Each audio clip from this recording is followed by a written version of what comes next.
where in just a few hours, 2 NASA astronauts, a JAXA astronaut, and 1 cosmonaut will be headed up to the International Space Station.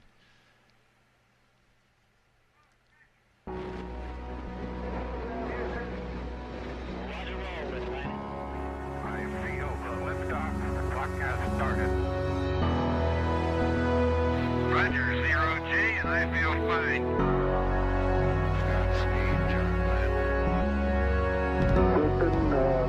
Tranquility Base here. The Eagle has landed. Rocket Tranquility, we copy you on the ground. New possibilities are opening up for scientific cooperation between countries. 1, 0, 0. Liftoff. Americans return to space as Discovery clears the tower. Discovery, go and throttle up. Discovery, roger. Go for deploy. Everybody in the shuttle program, the crew is go for launch. Roger. Nice to be in orbit. We have followed in their footsteps to get us where we are today.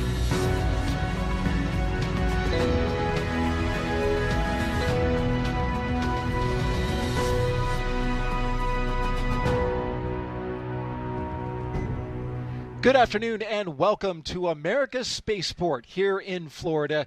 You're looking live at Launch Pad 39A here at the Kennedy Space Center in Florida, where Crew 10 is in the process of suiting up for their mission. Today's T0 updated to the second at 7:48 and 56 seconds p.m.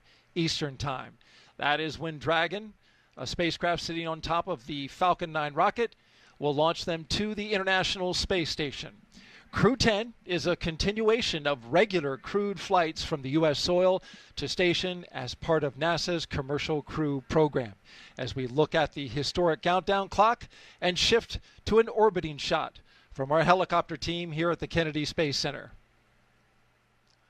Hello and good afternoon. I'm NASA's Daryl Nail, and this is the official launch broadcast of Crew 10. With me to help commentate through the next 4.5 hours is Jessica Meir, NASA astronaut who just did it not too long ago, Crew 7. It's so good to have you back.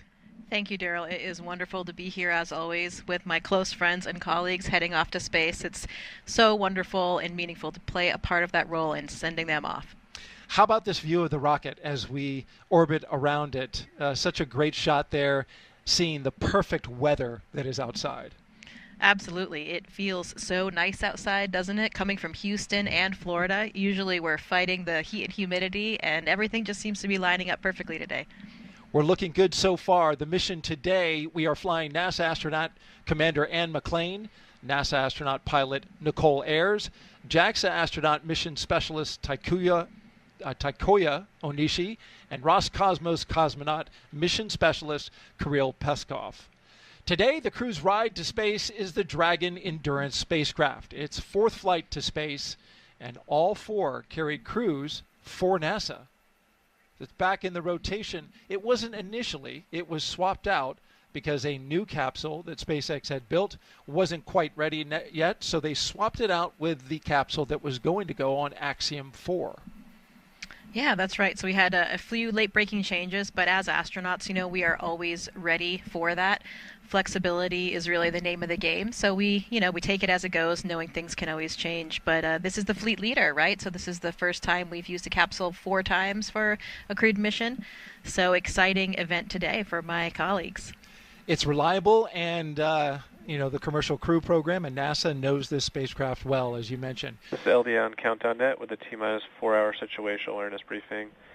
We're currently counting down to a T0 of 19:48:57 UTC and 23:48:57 UTC, 19:48:57 local, with a minimum of 2 launch opportunities for Thursday and Friday for backup attempts.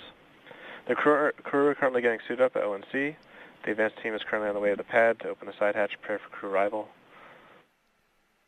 Vehicle gases are up, FTS checkouts are complete, and Dragon prop tanks are pressed. Falcon 9 is not working issues this time. However, hydraulics is undergoing final release bleeds to the system for readiness for flight. Weather is looking favorable at the launch site. The launch ascent weather with meteorological input was used to tune the forecast model showing a failure possible risk of 14.6% and grow criteria for flight today. Procedure 52.911 is open in the event of crew contingencies from ingress through launch. And as a reminder, the launch escape system will be armed prior to propellant load today. Hangar X will go into lockdown in T-minus 45 minutes until after spacecraft separation or the launch escape system is disarmed. All personnel are requested to stay in their state locations until lockdown is complete. All right, that was an update. FC, do you have a report on Falcon 9 health? Falcon is healthy and not tracking any issues. And MD, do you have a report on Dragon health? Dragon is healthy and not tracking any issues. This will conclude the T-minus 4-hour situational awareness briefing unless there are any other questions.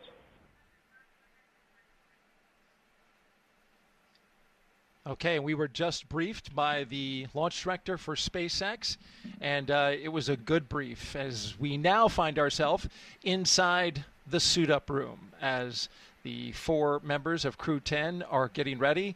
They've got the main part of their suits countdown. on. Advanced team is open side hatch on schedule. And they are putting on the remaining parts of their suits, the gloves, the boots. We will be hearing from time to time, as you just heard, communications, what we call loops. This is the command loop that will hear the launch director communicate with his crew, as well as the core. When they talk to the astronauts, we'll hear the back and forth once they get into their spacecraft. Just want to make you aware that whenever they have an update, we will pause our commentary so we can listen in.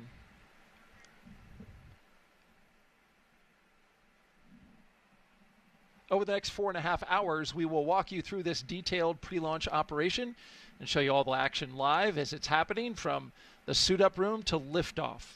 But first, I want to talk a little bit about the background of our co-host today. In 2019, Jessica Meir went out into space for a historic spacewalk.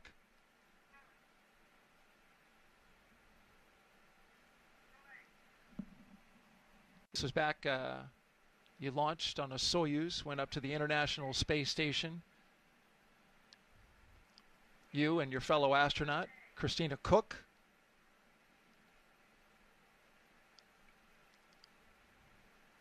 We'll have that video for you in a second. In the meantime, we are looking at the commander and the pilot for Crew 10 on the left, Anne McClain on the right, pilot Nichole Ayers. And there's Jessica, working hard on the International Space Station. Jessica Meir was doing this spacewalk conducted entirely by women. She partnered with fellow astronaut Christina Cook to replace a battery charge discharge unit.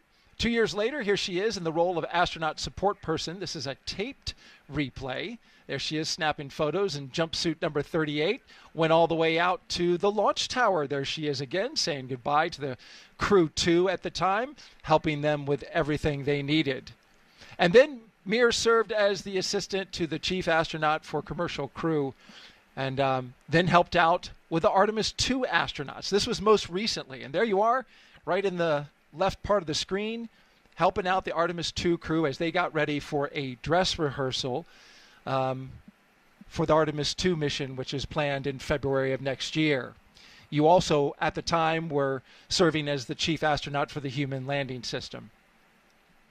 Yeah, I think, this is one of the most exciting things about being an astronaut to me is that we serve many different roles depending on what time it is. So we really gain this incredibly diverse skill set and exposure to all of these different space vehicles, all of these different technologies, and all of the different branches really that we have at the Johnson Space Center. We have ground support astronauts that serve in all of those capacities to help all the different programs and pieces of hardware, technical programs, all the way through, give that crew perspective and be able to provide some information for that. Here you can see in the suit-up room, there's Takuya Onishi and there's Christina Birch. She is the astronaut support person today for Crew 10. She's one of Nichole Ayers' Vapors classmates, so they're the newest class of astronauts that flies, and she's helping out with everything for getting the crew ready for launch. That must be comforting for Nichole, who sees a fellow classmate who, becomes quite close with your astronaut classmates.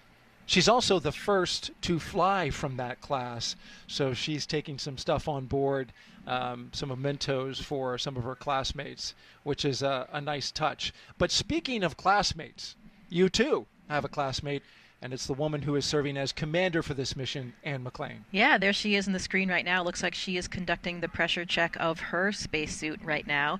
That's why they're positioned there comfortably in the same chairs that they'll have on the launch vehicle with all the same interfaces, going through that last check to make sure that their suits are indeed pressure tight. We do that on all the vehicles we fly on to make sure things are in good shape. But as you said, incredibly special for me since Anne is one of my closest people here on Earth, whether outside or inside NASA. So it's so exciting to be here with her today. Over the last 11 and a half years that we've been here now, we've really become like family. So I know all of my classmates are so excited and paying attention, watching along to send back up to space again. I imagine it's going to be quite special when we go outside to watch that rocket lift off. Absolutely. And we know the 8 Balls, that's our class name. We have another classmate up there right now, too. Nick Hague is also one of our classmates. So Anne and Nick will have a wonderful high-five moment as they have their handover of a couple days on the space station. And then Nick Hague and his crew, the fellow crew members of Crew 9, will be coming home. Talk a little bit about the Suit Up room. It's one of many rooms on the 3rd floor of the Neil A. Armstrong Operations and Checkout Building that make up crew quarters. The crew has been living and working in the crew quarters for more than a week now. There's a lot of history in that building. It's always nice when you come here for a visit to KSC for whatever task you're here for. We usually stay in that facility, and there's a lot of history going, way back to the shuttle days, and all the rooms are, I think, pretty much decorated in the same way. So you're part of that spaceflight history. It has a dorm room kind of feel, does it not? It does, absolutely. Let's talk about the weather and give you an update that was given to the crew just about 20 minutes ago. The temperature here is a lovely 67 degrees. We're expecting it to get into the 70s later today. Winds 12 to 17 miles per hour out of the southeast. The concerns, there are none. This is 95% go. It's a high pressure system that's come into the area and just literally been a big bubble of no trouble, as I hear weathermen call it. It just clears everything out. We've got 20 miles visibility today, so it's going to be really nice for anybody who's here in the area to watch this launch and further out from the area as well. Yeah, that is the nice thing about launching here on the Space Coast, is that even if you don't have an invitation to come be with the family and friends of the crew, you can watch it pretty much from anywhere. All the local beaches, bridges. It is a fantastic way for everybody to be able to play a part in what we're doing here. When I launched from the Baikonur Cosmodrome on a Soyuz, a little bit more difficult to get access to that. So yeah. This is really, really amazing that we can have so many people really involved in the mission and watching this incredible rocket light off.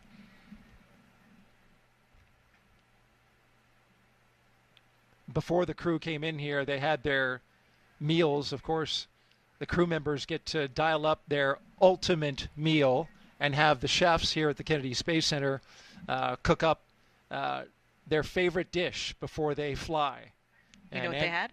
What's that? Do you know what they had this time? So Anne McClain, I sent the questions earlier, and she hadn't exactly decided, but she did want to give a big shout out to the staff at the astronaut quarantine facility, who she says has been providing them with some amazing meals in the days leading up to launch.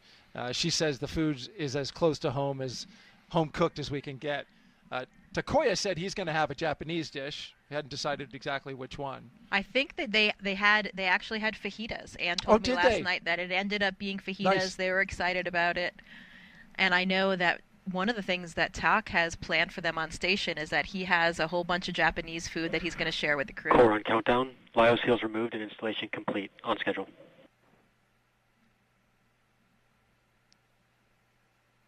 He mentioned in a news conference that that was important to him, was to share the food from his country with his fellow crewmates. Yeah, absolutely. I mean, I'm a bit of a foodie, so food's always important to me. But even people who don't care so much about food really do pay attention to it in space. And I think that's just, kind of because of the monotony. When you have a lot of variety, it can really make a lot of difference to your morale and your overall psychological state. So having a little bit of personal touch is really awesome. We trade food items with the Russian crew members, and then if we have any international partners like TALK, they'll have some Japanese food to share. I flew with Italian astronaut Luca Parmitano. He brought up a special Italian meal for us during my expedition. And also Hazza Ali Al-Mansouri, the very first astronaut from the UAE, he launched with me to the space station. And so they had some very special foods from the UAE as well that we all had to share and have a group meal. So those kinds of things are really, really special. Well, you were eating good. We were. As you folks can tell, Jessica Meir has a tremendous wealth of information and experience in space.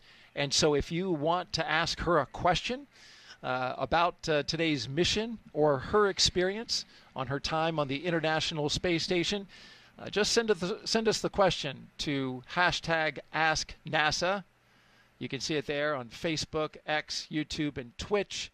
Use that hashtag to get your question in. We'd love to have your question because Jessica is so good at answering them, and it'll help move us along as we go through the rest of the day and counting down this liftoff of Crew 10 at 7:48 p.m. Eastern Time. There's Kirill Peskov.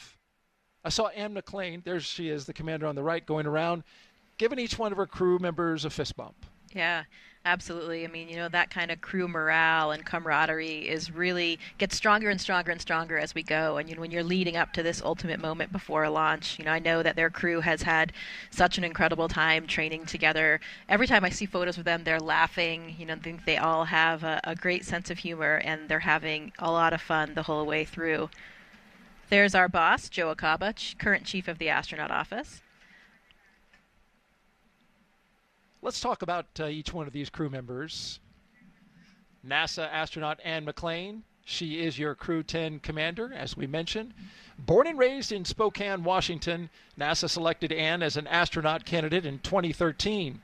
Crew 10 will be her second space flight after launching aboard the Soyuz MS-11 in 2018 and serving as flight engineer on the International Space Station for Expedition 58 and 59. In total, she spent 204 days in space and completed 2 spacewalks, totaling 13 hours and 8 minutes, and is a West Point graduate and a colonel in the U.S. Army, a highly decorated Master Army aviator, and has more than 2,000 flight hours in 20 different aircraft. She's also an avid rugby player and former member of the USA Rugby women's national team. And of course, she currently lives in Houston, Texas, with all the astronauts. It's really a great thing to see Anne in this leadership role. I think everyone in our office, and particularly our classmates, know that Anne is just one of those natural-born leaders. So this is exactly where she should be today, and I know that her crew is in such incredible hands. One fun story from Anne. Apparently in high school, she once, with a friend, ordered a pizza that was so big she couldn't fit it in the car. So, because she is the leader and problem solver that she is, she sat in the driver's seat with one hand on the steering wheel and the other hand holding the pizza on top of the car, her left hand out of the window, and then her friend sat in the right with her right hand outside. So they held the pizza and transported it that way. So as you can see, Anne is very well trained, has a lot of experience in transporting things in complex manners. Look at that. That as she puts the mission sticker onto the footrest of the suit-up room there. Oh, she's got to get it exactly straight. Yeah. Detail-oriented. That's exactly what you want from your commander. Absolutely. I once moved a mattress that way, Jessica, but I wouldn't recommend it. I was in college. Didn't do some smart things. Atta girl, Ann. Way to go. All right, let's talk about our pilot now. The pilot for Crew 10 is NASA astronaut Nichole Ayers. Crew 10 mission will be the first spaceflight for Nichole, a major in the U.S. Air Force and the first member of NASA's 2021 astronaut class named to a crew. A graduate of the U.S. Air Force Academy in Colorado Springs, Colorado, Nichole served as an instructor pilot and mission commander in the T-38 and the F-22 Raptor, leading multinational and multi-service missions worldwide. She has more than 1,400 total flight hours, including more than 200 in combat. Nichole has a twin and was born in San Diego, California. You know, we mentioned earlier about classmates, and we saw Nichole Ayers and her classmate Christina Birch and my classmate Anne. And another thing that Anne and I have in common is that we actually were on the selection board for Nichole and Christina's class. How about that? So that makes us, I think, as individuals, really even more invested in them, in their success, and really just feel responsible. And, you know, especially now that Anne is flying with Nichole, as she said so eloquently, we live with our choices. So, you know, we know that we definitely got it right with this class, but just that level of personal investment is so incredibly satisfying for us to be, you know, working with these astronauts now that, you know, we kind of trying to mentor them and help shape them into these fine young astronauts on their first mission. So it's really, I would say, one of the most gratifying parts now after being here for 11 and a half years is having that mentorship role. And I know that's so important to Anne, and it's made for a wonderful relationship with her and Nichole. Wow. Truly invested in this mission, both of you, on multiple different levels.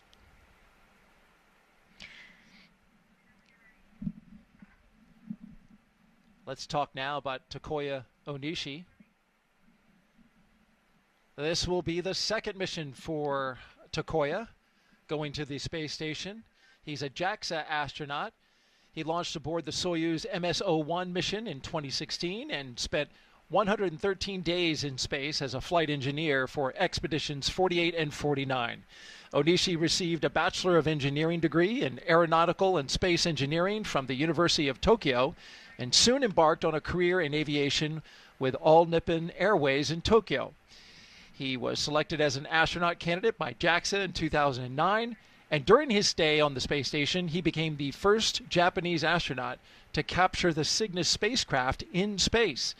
When he's not training, Onishi enjoys flying, playing the saxophone, movies, and hiking. Well, another fun fact for you, Daryl. Did you know that Tak actually has an asteroid named after him as well? I did not know that. Are you serious? Absolutely, yeah. So another thing to add How did to that his come incredibly, about? you know, I'm actually not sure of the whole story, so we'll have to dig into that one a little bit more. And also, I think there are a lot of things that show what a dedicated person he is. You know, before he started his flight training, I think there were some nuances with the schedule, and so he was hired for his role, and he was about to start flight training. So instead, he was actually working as a check-in attendant at the airport while he was waiting for that. So he has seen all different phases and levels of the aviation industry, and that's another thing that's so important to this crew. As you've noticed, there's a trend so far, right? They actually have all four of them are professional aviators, whether military aviators or in the commercial sector. So really cool part, which I think allows them, and I know the crew has told me, allows them to really have this synchronization of communication. You know, they really do all speak the same language, and I think that's helped them a lot without their training, and I'm sure it will continue throughout the mission. The first time Core we've had... countdown, suit donning, and checkouts complete, on schedule. Good to hear that we're on time. First time that we've had 4 pilots on a crewed mission, all 4 of them able to fly, which is impressive. Lastly, this is mission specialist and Roscosmos cosmonaut Kirill Peskov. His first flight, the Crew 10 mission, will also take him to the International Space Station for the first time. Before his selection as a cosmonaut in 2018, he was a co-pilot on the Boeing 757 and 767 aircraft for airlines Nordwind and ICAR. Assigned as a test cosmonaut in 2020, he has additional experience in skydiving, zero-gravity training, scuba diving, and wilderness survival. You know, I haven't had the opportunity to work with Kirill since he's one of the newer cosmonauts, but I've heard such wonderful things. Everybody really comments on his sense of humor and adventure. Apparently, he is always setting off in his SUV and driving all around various parts of Russia, and continued that tradition here in the U.S. when he was here for training as well. And he actually his father was a pilot. and his mother was a meteorologist on the airfield. So it seems like his fate really was lying there in aviation. But a funny story, apparently when he was young, he was asked if he wanted to be a pilot like his father. And he said, "No, it's too dangerous. I want to be a train conductor because a train goes onto the tracks and is safe." Boy, something changed in a big way. Absolutely. Clearly, he has become an incredible explorer and adventurer, and I would say he's no longer afraid of flying. No doubt. Well, he's getting the flight of a lifetime today. Everyone you see in the room wearing the black ninja suits, they are SpaceX employees, with the exception of this fine astronaut right here. That is Chris Birch. Her call sign is Vapor. And Stretch. in her, I'm sorry, Stretch. Yeah, Vapor is Nichole. Nichole Ayers. You're right. But she's in the role of astronaut support person today. Yeah, that's right. So she has been in quarantine with them, helping, complete any of the tasks that she can along the way, and really being that main contact point with our office to assist them with whatever they need during this week. It's a really great opportunity, learning opportunity for her as well, since she hasn't been to space just yet, to see it all from this side. And I think, that will make her even more successful on her eventual mission. There we see the crew getting some photo opportunities inside the suit-up room. I'm sure it's warm in those suits without the circulating air. Yeah, they're probably getting a bit warm about now. How long do these crews train before a mission like this when we get to this day?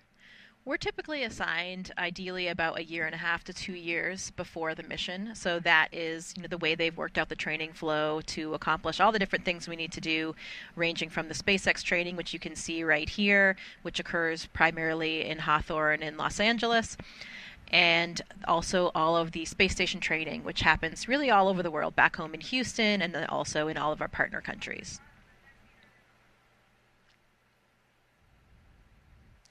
And now they are gathering around the table, as you can see there, for a tradition that goes way back, the playing of the card game.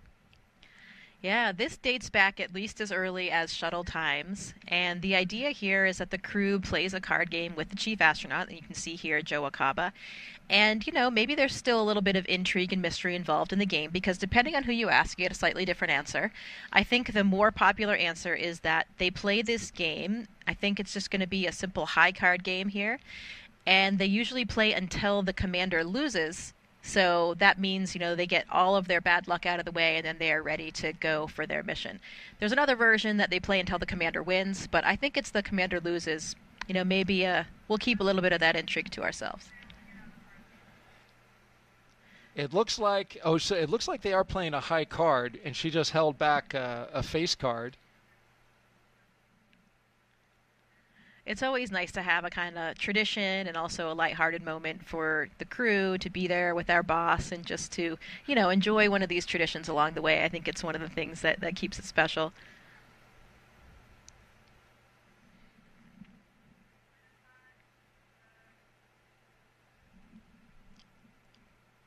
Did you play a game when you went up? We did not have this tradition of the card game while in Baikonur, but we have a lot of other traditions that date as far back to Yuri Gagarin. As far as games, there are usually it's before the launch day, but we play ping pong and we play chess. A big game for the Russians, and a few other games like that. Lots of traditions there. As we look back out at Launchpad 39A and SpaceX's Falcon 9 rocket, with the Dragon spacecraft on top. This is where the astronauts will be heading once they leave astronaut crew quarters. Give you an update. You heard this mentioned on the LD brief. The crew was also updated during their weather brief that SpaceX is looking at a hydraulic issue out at the pad with some ground equipment related to the clamp arm. So they got a crew out there that's working that. They made the crew aware. And so we'll wait an update on the progress of that work. Otherwise, everything else is good. The spacecraft is good. The launch vehicle is good.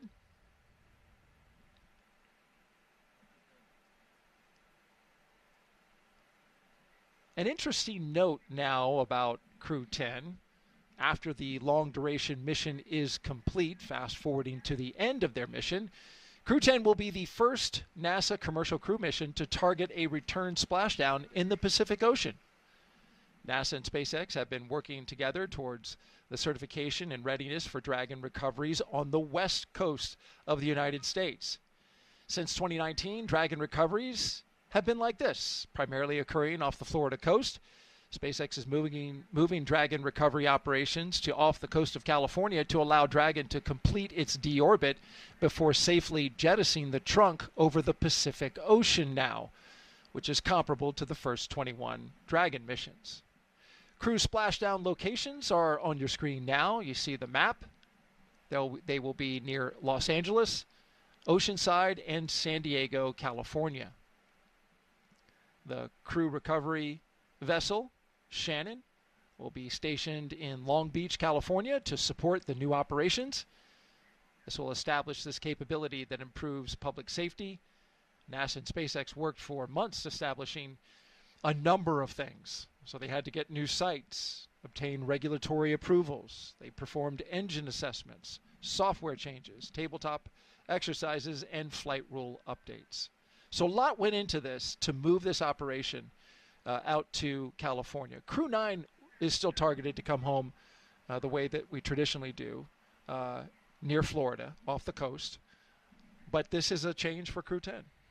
Yeah, and that vessel named Shannon, that's after NASA astronaut Shannon Walker. These ships have actually been named after astronauts that have flown on the Dragon vehicles. So another nice touch that we like and that's steeped with tradition.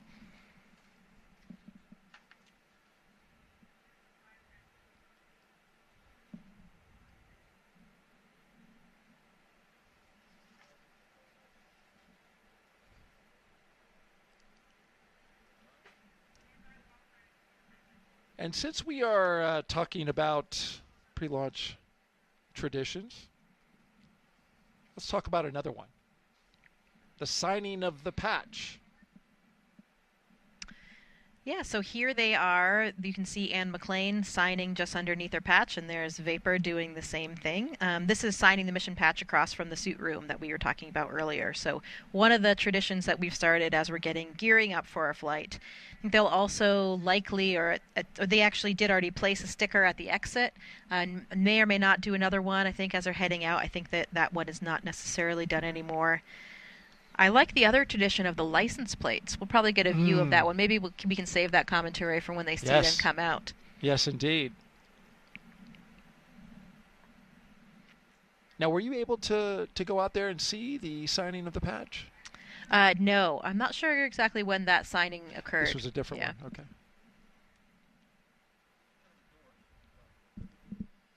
You mentioned the license plate. That we will see once they walk out of these doors. We'll see all four of them, of course, do a photo op, and then they'll get into the vehicles. Yeah, and here in this shot, you can see, if you look on the very bottom left, that's the Crew 10 patch that we can see there just in the bottom. And that was placed there just last night. May or may not have actually seen that happen. I was about to say that is one sharp eye that you have, but you were there, so you know where it was placed. Well, that's nice, right there on the bottom left of the screen and the row of patches that go down, right? Yeah, it's humbling, you know, standing there when you're getting ready to do that and just thinking about all the history and all the flights before, all the different shuttle astronauts that had also stuck their patch stickers there, and, you know, just thinking about all of the shoulders of giants, really, that have walked through these doors before you. And as we take a wider view of the outside of astronaut crew quarters, where Crew 10, we had just previously shown you, they were on the inside getting ready with their flight suits. This is the outside now, where media have gathered, as well as family and friends of the astronauts. Yeah, and you can see the cars lined up there ready to accept the astronauts. And that's another cool tradition. They actually change the license plates for each of the different crew launches. And this one today, they all have the same license plate, and it actually says Lift 10 off. So it's LIF, the number 1, number 0, and then OFF. So it's like a lift off with a 10 in the middle for Crew 10. Clever one. I like that. That's there it is. There it is. As you speak, That's well done. Who came up with that? Do you know? I'm not sure whose idea it was. I remember for Crew 2, there were 3 different ones. There was reduce, reuse, and recycle. Okay. Certainly a nod to the recyclability of the SpaceX booster and spacecraft. And now we take you back inside astronaut crew quarters and the hallway that connects the suit-up room with the elevator that will take them down from the 3rd floor and onto the ground floor. I get a fist pump from the chief of the astronaut office, Joe Acaba, there off in the distance. It'll take them down to the ground floor, and then they'll come out those doors and into the vehicles that you see there. When I was the astronaut support person, they asked for Crew 2. That was a super exciting moment for me, too, because you actually get to ride in the vehicles with the crew. And that ride out to the pad, this one was at night, so I feel like it was even a little bit more dramatic. You know, the lights are off, and it's all dark outside, and you just have a few things lit up. And the crew, I'm sure, I don't know what the selections were, but the crew selects their playlist, so they have some, you know, motivating pump-up type music that they'll play as they make that final ride out to the launch pad.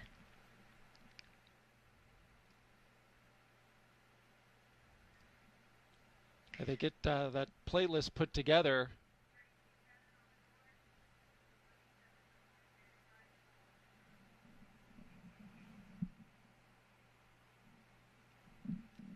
I asked Anne about that, and she said that each person picks 3 songs, and she's guessing that the playlist will be quite diverse. They have, you know, the international crew. She said she's going to contribute some Christian music of some sort, maybe some King and Country, mix it up with some Pink, Brandy Carlisle, or Callum Scott. Sounds like Anne. is that pretty classic Anne McClain right there. Yeah.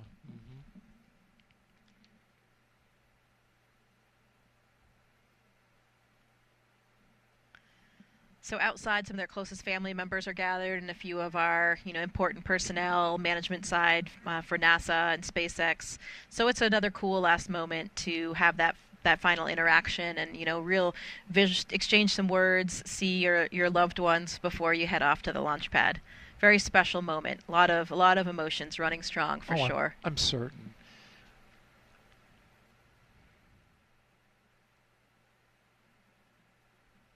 It used to be that they could make a final phone call from the launch tower.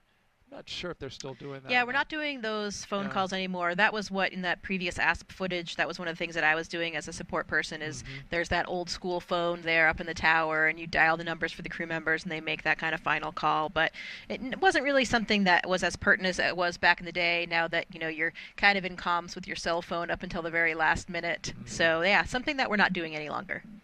And there's a grand view from up high here at the Kennedy Space Center, the operations and checkout building, where we will document the journey from the ONC to Launch Pad 39A. It's about a 20-minute drive, give or take, depending on how fast they go.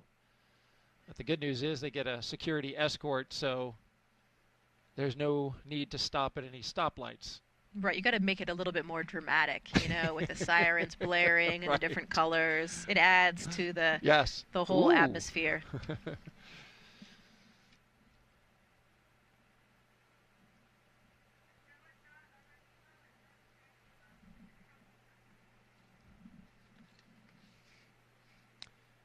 I asked Nichole what she would be playing, and she says, I'm terrible at picking favorites, so she hasn't decided. So she'll probably be listening to whatever Anne McClain is listening to.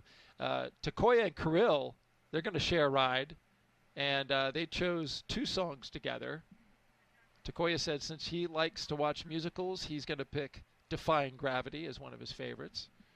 It'll also be a traditional Russian song, one that every Soyuz crew listens to before their launch. I imagine you may have heard it. Oh, yes. I know exactly the song. I will be excited to hear that one. That brings back a lot of nostalgic memories for really everybody that's flown on the Soyuz. So that's great. I'm glad that they're including that. It's great to have those shared international traditions.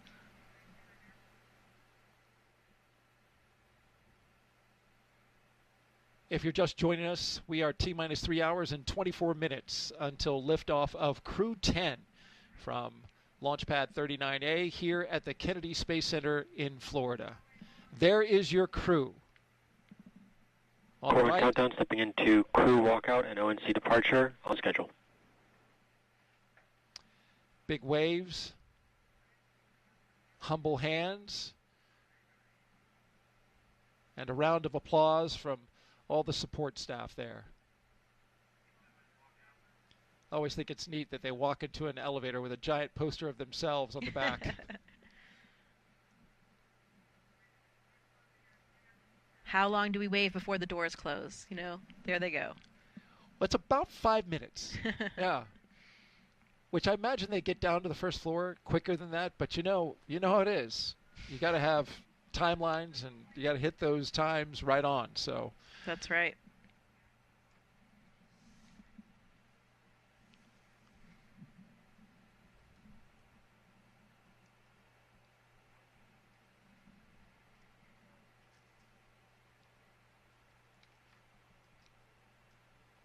So we await as one astronaut and one cosmonaut will soon walk out of the Neil A. Armstrong Operations and Checkout building. So you see us now focusing on the doors.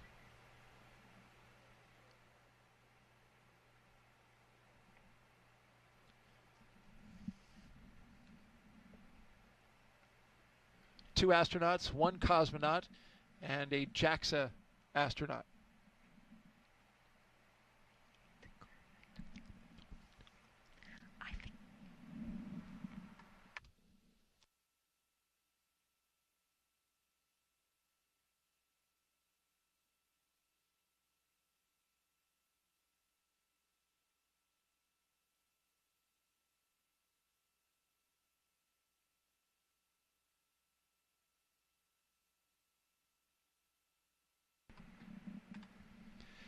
One thing I thought was interesting, talking about Takuya Onishi, I thought it was really interesting, he said this in the press conference, that after his first space flight, he trained to become a flight controller because he wanted to see the entire operation from the other side. So for years, he did ground operations, talking to the crews up at the International Space Station, giving them direction. And now here he is. He's going to go up there and be the person that runs the whole ISS. Yeah, he'll be the station commander, and I'm glad that you brought up that role that he had as the flight director. That's not something that we traditionally do as astronauts, but it was something that he really wanted to do.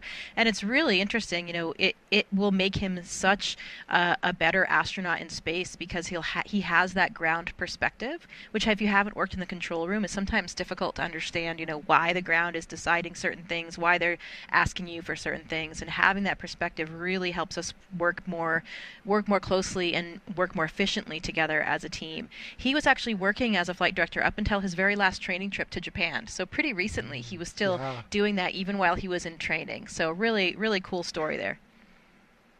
Imagine his confidence is soaring. And I think just in that last shot, we saw Haley Esparza and Katie O'Neill come out. They are really our prime points of contact for all astronaut operations with SpaceX. And here they come.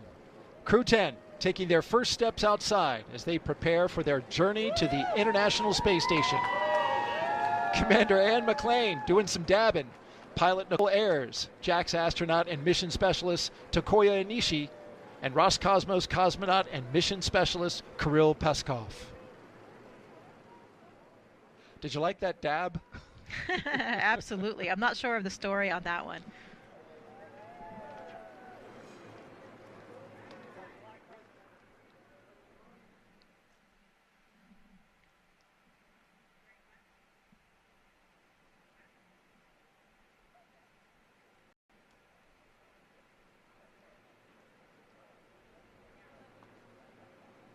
See the astronauts throwing up some heart signs.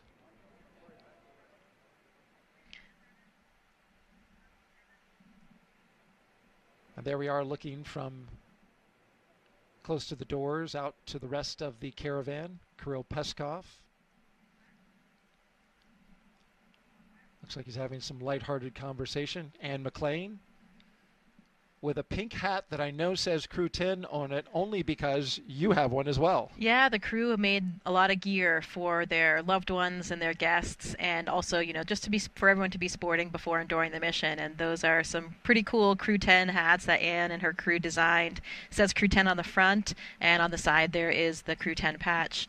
There's JAXA astronaut, Japanese astronaut Aki Hoshide, so he's here as a support person for talk today. Very experienced astronaut, of course, indeed. as well. I see Chell Lindgren off in behind the Tesla there as well. Chell is there standing with Joe, and he is currently serving a role as the director of the Flight Operations Directorate. So kind of the boss. He's really the boss above the astronaut office right now. Okay.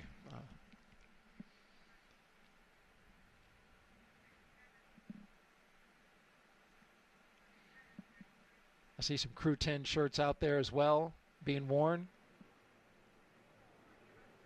We'll talk more about how they design their mission patch coming up in a bit.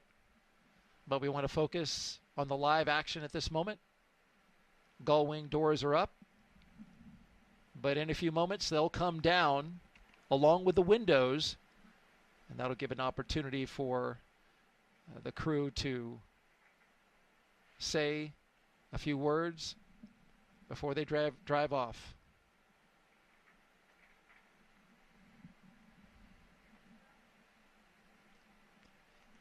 That Go Crew 10 t-shirt that you saw in that shot just previously, the woman with the pink hat, looks similar to, I think, an unofficial team shirt that this crew made, which is kind of funny. Yeah, they also have an unofficial logo, which you can see here sported by my husband, actually. This is a great one, and it's kind of just really shows you the sense of humor of the crew. Anne is certainly not a short woman. She's taller than me. I think she's 5'7" at least, if not 5'8". But her crew is exceptionally tall, if you notice in the suit room and when they were all standing together. So this is kind of their unofficial logo, where they have these 3 giraffes, and then they have Anne, the short little panda. With her call sign, Anne Nichole, below. Yeah. That's right. That call sign is something that she had from her rugby days when she played with the Atlanta Harlequins. So we still call her Animal quite frequently in the astronaut office as well, and it's a call sign that really suits her personality.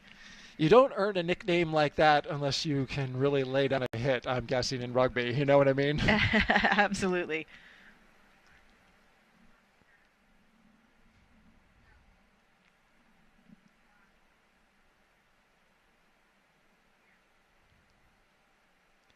We have the commander, Anne McClain, and the pilot, Nichole Ayers, in the second Tesla. And then in the third Tesla are the 2 mission specialists, Kirill Peskov and Takuya Onishi.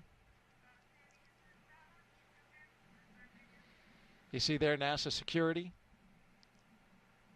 will be leading the way.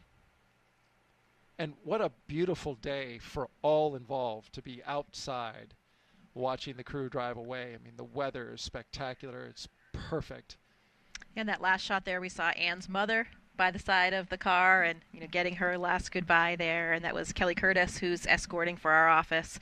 Kelly has had an incredibly personal and close role with so many astronauts and their families. So it's such an important role that she plays for us. And there are the windows down as Anne says some words out to the folks who have gathered there. They're clearing the way and will be departing momentarily.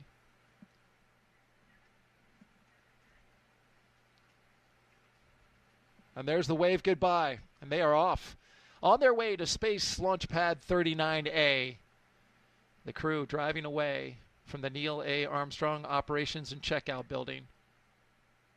This will start the 20-minute drive with a full security escort across NASA's Kennedy Space Center, including right by the Vehicle Assembly Building, which we'll see in a few minutes.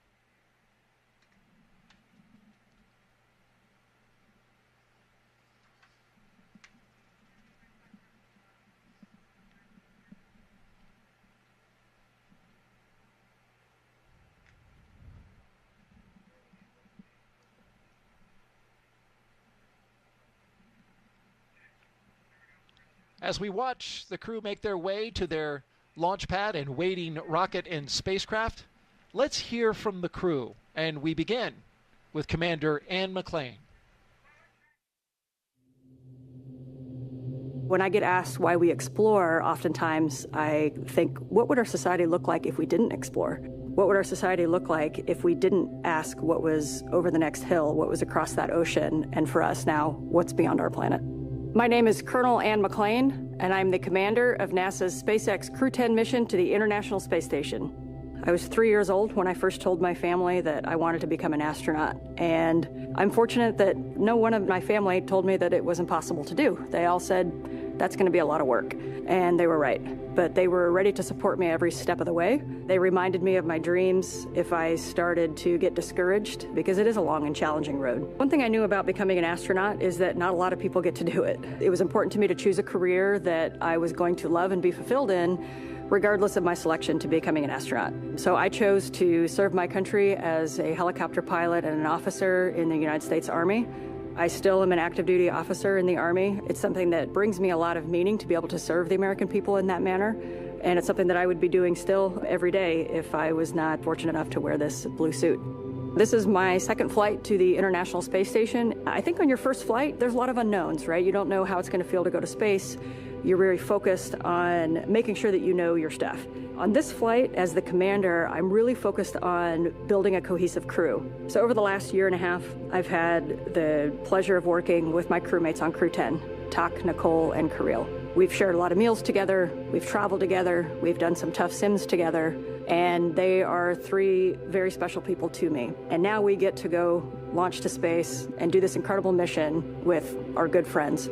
The International Space Station is a proving ground for a lot of technologies for deep space exploration, but it is also a national orbiting laboratory where the U.S. can work with universities, research labs, other countries to develop things that benefit us on Earth, everywhere from cancer research, Parkinson's research, materials research, and at the same time, we're looking at the things that we're going to use on Mars and future moon missions.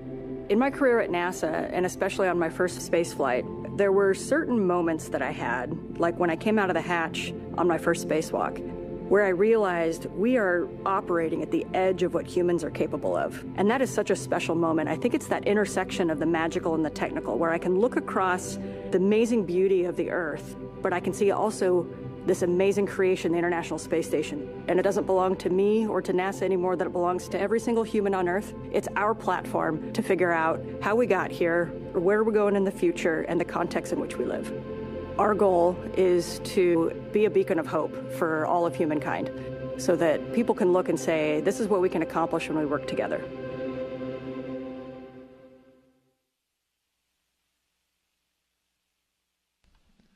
The next member of Crew 10 we'd like to hear from is pilot Nichole Ayers.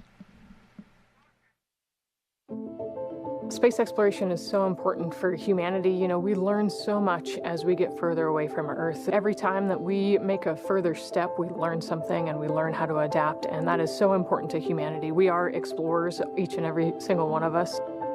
My name is Major Nichole Vapor Ayers, and I am the pilot on NASA's SpaceX Crew 10 mission to the International Space Station. As a little kid, I always wanted to be an astronaut from the time that I was about knee-high. Growing up in Colorado really inspired me to go explore. I loved exploring in the mountains and learning how to camp and hike and live in a weird and exciting environment. Growing up as a twin is probably my favorite part of growing up. You have this built-in best friend to get in trouble with, to go exploring with. We grew up right there in Colorado Springs. We got to see the Thunderbirds fly over the Air Force Academy every year, which really inspired me to become a pilot in the Air Force. I always had an affinity for the sky and for space. Being next to the Air Force Academy kind of was the natural path for me. So I was a very serious little kid who set my goals really high and worked really hard and never got bumped off that path.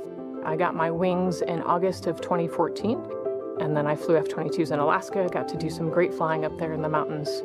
I had a no-notice 6.5-month deployment. From there is when I moved down to Houston to start my job as a NASA astronaut. Crew 10 is a group of pilots who are going to space together to execute science and maintenance.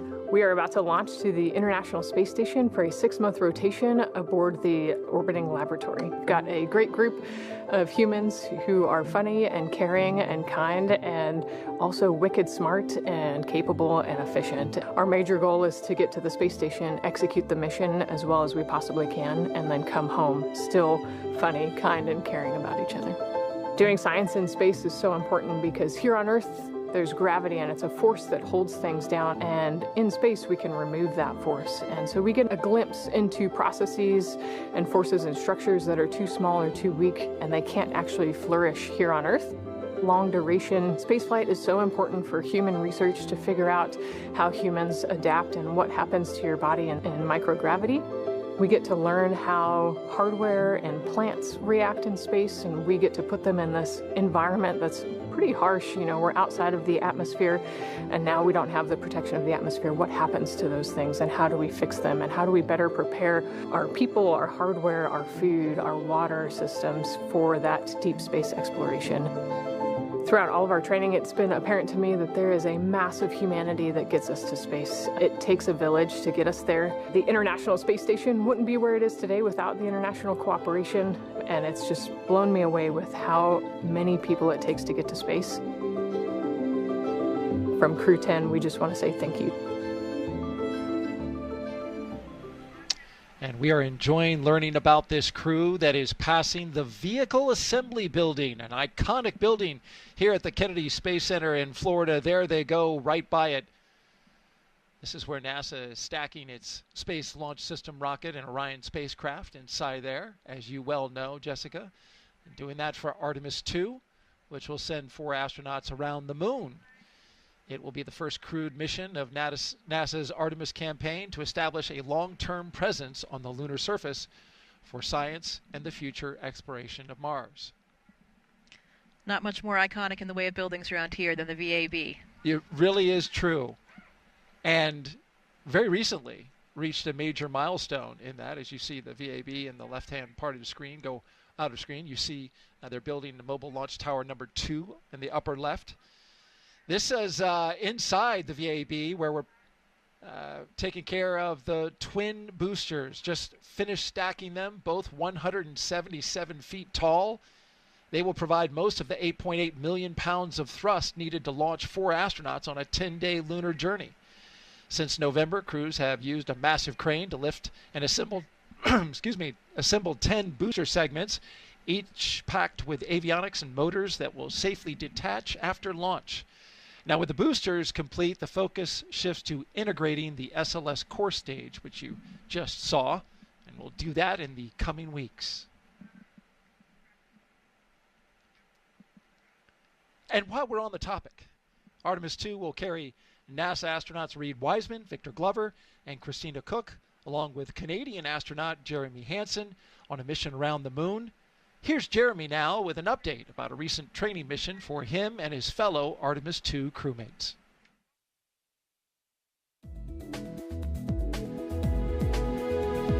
Hey everyone, I'm Canadian Space Agency astronaut Colonel Jeremy Hansen, mission specialist for the Artemis 2 mission. I'm here at the Johnson Space Center here in Houston, Texas, where we normally do most of our training. But every once in a while, we like to change it up a bit. Reed, Victor, Christine, and I recently spent several days in Iceland trading in our spacesuits for hiking gear to study its geology and surroundings. Why Iceland? Well, as you can see, it has a similar landscape and terrain to the moon with various volcanic rocks like basalts and breccias, and has limited to no vegetation. The Nordic island has been a lunar training site for NASA astronauts since the days of the Apollo missions. My crewmates and I teamed up with scientists and geology experts to explore the huge boulders, formations, and volcanic craters across the lava fields. During our journey, we stopped at various spots to discuss what we observed. Some of the really fine material is compacting into what's like the glue holding this together. And even tested different types of tools to collect rock samples. Although we won't be landing on the moon during our mission, this field work and navigation practice will allow us to make informed observations when passing the lunar surface and pave the way for future Artemis crew training. And that's your Artemis Moon Minute.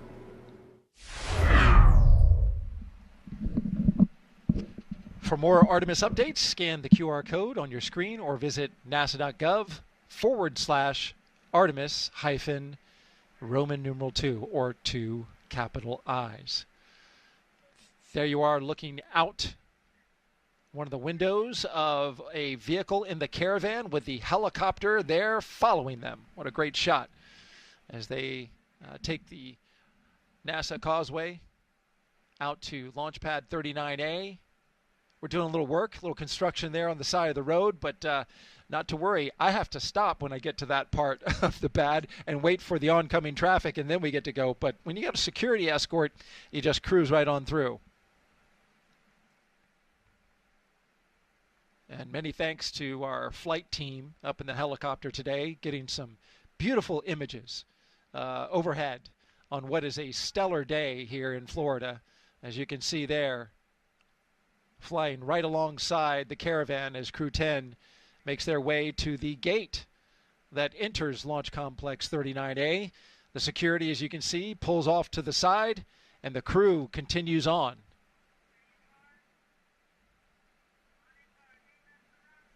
I always love this shot where they drive past the hangar and go up the gradual grade to see their rocket in the front of the windshield. That's pretty cool. Yeah, it's always pretty dramatic when you're coming up to the launch pad for anything that's up there or any event that's going on, you know, to think about what's happening there and what has happened there. It's really humbling. Crew 10, your ride awaits. And it's a bit of a process as the vehicles will park on the pad. The crew will get out. They'll go up the elevators in the launch tower to the left, and then they'll have to climb some stairs to get to the final top level where they'll go across the crew access arm and into their spacecraft. We've got two mission specialists to talk about still. Let's hear from JAXA astronaut Takuya Onishi, one of Crew 10's mission specialists. When people are born, they naturally want to explore their environment. That's how we expand our world, and that's how we find something new, advance our technology and civilization. My name is Takuya Onishi, and I am a mission specialist for NASA's SpaceX Crew 10 mission to the International Space Station. I was born in Tokyo, in Japan, and I grew up mostly in the west part of Japan. My family moved our locations so often, so that experience actually helped me to get used to a new environment quickly and comfortably. I have always been interested in space since my childhood, but I never thought I would actually become an astronaut. I chose to become a pilot. I think I was very lucky because the experiences as a pilot of a commercial airplane really helped me to go through astronaut selection process. Space is hard, very challenging, sometimes unpredictable, and there is no 100% guarantee of success. And that's why I think cooperation is the key to success. Each country, each crew member, each agency, each company brings its own expertise and its strength in order to be able to cooperate as a team. And I hope our Crew 10 mission becomes one of the best models of that cooperation. We've been training together more than a year. I believe we can be very successful in our goals and build a closer friendship among all of us. And of course, most importantly, have a lot of fun together. While we are on board the ISS, we are going to perform a lot of scientific experiments, including some medical experiments to better understand our bodies and for future space exploration. Our ultimate goal is to go to Mars, but it's not an easy journey, and when we face a new challenge, we must solve it step by step, continue pushing the boundary of possibility. makes us gain new skills and also enhance our experiences. What I like about the International Station program is each country brings its own strengths. It's like a patchwork quilt. Each country is just one patch. Putting all the patches together creates one beautiful quilt that is ISS. The other mission specialist is Roscosmos cosmonaut Kirill Peskov. Let's hear from him now.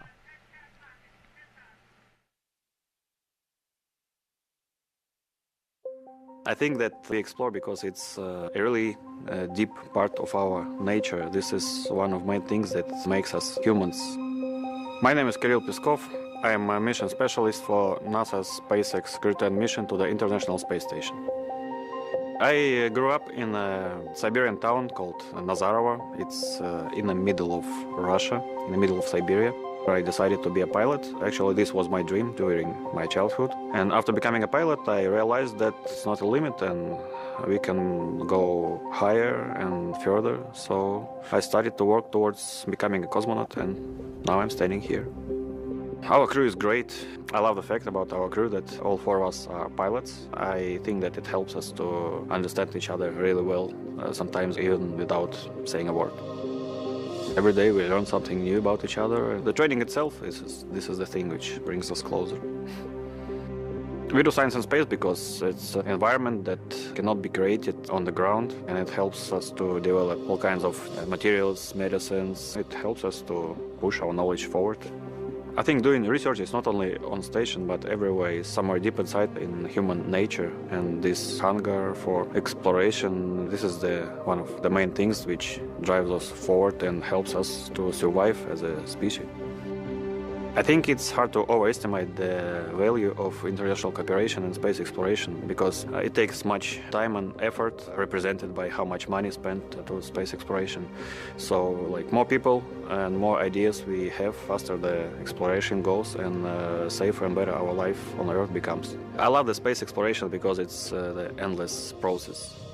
When I became a cosmonaut, I was surprised how big this team is. The team who makes these flights possible. It is like thousands and millions of people, and what I would say is to say thank you, not only for aerospace industry agencies, but also for all the people who are involved in creating something and in different kinds of research.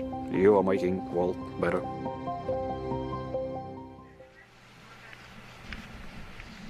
And there you see our commander and pilot making their way out to their ride, pumping fists.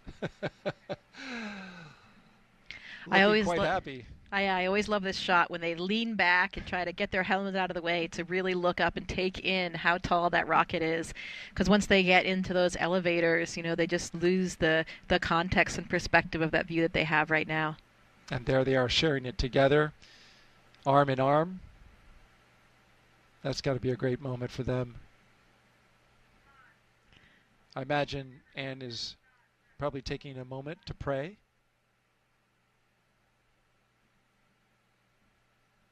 Yeah, there is a lot going on right now in terms of, thinking about all of the preparation that's gone into this and these final moments as you're looking up at the rocket and getting ready to board that elevator. And I can no doubt be sure that Anne is providing some inspirational leadership words as well, because those are the things that she is just natural at. The other thing I love about that elevator is that button that they're going to push to bring them up to the top to get on rocket is actually labeled space. There's no floor number, it just says space. So hit that space button and you're ready to go. It's a nice touch once you get in the elevator. But I think it's also kind of funny that when you get out of the elevator, because of the way that Pad 39A was designed initially for not only Apollo missions, but also space shuttle missions, they have to climb one more set of stairs to get up to the level that takes them to space. Space almost. There you go. They'll pop out right there when those doors open up.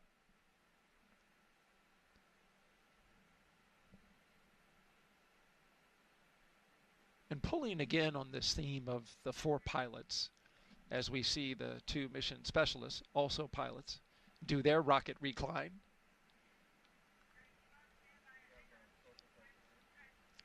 I was struck by what Anne McClain said in a press conference when she said, you know, as pilots, as she ascends the stairs along with Nichole Ayers that we were just talking about, they like to do the pre-flight check, right? Check out the aircraft, look at all the compartments, check the logbooks, maintenance books. But they rely on a very large team to do that when you go to space, because as pilots, they can't do that in this situation. They have to rely on the men and women of NASA and SpaceX to get this equipment ready to go.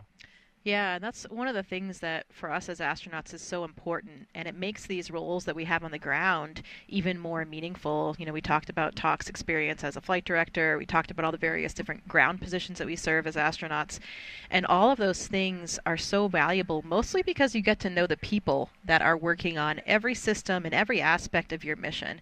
And we develop this camaraderie and this trust in those people.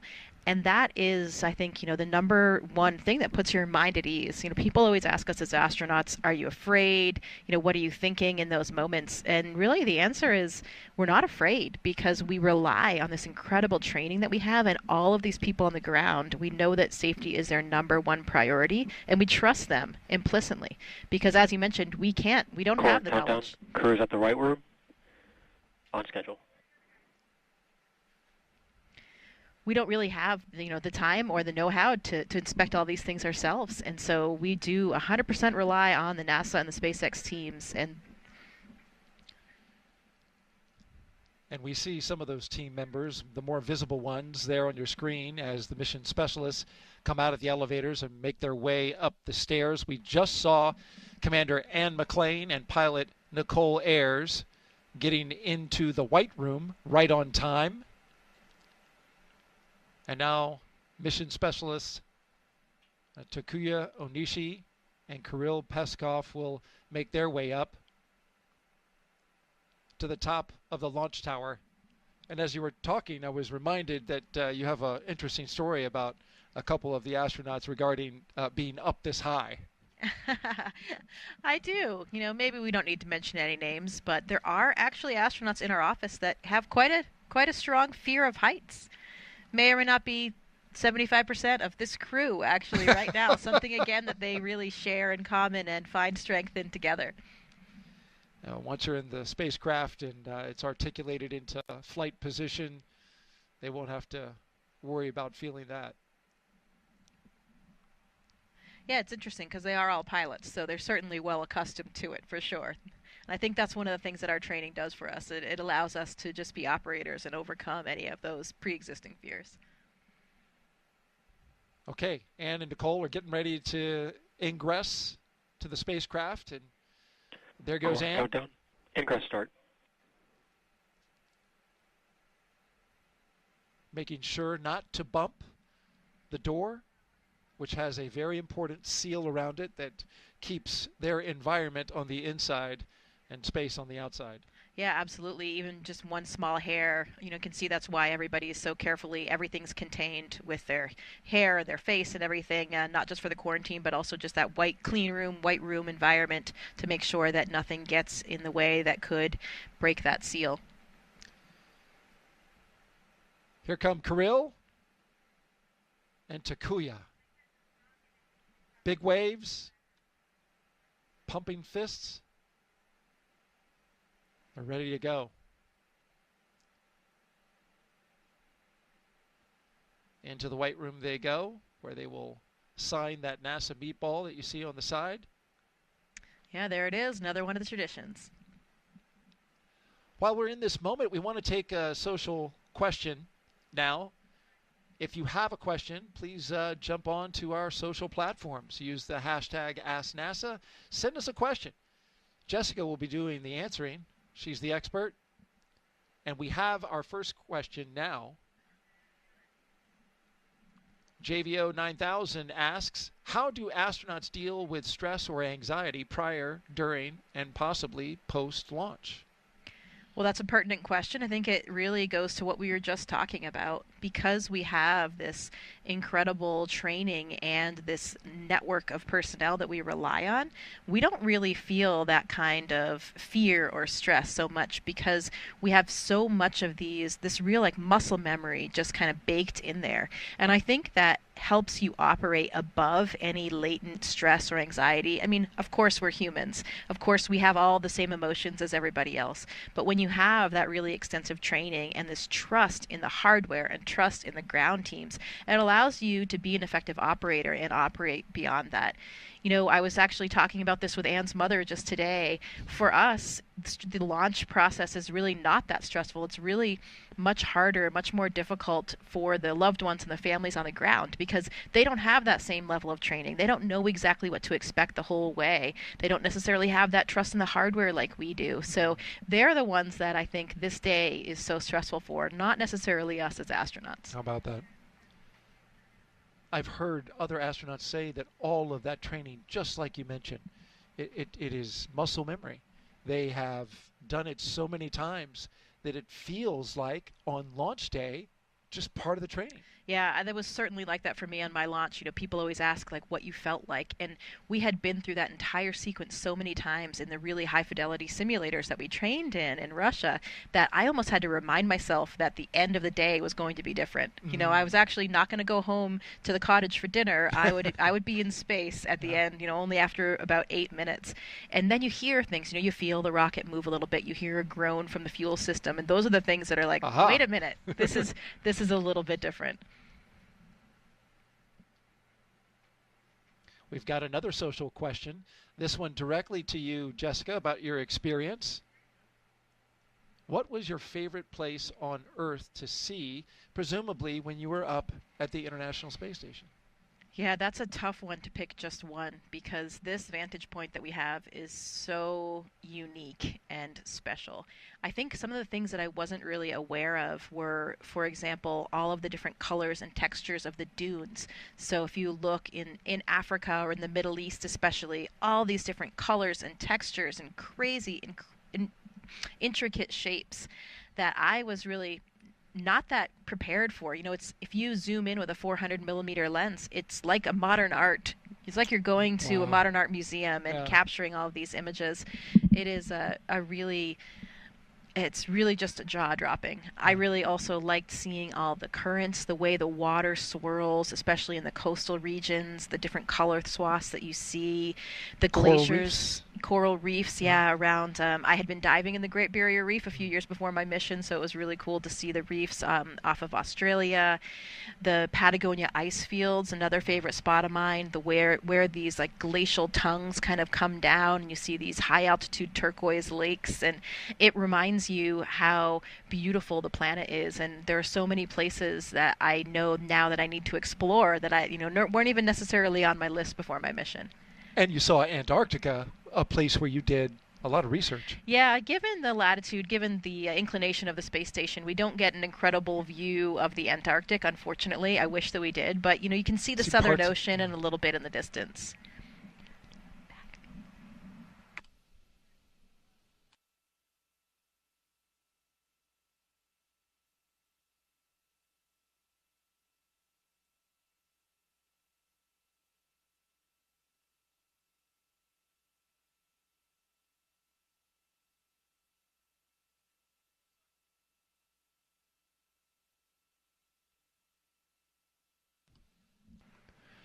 Now we've got the crew all in their seats inside Dragon Endurance.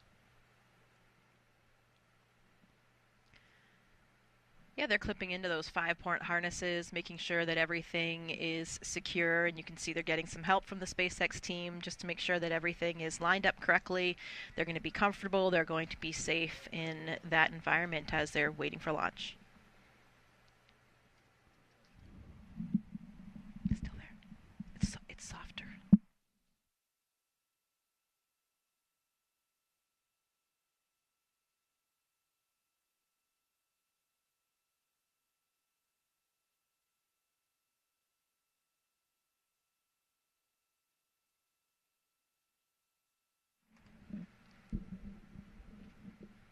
right, once the crew gets settled into Dragon, we will start hearing a lot more chatter on the mission loops. That's because the crew will have to participate in different communication checks. We'll also see a test of their suits again, a second test. We saw this in the suit-up room, but they will repressurize the suits.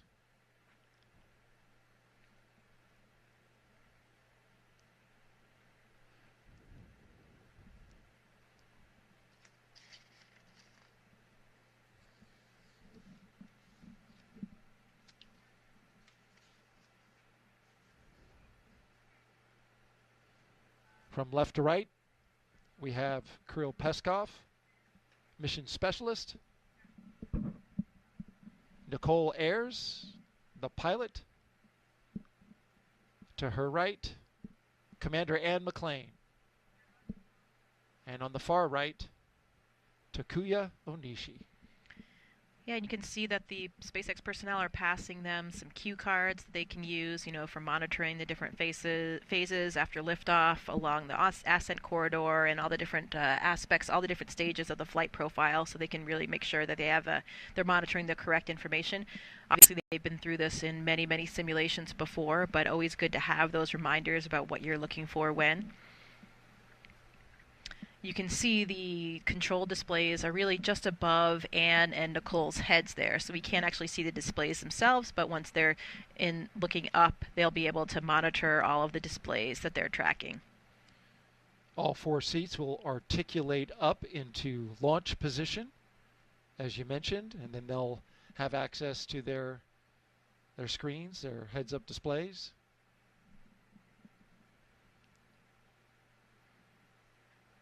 But it's time to suit up right now. They held off putting those gloves on until this moment.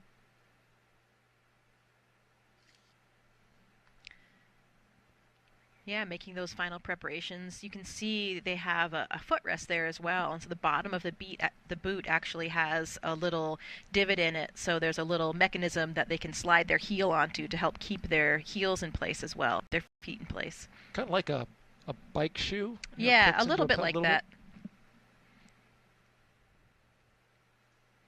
Lots of zippers. You need to make sure that you have good integrity in all of those closures to make sure that you can maintain your pressure in any possible emergency when we would need to pressurize those suits. Of course, that's the reason why we wear these pressure suits. If for any reason you had a depressurization of the vehicle, then that suit would be able to maintain pressure to keep you alive, delivering all of the necessary life function. So they're getting oxygen through that suit. They have their communication lines into that suit. And we've seen that suit flight proven in a more recent mission, a private mission where they depressurized the capsule intentionally and allowed one of the private astronauts to go out and do a spacewalk. In fact, he is now NASA administrator. Yeah, that's right. There were 2 of the crew members in the Polaris Dawn mission that did that spacewalk. That was the first private spacewalk, and it was a slightly different version of this suit. It's not exactly the same suit, so they did actually develop a new suit, new version, so that we had a suit that was capable of doing a spacewalk.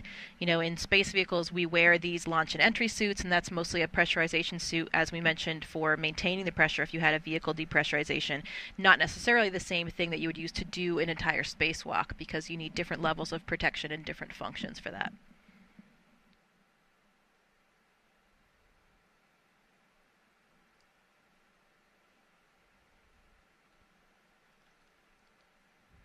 We've got 2 views here. On the right, Crew 10 seated in their capsule Endurance. And on the left, the small box, you can see our flight team here at the Kennedy Space Center orbiting the pad with what has been a spectacular day so far and will continue to be. Just beautiful outside. Temperature in the 70s. Winds are calm. You see a few waves breaking off in the distance. I was out there on the beach this morning. It was beautiful, wonderful sunrise. You can see one of the windows there just by Tak's head as well, and that's one of the cool differences between Dragon and from the Soyuz ride that I experienced. The Soyuz actually has a fairing that covers it until you've lifted off, so you can't see, you don't actually see out the window when you're lifting off.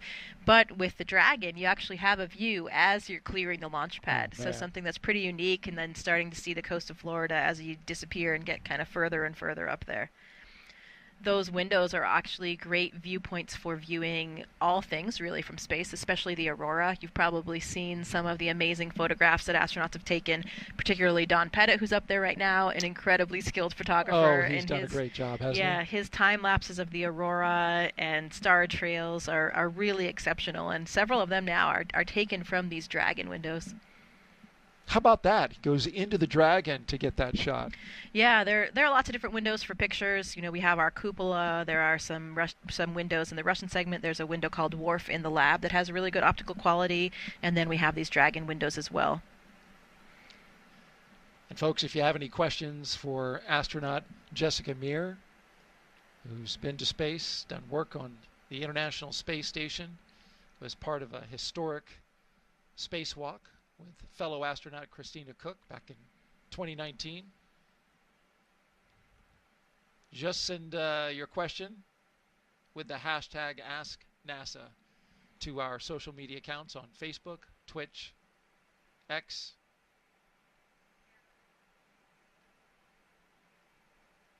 She's taken a few questions already and done a fantastic job with it.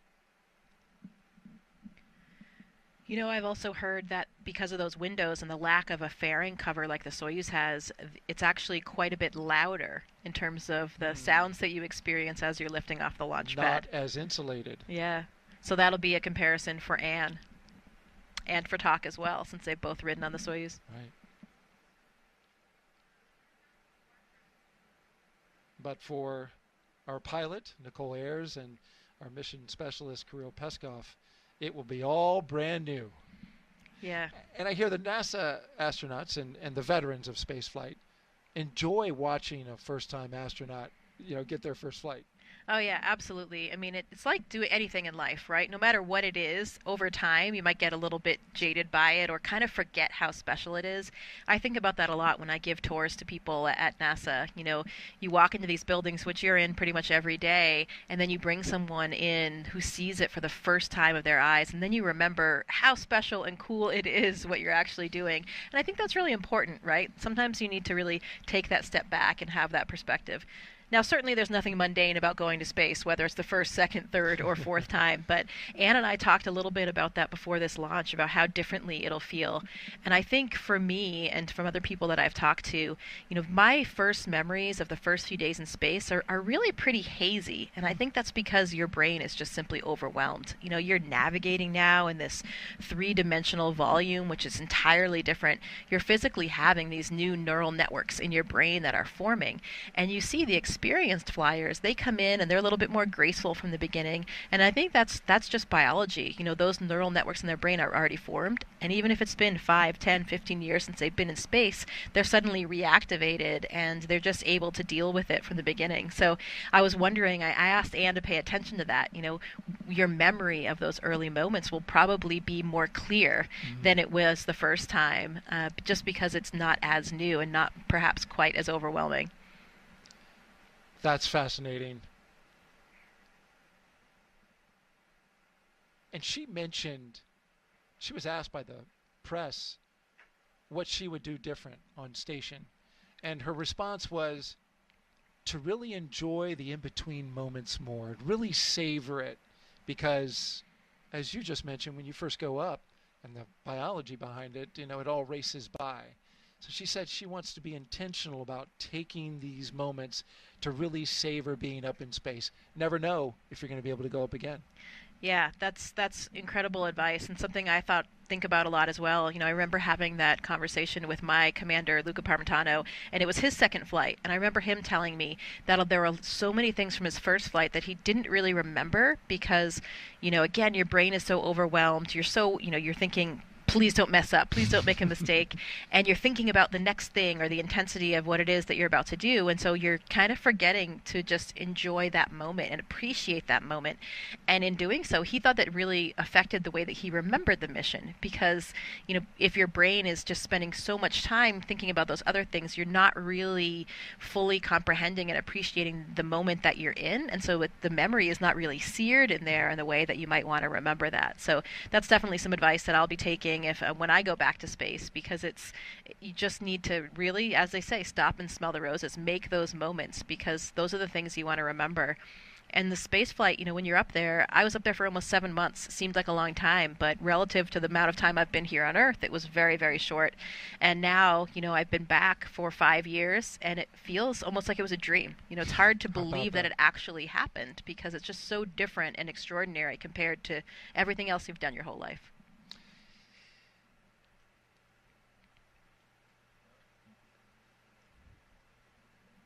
I really enjoy you talking about this, Jessica. It's fascinating to me, and I'm sure to the audience. If you are just joining us, you are watching live launch coverage of Crew 10, NASA and SpaceX's 10th operational mission to the International Space Station.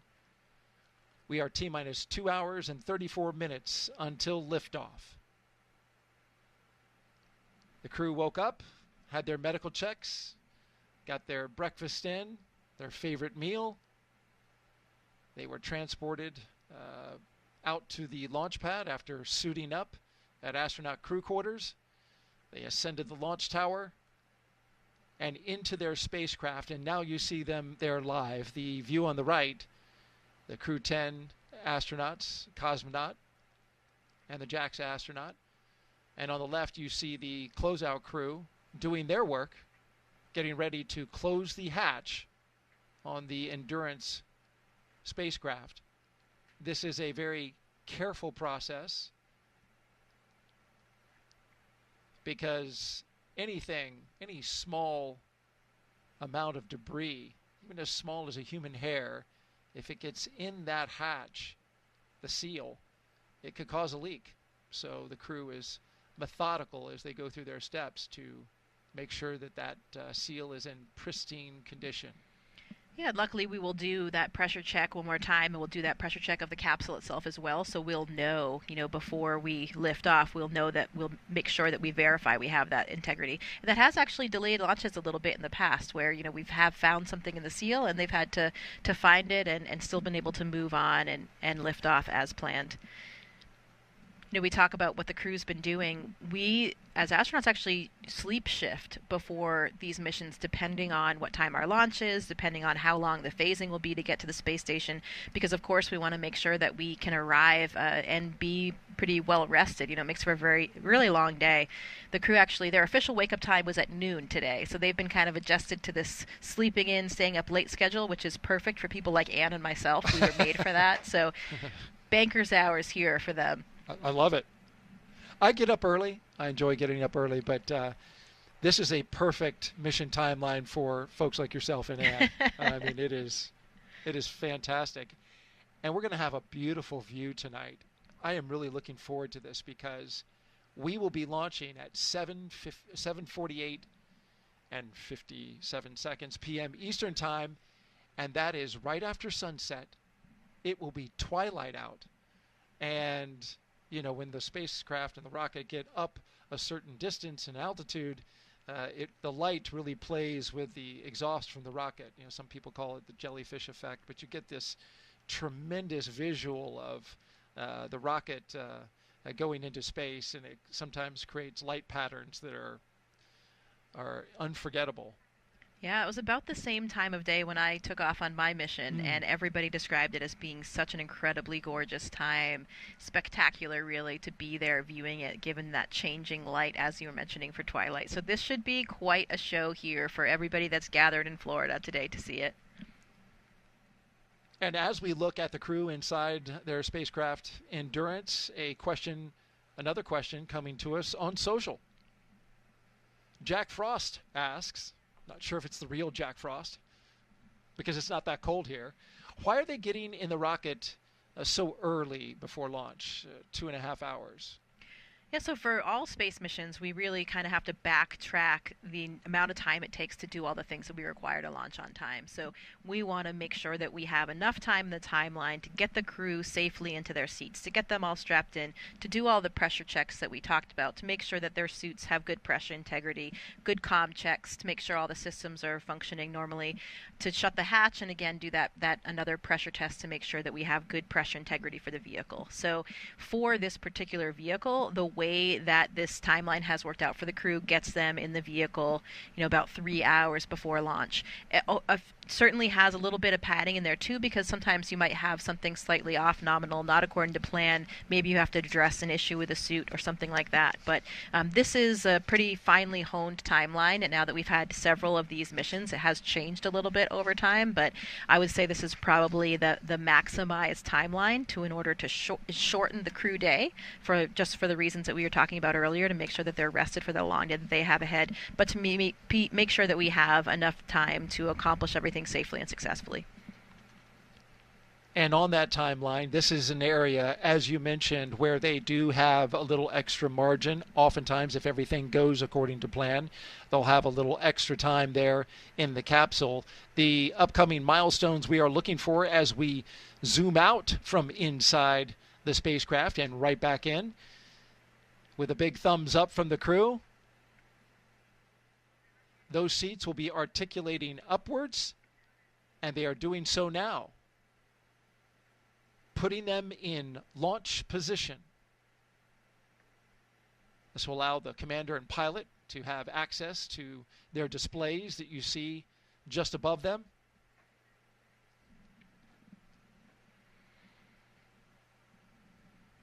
This is also helpful to the astronauts who can't spend forever on your back. It's a comfortable position, I'm sure, but there are... Exec's seats are in the launch position. There are concerns that, and I know this from the Artemis missions, that you can only spend so much time on your back. So with SpaceX and the late load, it's very convenient. It's a very short amount of time that they spend on their back before going up into space. And now we're getting some of those comm checks.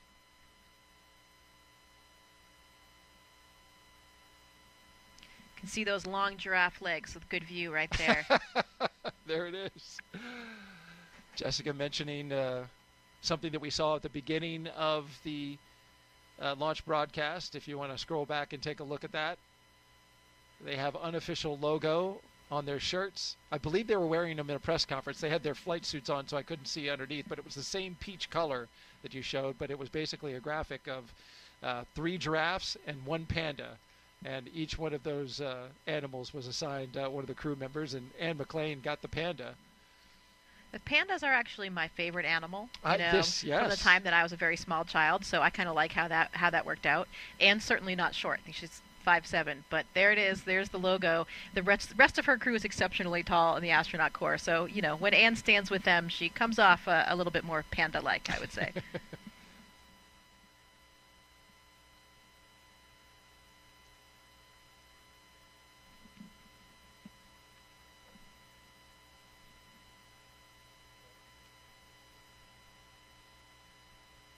So the next few milestones we should see. Dragon, SpaceX, you are go for Section 2, suit leak check preparation. That's right, is suit leak check. This is the second of the day. We are go for Section 2, suit leak check prep. So you will, after that brief initial comm check, they will suit leak check. And so you will see the suits inflate. They'll put their visors down. And then when that is complete, they'll do a full complement of communication checks with each one of the crew members. But right now it's suit leak check. So they are about to inflate.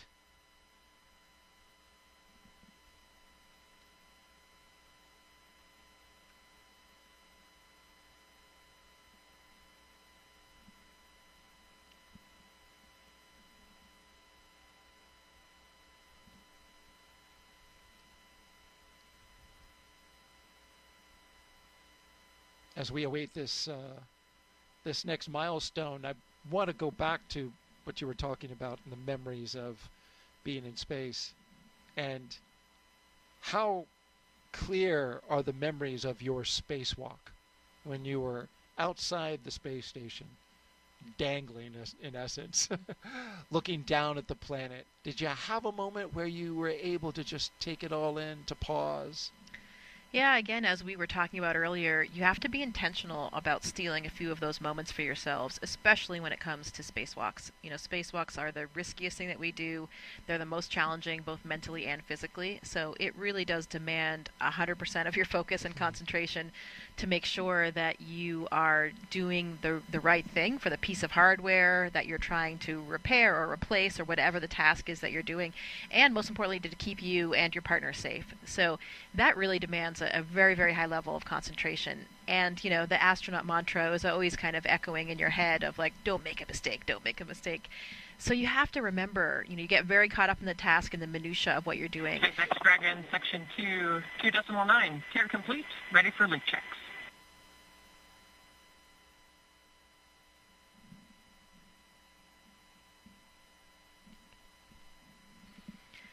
So there were a few moments that I did. I thought, okay, I need to look down. I need to appreciate SpaceX this. copies. You are go for Section 3, suitly check.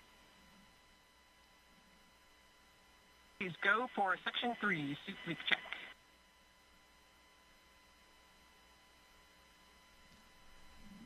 And one of those moments was when I was actually in the foot restraint that we have that you really secures you in one position, and I was working with one of the batteries that we had, and Christina was below me, and as I looked down, I saw the view. We were actually coming over those Patagonia ice fields that I was describing earlier, which is one of my favorite spots, and I remember seeing that and just waiting for a second and thinking, okay, wow, this is pretty extraordinary, you know.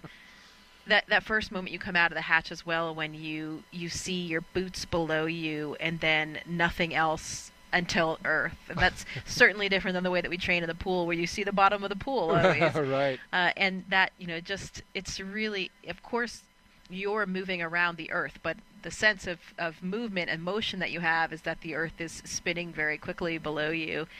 And it's really an extraordinary feeling. I remember as well, Christina and I were under the airlock. We had a moment, so had a pause, and we flew right over San Diego, where I went to graduate school.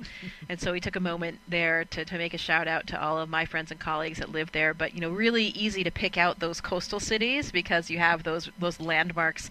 When you're looking down at the Earth and you don't have the benefit of the borders drawn on a map, a lot of times geography can be pretty challenging. So those coastal areas are the easy ones to pick out.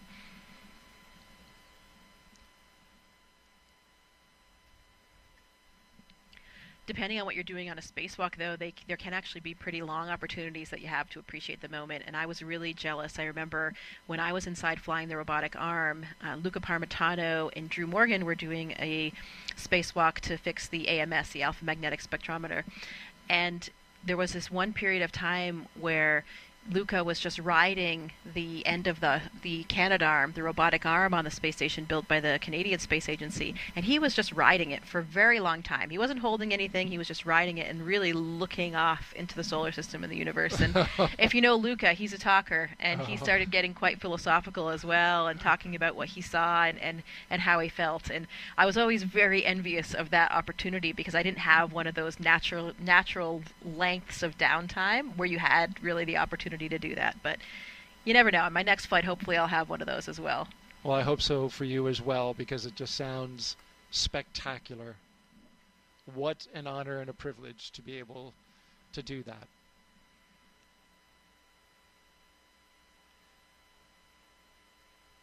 Well, it looks like we're getting some inflation, right?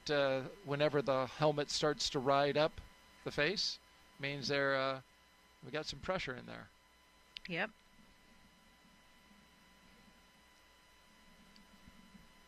Another social question for you, Jessica. Zryan Dox asks, what happens if the astronauts felt the need to scratch? Oh my goodness. Yeah, that is a good question. Good question, and unfortunately, often there isn't a lot that you can do. You can see right now they're already finished up with those pressure checks, so it wasn't a very long time. You saw Kirill actually reached right in and scratched his nose, so he looked like he did have something like that. SpaceX Dragon, suit leak check complete for nominal suits. SpaceX copies and concurs for good suits. Additionally, at this time, I have an update on the hydraulics issue that LD briefed during the weather briefing, if you're ready to copy.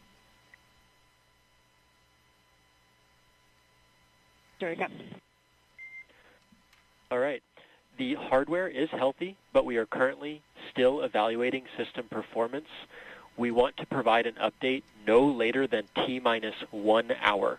If additional time is needed, the final call just needs to be made prior to LES arm, but still expect an update from us no later than T-minus 1 hour. How copy? Can we copy the update? We'll expect an update prior to 1 hour and understand the constraint with the LES arming. Thank you.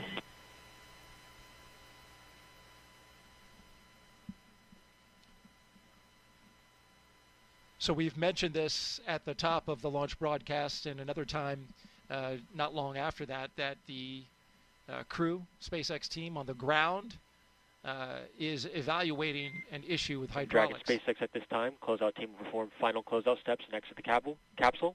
You're go to proceed to Section 4, side hatch close, and report when ready to close the hatch. Dragon copies, Section 4 and work. So that applies to the team on the left, to the call out that you just heard, as they ready to close the side hatch for Dragon. But back to the brief that was just given to the Crew 10 crew regarding the hydraulics on the ground, and they are currently looking at an issue that is related to hydraulic lines or a hydraulic issue with the clamp arm that holds the Falcon 9 rocket to the transporter erector. Again, there's an issue with the hydraulics related to the clamp arms, and there you see them, and that holds the rocket to the transporter erector. They're evaluating an issue with the hydraulics in one of those clamp arms. So they're working through the data, evaluating the situation. They're going to take some more time to look at this, and told the crew that they will give them an update in about an hour, but they have to make a call on which way this will go, whether they build flight rationale to go ahead and fly, or if it's something that would require us to stand down for the day. That will be something that they are discussing right now, but they can make that final call just before the arming of the launch escape system.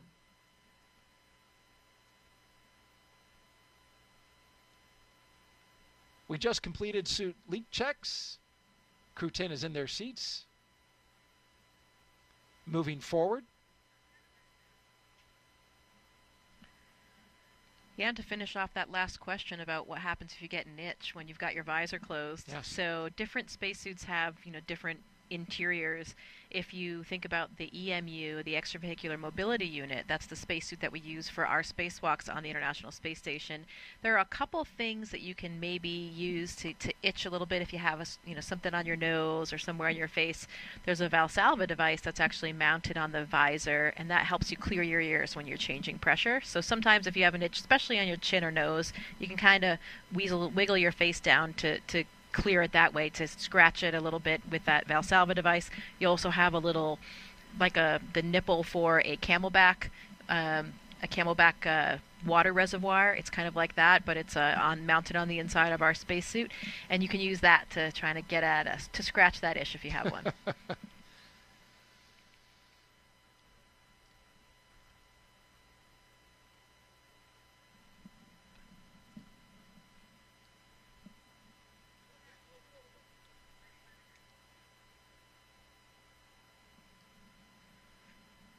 One of the factors that they're looking at on launch day, of course, is the weather, and it couldn't be much better than this. 95% go, winds 12 to 17 miles per hour out of the southeast, temperature 67 degrees expected at launch time. We're in the 70s as we speak, and it has just been delightful outside.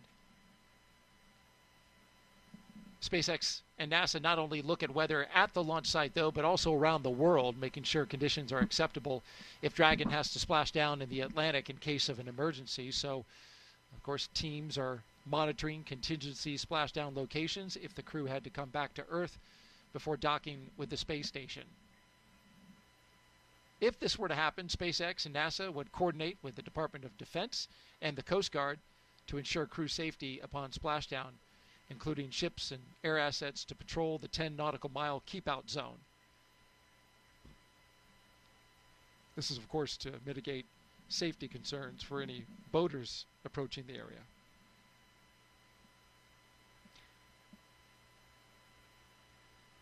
The weather brief that they got at the top of the launch broadcast was that conditions along the ascent corridor were good. They did have some winds that were teetering right on the line, but they were expecting them to go down. And how about that? What a beautiful view. A nice sailboat off in the distance, though I'm wondering if that is okay.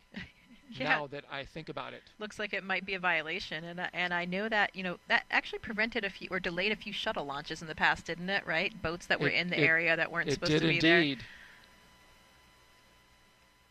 I can tell you with a fair amount of certainty that as lovely as a day as it is to be out sailing, they are not supposed to be in that location. Now, the area is cleared by the range, so we'll wait for an update from the range to find out what the situation is there.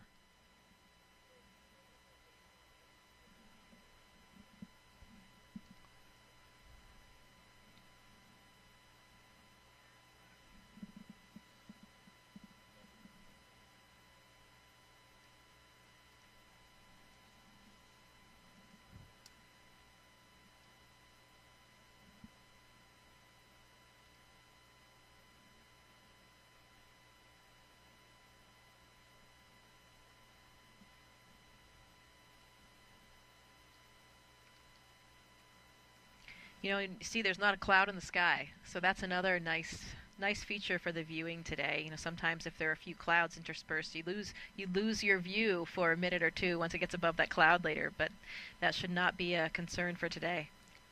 Yeah, the high pressure system that's in the area literally swept out all the moisture and storms that we had earlier in the week. We had a cold front pass through on Tuesday, or Monday rather. Dragon SpaceX for hydraulic checks.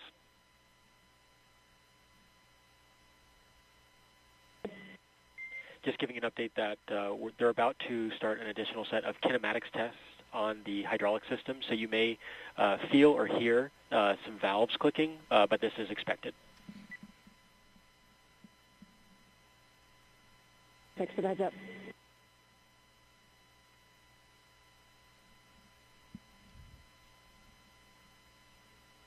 So SpaceX informing the crew that they will be hearing some noise as SpaceX cycles hydraulic valves.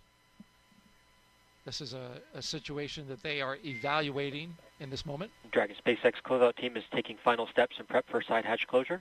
Stand by for transition to pad hatch closed. Ensure all items remain secure from now through launch. Copy. And there you see the crew closing the hatch. But again, back to the hydraulic issue, SpaceX cycling those valves as they work an issue with some ground equipment, the hydraulic lines, and the system that feeds the clamp arms, which holds the rocket to the pad. A note about that boat that we saw earlier, there is still plenty of time to clear the range. And so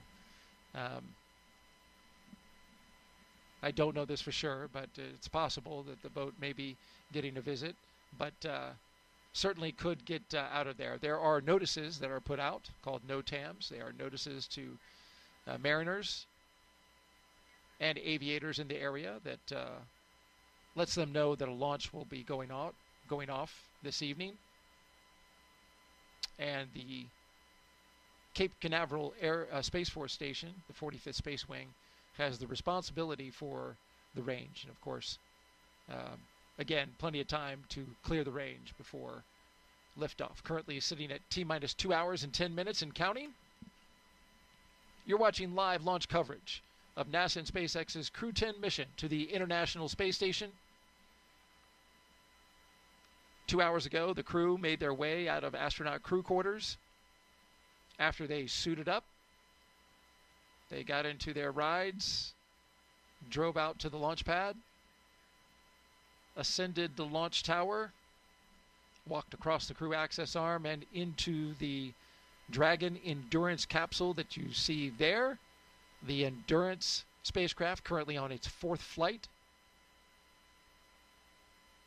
The flight leader in the fleet currently. The crew is now inside the capsule, and the team there at SpaceX performing some leak checks to make sure the capsule is airtight.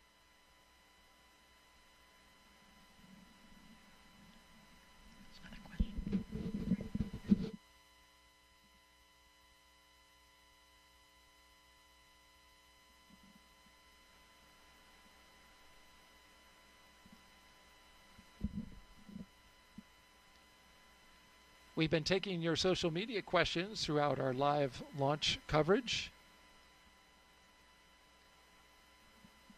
Keep them coming. Hashtag AskNASA on Facebook, X, YouTube, and Twitch. Our next question comes from Spooky Sniper, asking, Jessica, what's one challenge of spaceflight that most people don't really think about? Well, one thing that comes to mind is the challenge that we face when we come back home, because you've been operating in this really intense, novel, exciting environment for 6 months, 7 months in my case, even longer for some of the recent missions. And every day you're intertwined with all of the systems of the space station, all the experiments, everything that's going on. And it's, your participation, all the work that you're doing is critical and crucial to the success of those experiments, to keeping the space station alive and healthy. And there's a lot of meaning in your work. You have these very busy days that are all laid out and planned by the ground teams. And then you leave the space station and the transition is quite sudden. You come back, you have to contend with gravity again, which doesn't feel great for your body. And you think about it, you're thinking, well, wait a minute, I left, and somehow the space station's up there still doing just fine with another crew that's taking care of it, but you're personally no longer connected to it and responsible for those everyday operations. And it's quite a difference from when you come back. And I think especially for astronauts on their first missions, I've talked to quite a few astronauts Dragon about SpaceX, it. Are you ready for comm checks with MD, LD, and DC? SpaceX Dragon, ready for comm check. Copy, I'll initiate the teacher's comm check. Dragon, SpaceX, comm check. SpaceX Dragon, loud and clear. Core, loud and clear. Teacher's comm check complete. Stand by for comm checks with DC, MD, and LD in the launch configuration. Dragon, DC on countdown 1, comm check. DC Dragon, loud and clear. DC, loud and clear. Stand by for comm checks with MD. Dragon, MD on countdown 1, comm check. MD Dragon, loud and clear. MD, loud and clear. Stand by for comm check over Dragon to ground. Dragon, MD on Dragon to ground, comm check. MD Dragon, loud and clear. MD, loud and clear. Stand by for comm checks with LD. Dragon, LD on countdown 1, comm check. LD Dragon, loud and clear. LD, loud and clear. Stand by for comm check over Dragon to ground. Dragon, LD on Dragon to ground, comm check. LD Dragon, also loud and clear. LD, loud and clear. Dragon, SpaceX, launch configuration comm checks complete. SpaceX Dragon, copies.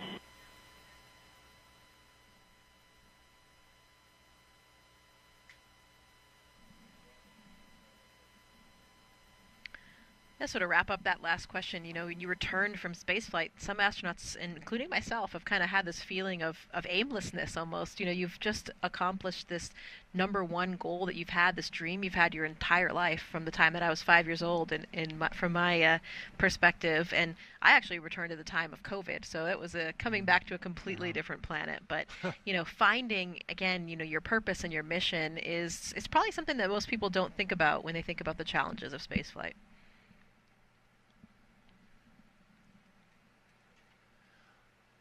All right, we are T-minus 2 hours and 5 minutes and counting until liftoff of NASA and SpaceX's Crew 10 mission to the International Space Station, an incredible orbiting lab, and of course, their final destination for Crew 10. Let's take a closer look now at how we're getting help here on Earth from all of that revolutionary science and research being done up in low Earth orbit. The International Space Station isn't just a symbol. It's a powerhouse of cutting-edge science, constantly revealing secrets that defy Earth's limitations and drive us farther into the cosmos. Our mission is research and science. We have experiments mounted on the outside of the station that are looking at Earth. We study our own bodies and how they react to space, to weightlessness, to radiation. And that helps not only us go on further in future missions, but also helps for medical research back home. And then we study lots of different things as well, like materials, combustion, all sorts of things that help us understand life back on Earth. Yeah! Microgravity doesn't play by the rules. It flips them upside down, transforming how liquids flow, how flames burn, and unraveling biological mysteries before our eyes. I saw some heart tissues beating in space, and it was incredible. Photon, we see that top one beating. Looks like happy heart cells. But we're not just along for the ride. We're explorers, diving headfirst into the challenge and harnessing the power of this unparalleled platform, just as we have been for decades. We're on a relentless quest for answers, seeking to understand the intricate workings of the human body in space and ensuring future crews stay safe on their daring journeys beyond Earth's orbit. The human aspect of human space exploration is always going to be very important for decades to come.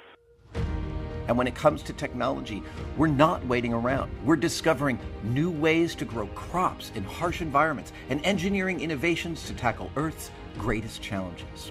We have amazing technology that allows us to recycle water and create water for us to drink. It's delicious. Microgravity isn't just a curiosity. It's a game changer in the fight against diseases back on Earth, paving the way for breakthroughs that benefit us all and enabling new economic opportunities in space. Welcome, Axiom 3 on board the International Space Station. From our vantage point more than 200 miles above Earth, we are not just spectators. We're gaining unprecedented insights into the world we call home, and we're sharing our findings openly. We're not just achieving results today. We're sparking inspiration in future generations of explorers and embracing the power of global collaboration as we reach for the stars. What was your favorite experiment on the International Space Station? Toby, great question. My favorite experiment was the one that I got to eat. It was us growing hatch chili peppers in our plant habitat. Station Huntsville on 2, we have video in Node 1. Look at those chili peppers. And as we soar through space at 17,500 miles per hour, each moment is a step closer to unlocking the mysteries of our Earth, our universe, and propelling our pioneering spirit even farther into space. So come along for the ride aboard the International Space Station.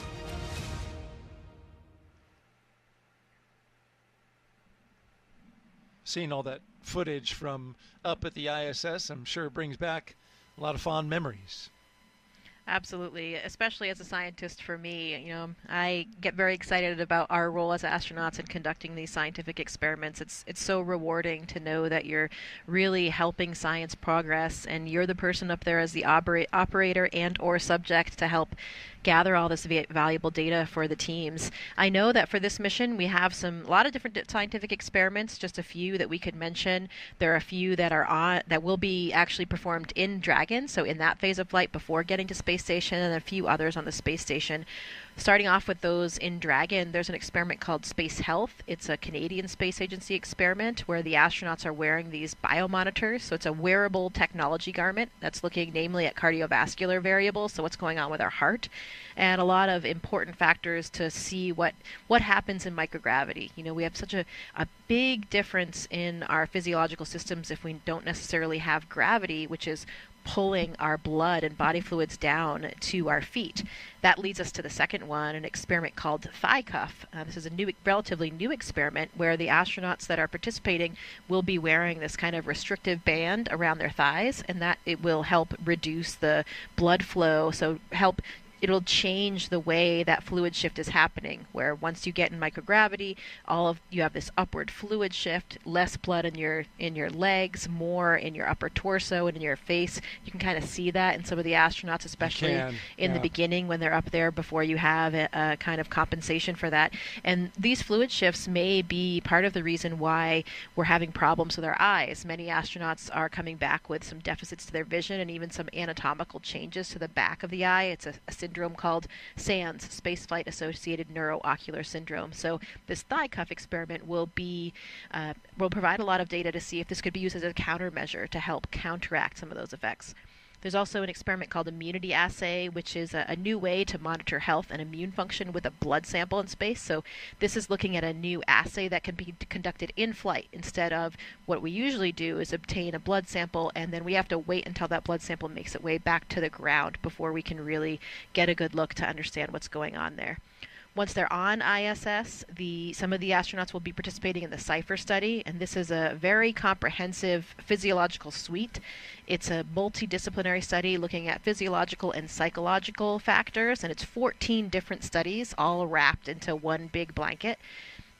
And it's really looking at comparing and contrasting long-duration missions in the future, missions of different durations, and getting a really comprehensive understanding of all of those different physiological systems, again, with some of the applications to SANS like we were talking about. Another experiment called Drain Brain 2.0. This one's looking at blood flow between the heart and the brain, uses a special neck collar to understand what's going on with those dynamics with blood flow between the heart and the brain in microgravity. There are some more combustion experiments. We saw that in the video, something that we do on almost every ISS mission these days because, of course, even flames burn differently in space. We don't have convection, air is moving differently, and that has led us to a lot of breakthroughs in understanding more about how fire burns, what makes up these different constituents of flames. This mission, they'll be doing experiments called SOFI, and that will be looking at the different models for flammability with applications toward future space missions and also some terrestrial applications for combustion models. So as you can see, you heard the astronauts talk about it in the video. We do all kinds of science from all different aspects. When you remove this elephant in the room that is gravity, this variable that's present in all experimental models forever from the beginning of time on Earth. If you remove that, who knows what results can happen. So it's a really, really exciting place to do science.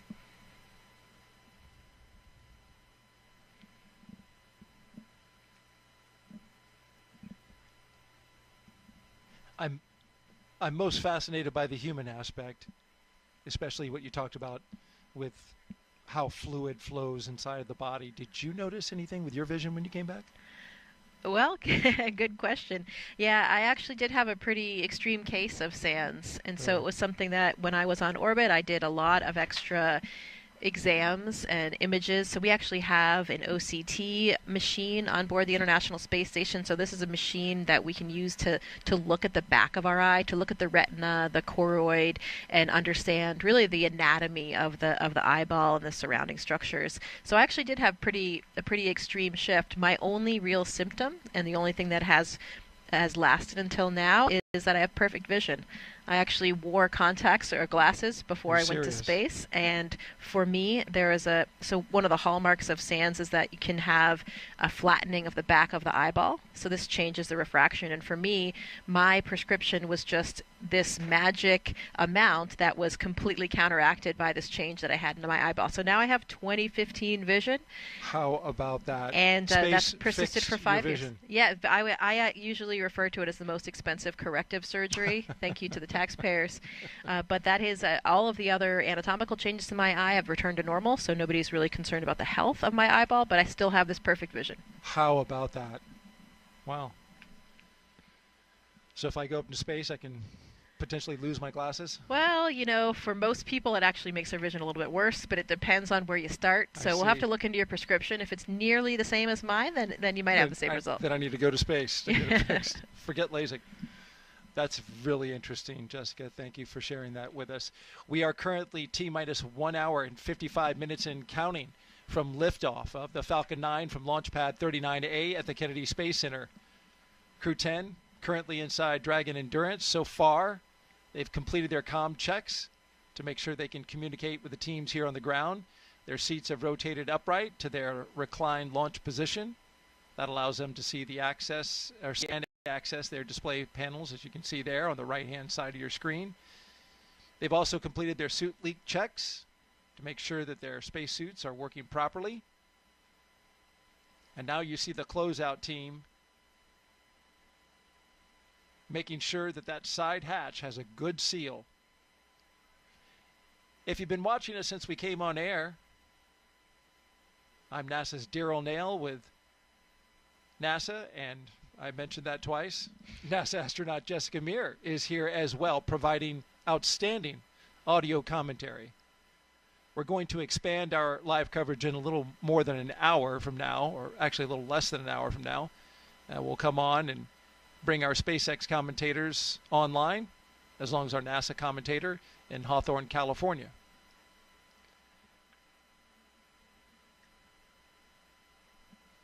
Here's another look at the crew going into space today. The Crew 10 commander is NASA astronaut Anne McClain. She's a West Point graduate and U.S. Army colonel who has spent 204 days in space and completed 2 spacewalks. She's a highly decorated Master Army aviator with over 2,000 flight hours, and she even played for the USA Rugby Women's National Team. Yeah, that's right. My classmate Anne, she's a natural leader, and she is exactly where she should be, leading this crew to space today. Your Crew 10 pilot is NASA astronaut Nichole Ayers, a U.S. Air Force major and graduate of the Air Force Academy. Over 1,400 flight hours, including 200 in combat. This will be her first space flight, making history as the first astronaut from NASA's 2021 class to fly. To add another dimension, Nichole also minored in Russian while she was at the Air Force Academy. So lots of, we talked about shared language earlier, and in a literal sense as well here for these crew. Very helpful on this mission and this flight, and better communicating with her mission specialist, cosmonaut Kirill Peskov. Our mission specialist, JAXA astronaut Takuya Onishi.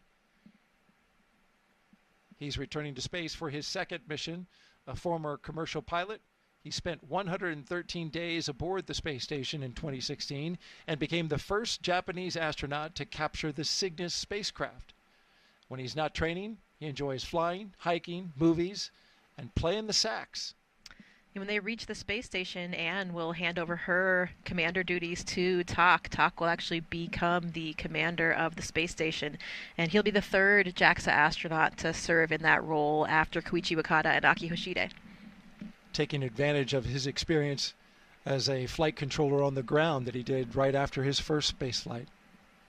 The second mission specialist is Roscosmos cosmonaut Kirill Peskov, a former airline co-pilot. This will be his first trip to the International Space Station. Trained in skydiving, zero gravity, scuba diving, and wilderness survival, he's ready for the challenges of space. Kirill is always finding adventure on this planet, he has that sort of adventurous spirit, so he's always exploring every environment he's in, and I'm sure that this will be even more special for him, having that natural sense of exploration and adventure in him when he sees the Earth for the first time from above. A fine crew, all four of them pilots. 2 military pilots, 2 commercial pilots.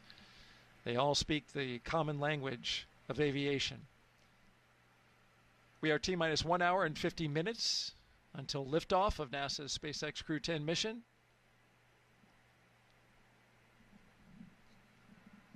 We have 3 astronauts and 1 cosmonaut inside of Dragon Endurance atop a Falcon 9 rocket from Launch Pad 39A at the Kennedy Space Center in Florida, and they are headed to the International Space Station to help maintain the orbiting lab. Once on board the International Space Station, Crew 10 will become members of Expedition 73. As Jessica wonderfully explained, they will conduct research to understand material flammability, contributing to future spacecraft design, and study how spaceflight affects human physiology and psychology, an important aspect as well. The crew will also engage with students worldwide via ham radio, and they will use existing hardware with newly integrated software to test a backup lunar navigation solution helpful for our Moon to Mars program.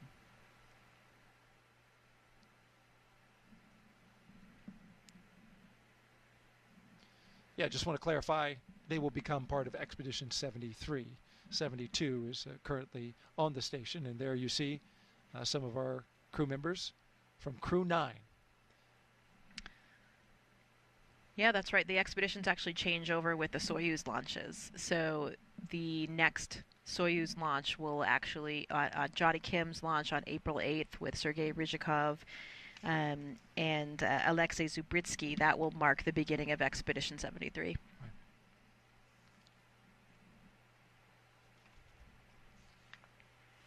So far, we've had a pretty smooth countdown. Everything going well with the astronauts. As you can see, they are inside the spacecraft Endurance. The spacecraft is in good shape. The launch vehicle, the Falcon 9 rocket, also in good shape. The crew, they're ready to go. Flight controllers in Houston are also ready.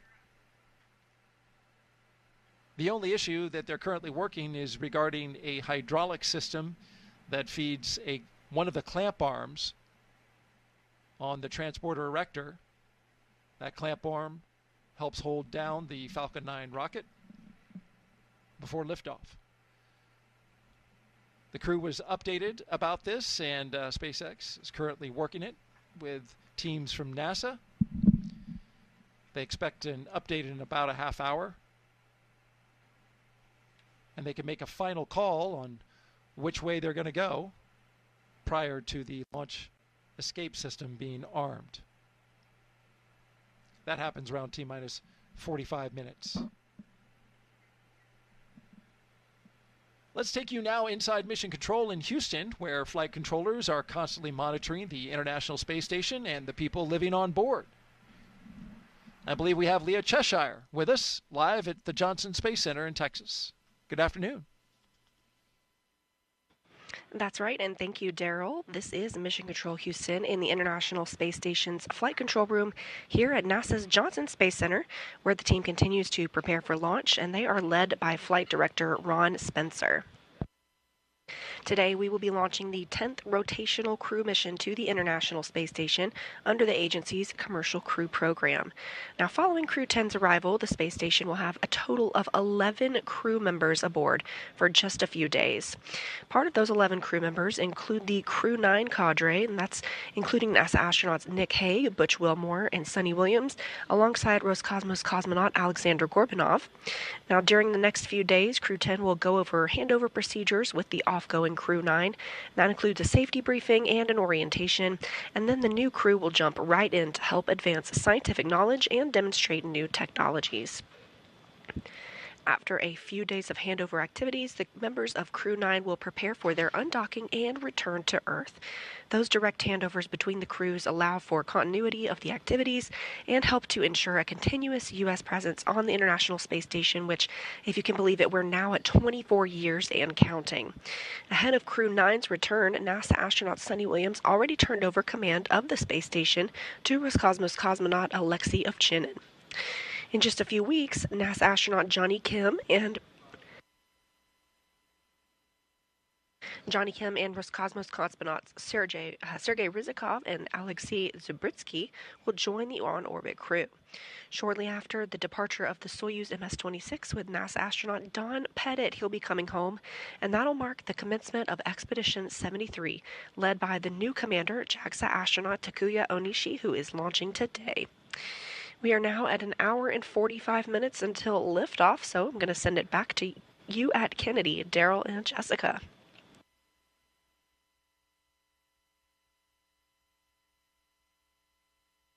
Thank you very much, Leah.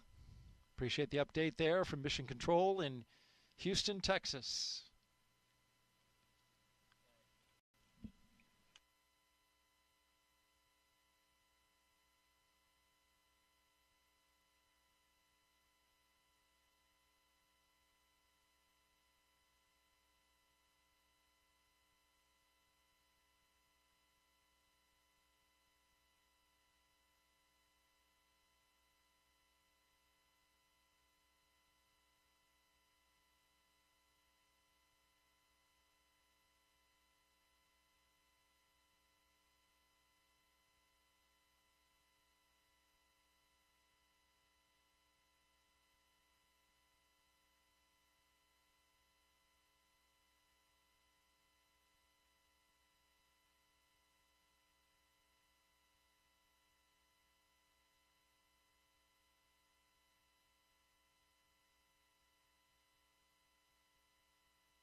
T-minus 1 hour and 43 minutes and counting until liftoff of NASA and SpaceX's Crew 10 mission to the International Space Station.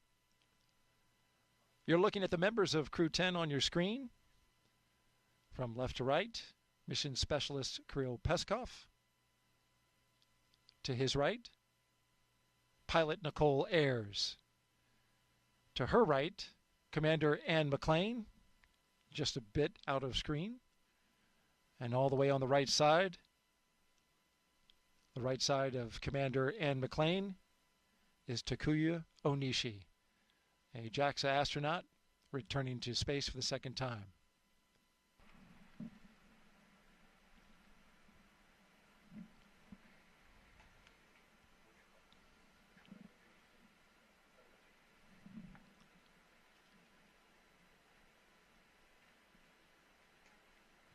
As Crew 10 prepares to launch, they are allowed to have a few personal items with them for their roughly 4-month stay in space. A few of the things they're taking up. We asked Anne McClain. She said that her and her crew were able to pack some personal gear to meet them on the ISS. It's going to go up on SpaceX 32 in April. She packed some sports team shirts and schools she attended, along with some holiday gifts for the crew. Commander McClain said, most importantly, she was able to pack a memento for multiple people who worked on this flight to support either her personally or the mission as a whole. And of course, she's going to bring those items back and return them to their owners after flight. And they include things like pins, necklaces, and rings. For Takuya, he's taken a lot of pictures of his family, friends, and colleagues up with him. Also some school banners, which is pretty common with the astronaut corps to take up various school and university paraphernalia. I think I remember your brown university sweatshirt. Departed the crew arm. SpaceX Dragon, copy.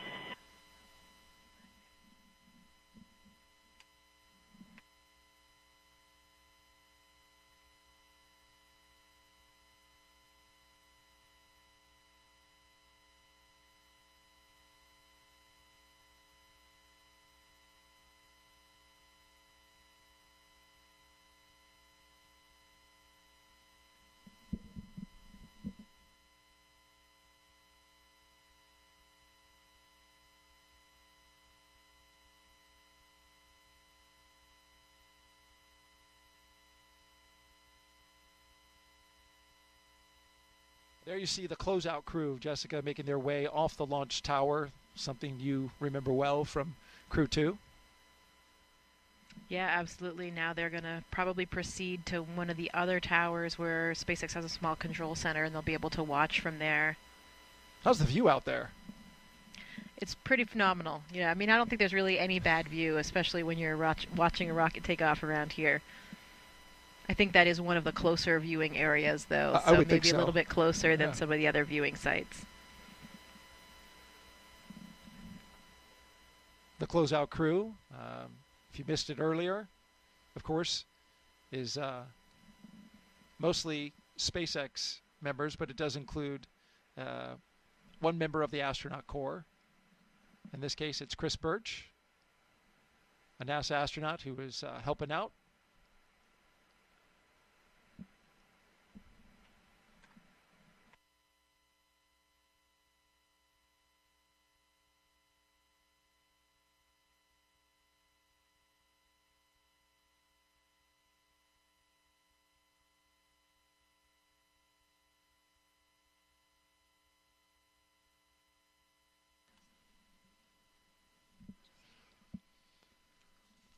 As Crew 10 launches, that means Crew 9 will return home soon. Crew 9 launched from Pad 40 at the Cape Canaveral Space Force Station back on September 28th of 2024.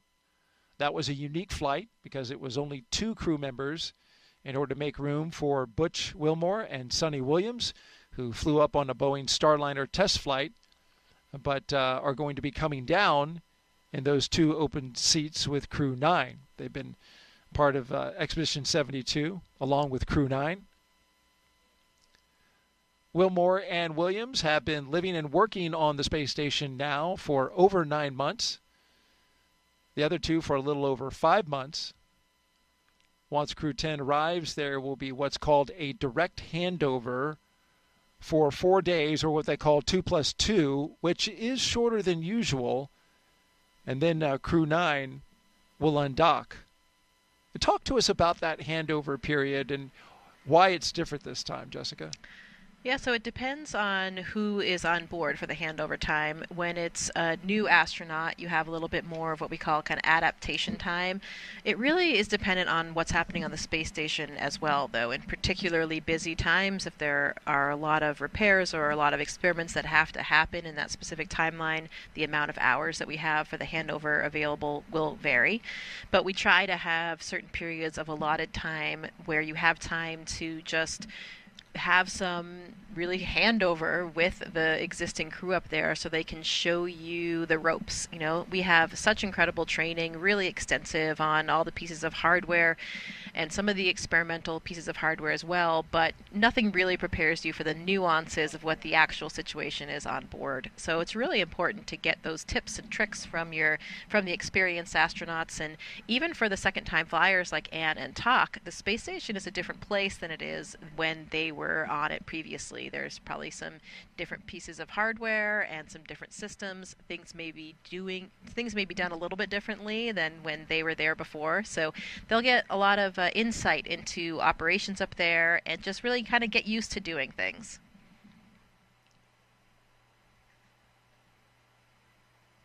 And that 2+2 is 2 travel days and 2 days of direct handover? Yeah, it's 2 days of real handover where the two crews are really overlapping and have that dedicated time to hand over activities, and then the other two is 1 arrival day and 1 departure day. So that's what makes up that 2+2.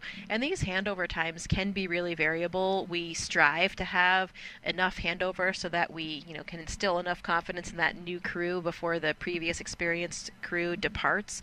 But, we are so tied in with the ground teams now, and we also have been operating up there for so many years.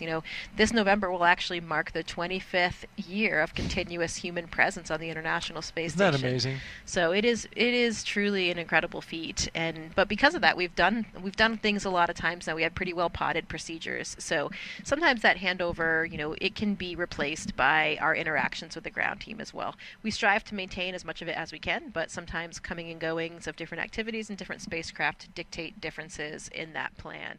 And also, we are aiming for this 4-day handover period, but we don't know exactly what it will end up as because, of course, we have to have good weather conditions back on the ground before we will undock Crew 9's vehicle. So in the end, we could have a slightly different than this 2+2 handover that we're expecting, but we have to plan for something.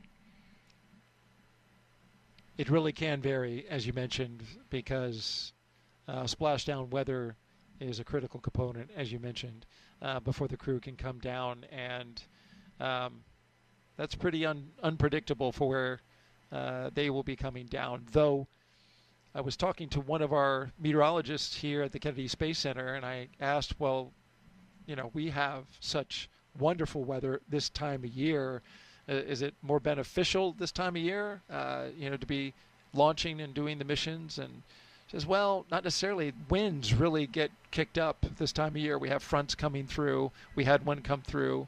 Winds today, you can see the flags blowing out there by our press site at Launch Complex 39.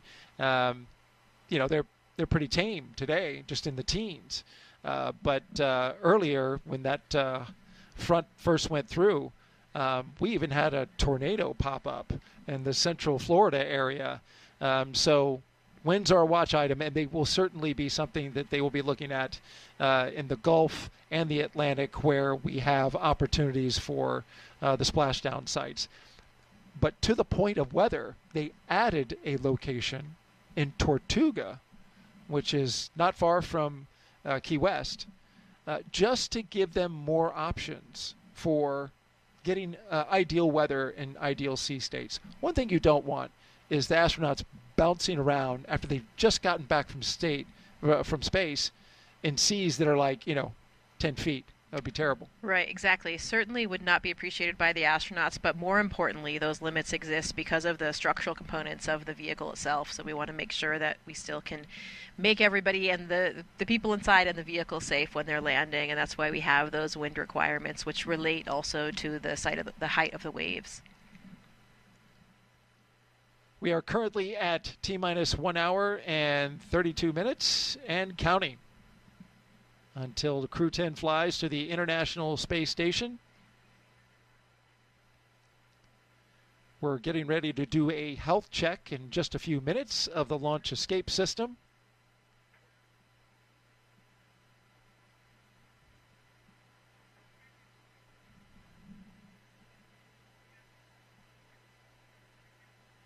Of course, the launch escape system, a critical component of the Endurance spacecraft. You're looking at the crew right there. On the left, Roscosmos cosmonaut and mission specialist Kirill Peskov. Yeah, that launch escape system will be armed 2 minutes before they start loading the propellant, and of course that's for good reason, because we're sitting now on top of this incredibly combustive material, and that will stay armed. The escape system will stay armed through orbital insertion, and either the ground or the crew can send that command. It has 8 Super Draco thrusters that fire in order to bring the crew to safety, and those thrusters are specific to the abort system, so they're only used for that abort system. the crew can actually hear it arm with like very loud thump, and then they can hear the fueling of the valves, and they can hear the flow of the fuel as well. There's a T-handle on board that the crew can activate if they needed to jettison themselves to safety. And we'll hear those calls once we have liftoff and we're getting into those different phases of abort. We'll actually hear Anne McClain make those calls, and we will know exactly where they are in terms of those flight phases for which aspects, which areas of the flight profile they're on.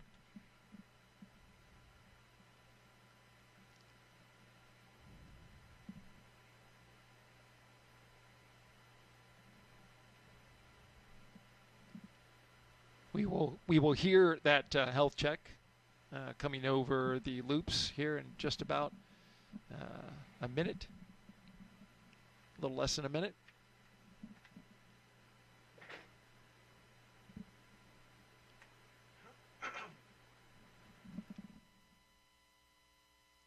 You know, we think about these abort systems, and certainly it's something that we never want to have to use, but when we do have the few occasions when we do use them, it's actually an incredible test and gives us a lot of faith in these systems. Yeah, that escape system I was reading can move Dragon half a mile in only 7.5 seconds, equivalent to a peak velocity of 436 miles per hour. I imagine in training, you've got to be ready for those kind of Gs. Yeah, absolutely. We have some centrifuge training.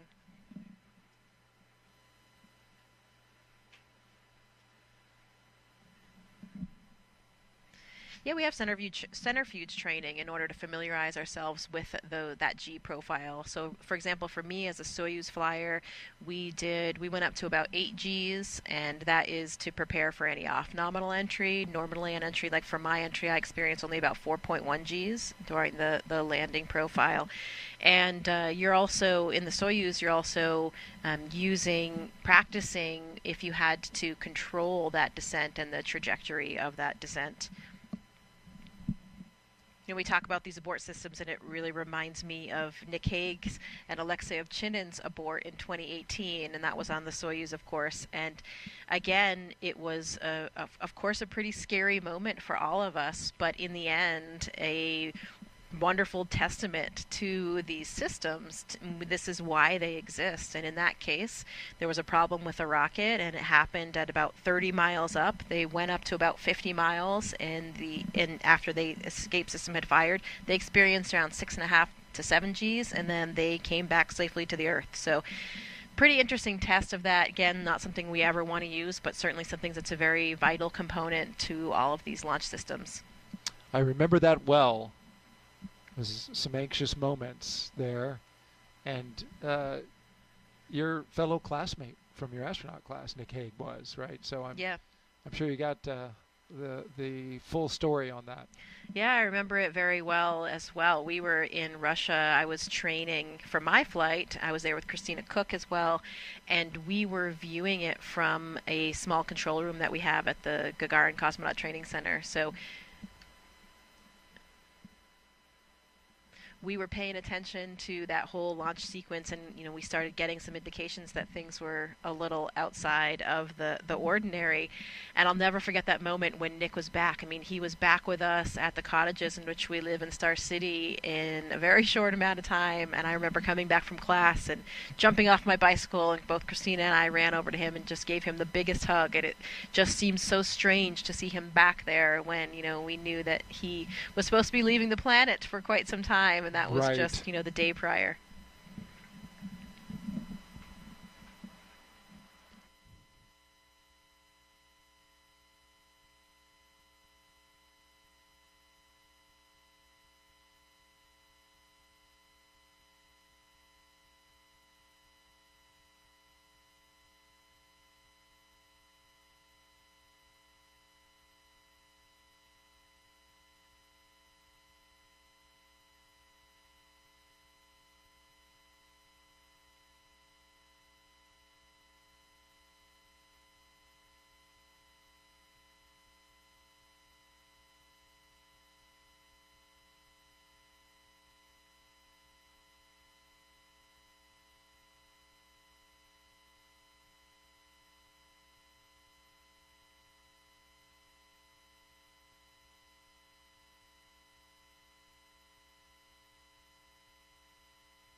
So here's a good shot of the crew members. They have ingressed the vehicle, they have completed the pressure checks of their spacesuits, and the hatch has been closed.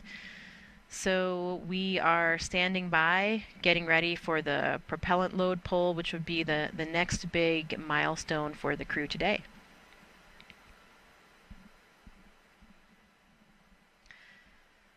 Dragon SpaceX for post-ingress briefing.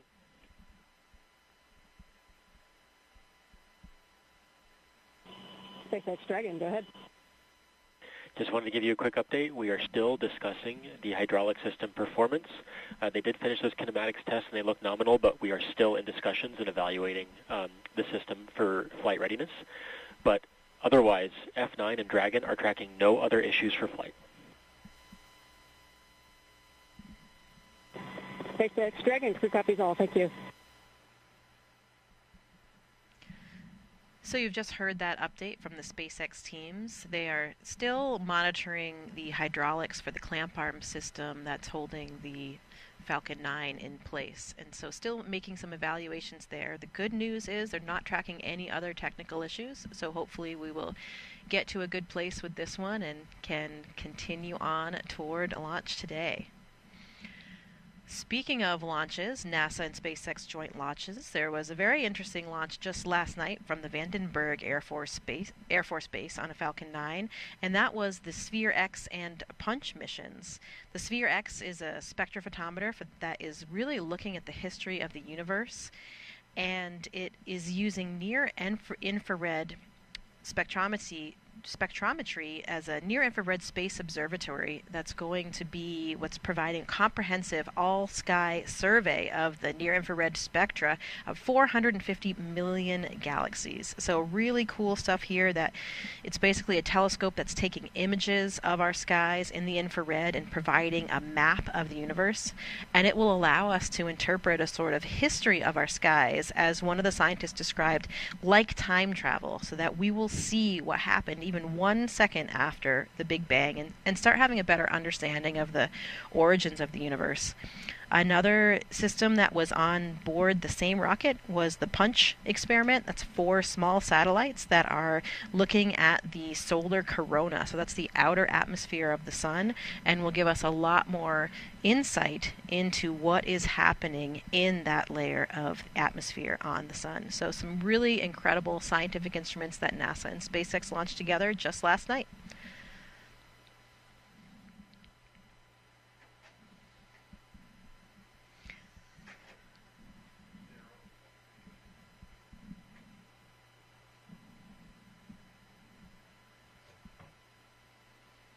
Another view of the crew here waiting patiently for their next update.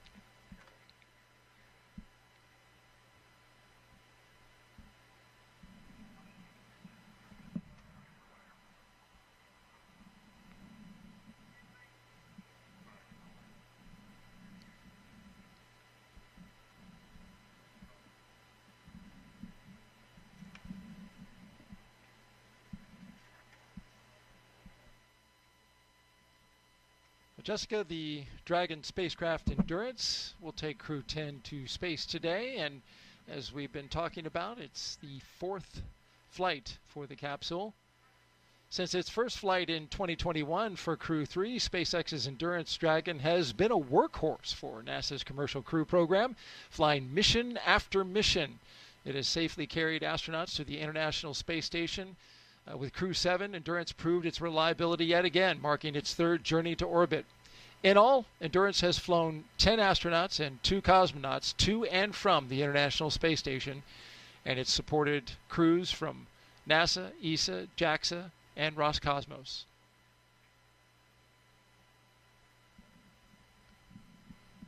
And we are currently at 1 hour and 19 minutes until liftoff of Crew 10 on a Falcon 9 rocket to the International Space Station. 1 astronaut and 1 cosmonaut will be the latest crew to fly as part of the NASA Commercial Crew program. The program uses private companies to transport people to and from the orbiting lab from U.S. soil. We've had a good countdown so far. Weather is almost perfect, 95% go. We do have an issue that SpaceX is looking at on the ground side. It has to do with the hydraulic system for the clamp arms, one of the clamp arms. Clamp arms hold the Falcon 9 rocket to the transporter erector. They have been giving the crew inside Endurance updates as they've been going along, and they're going to give them another update here soon. We know that they also let the crew know that they would be testing that hydraulic system. No danger to the crew at all in order to test that system. So they went ahead and cycled those valves. They're gathering data and continuing to work that. They have up until the launch escape system arm, which is T-minus 45 minutes, to make a call.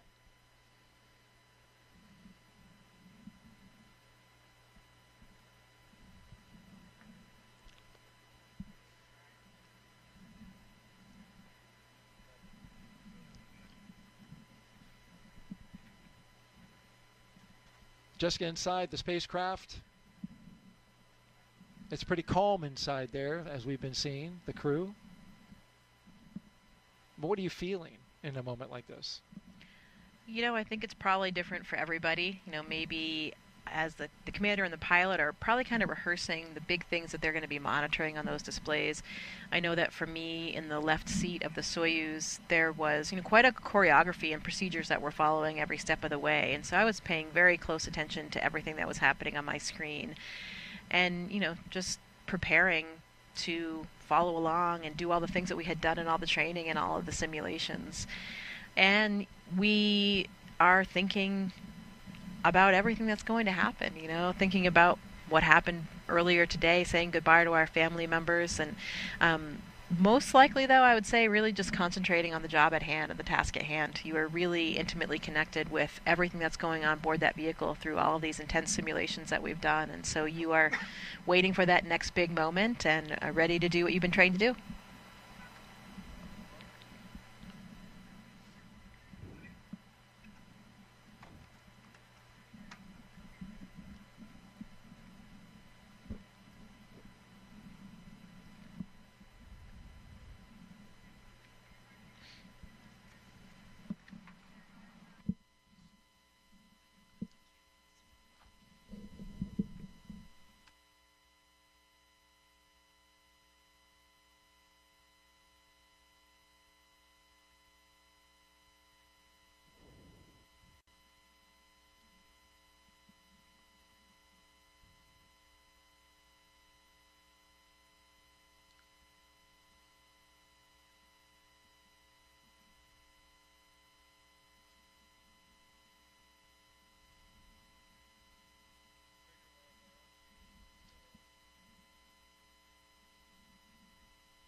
Good afternoon. You're watching live launch coverage of NASA and SpaceX's 10th rotational flight to the International Space Station. I'm NASA's Daryl Nail, and with us is NASA astronaut Jessica Meir. It's so good to have you. You've been with us for the past 3 hours doing commentary.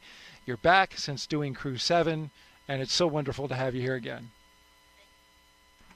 Thank you, Daryl. It is so wonderful to be back here, you know, with a classmate of mine on board, my friends and colleagues from various space agencies. It just feels incredible to be playing a role in some way in sending them off on their mission. Let's talk a little bit about your missions from the past. In 2019, Jessica Meir and Christina Cook made history with the first all-women spacewalk, the 221st for Space Station Assembly.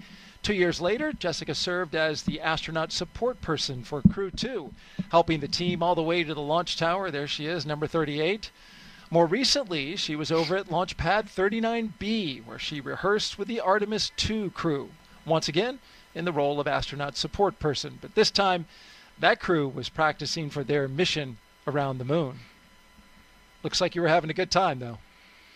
Absolutely. It's one of the best things about our job is serving in all these different capacities with our buddies along the way, and knowing that we're playing a role in helping them prepare for their missions, and also just broadening our own skill sets for whatever we might do in the future. One of the best parts, I think, about being an astronaut, we're just doing different things all the time. A lot of times the roles that we fulfill are very active. We're doing jet training, we're learning how to use and practicing with the spacesuits, we're taking a Russian class, we're learning about onboard systems, we're testing out something for an entirely new vehicle for the Artemis missions. So always fun and exciting. And we've got some beautiful views that we've been looking at of the Launch Pad 39A out there, for our rocket's going to be taking off just after sunset at 7:48 p.m. Eastern Time.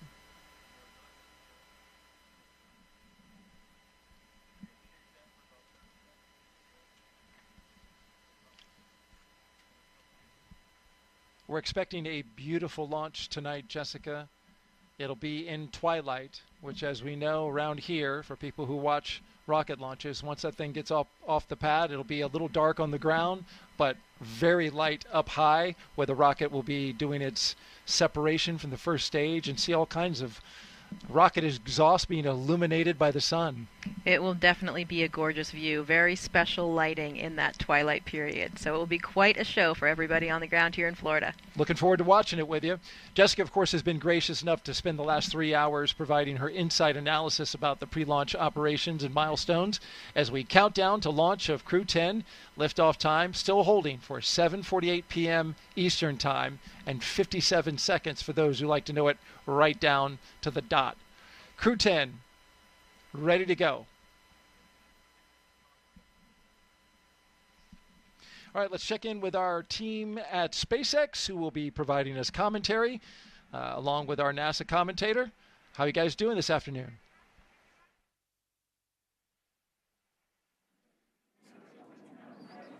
Hey, Daryl.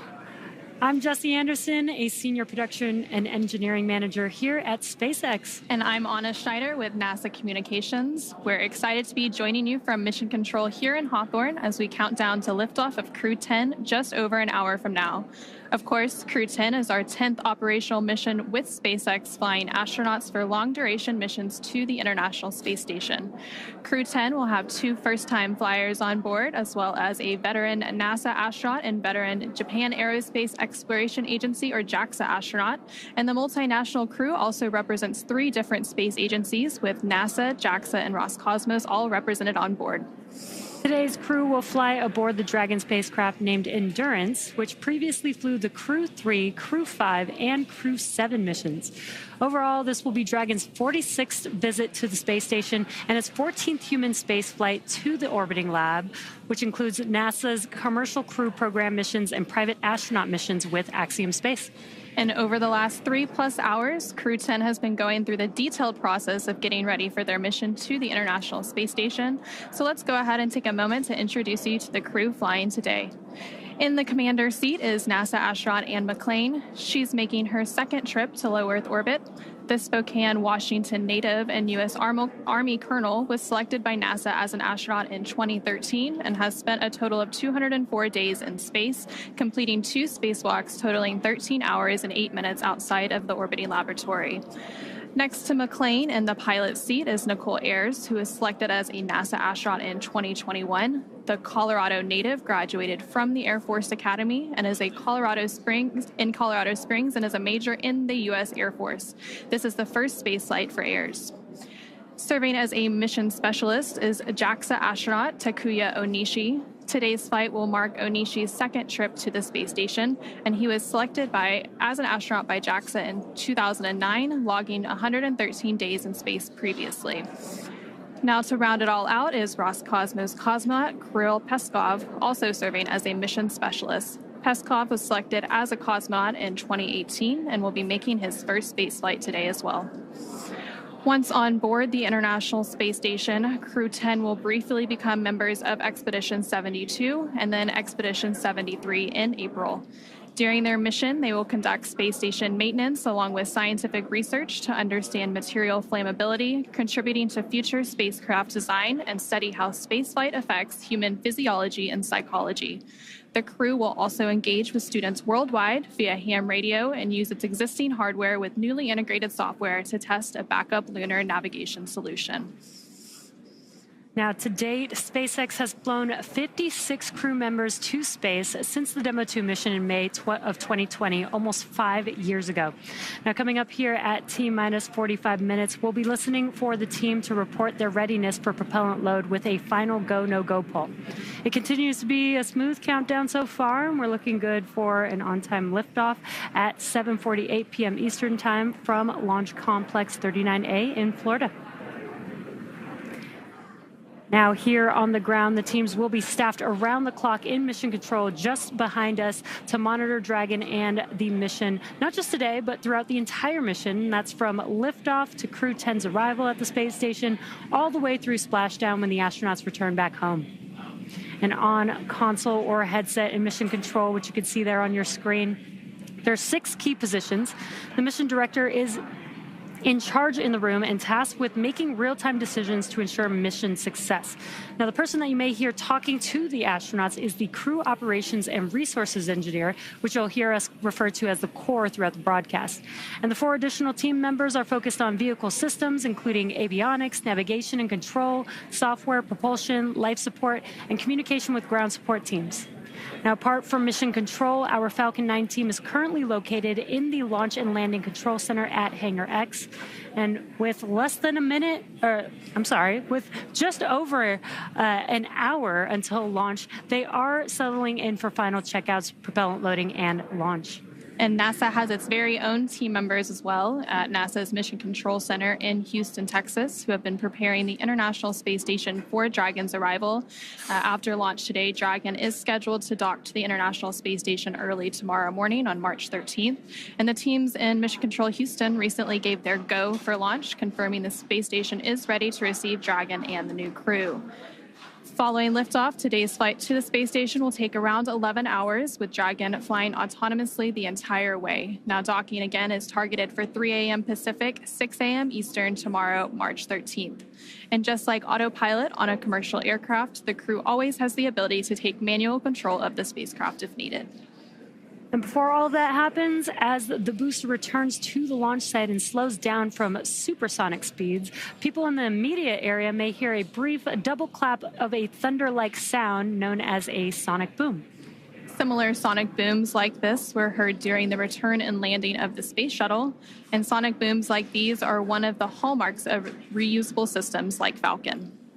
Here's what some of these booster returns have looked and sounded like on previous missions.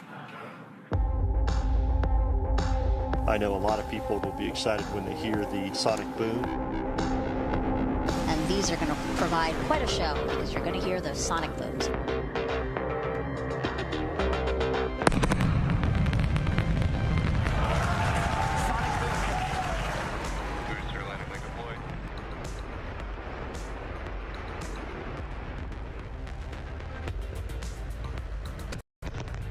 That sonic boom is great for us. That thunderclap broke the sound barrier.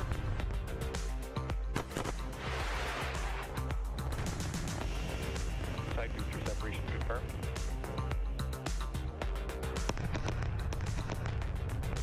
Just heard the 2 sonic booms here in the room. Booster landing confirmed.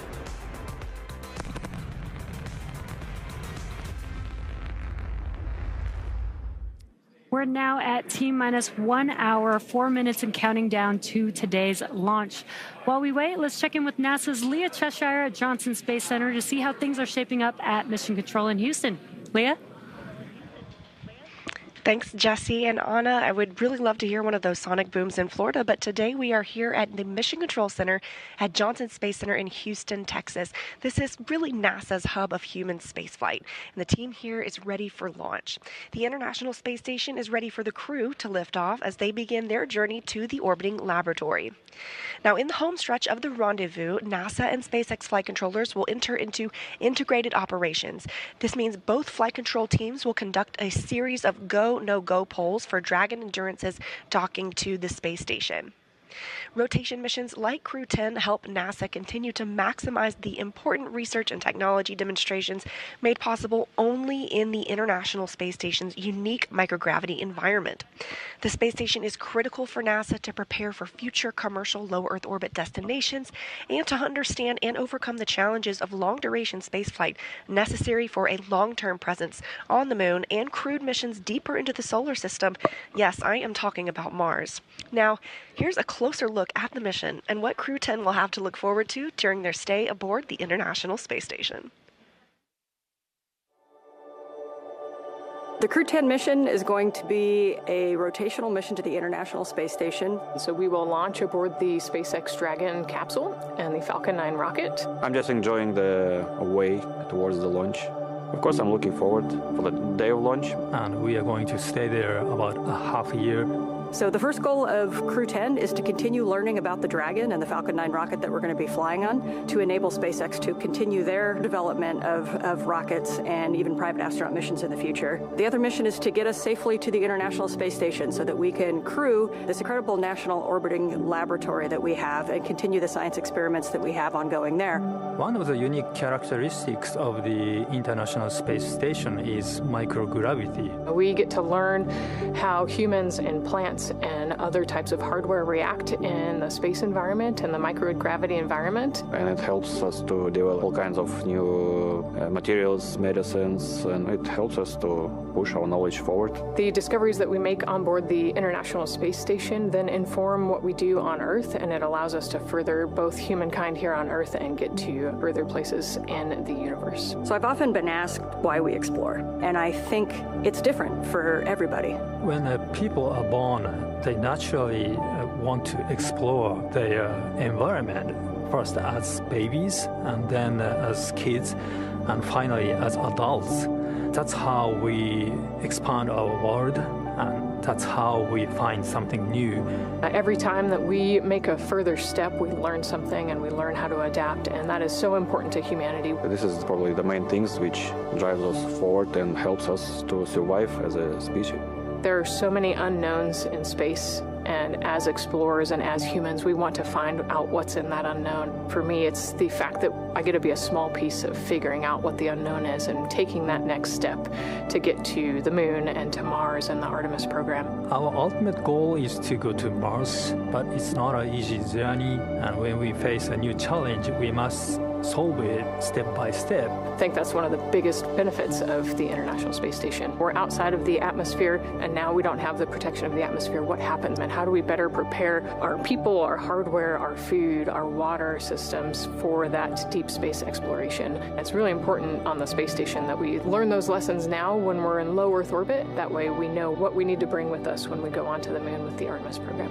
One of the things that we do on the International Space Station is work with our international partners all across the world. I think it's hard to overestimate the value of international cooperation in space exploration, because we all know that it takes much time and effort. Space is hard, it's very challenging, it's sometimes unpredictable, and that's why I think cooperation is the key to success.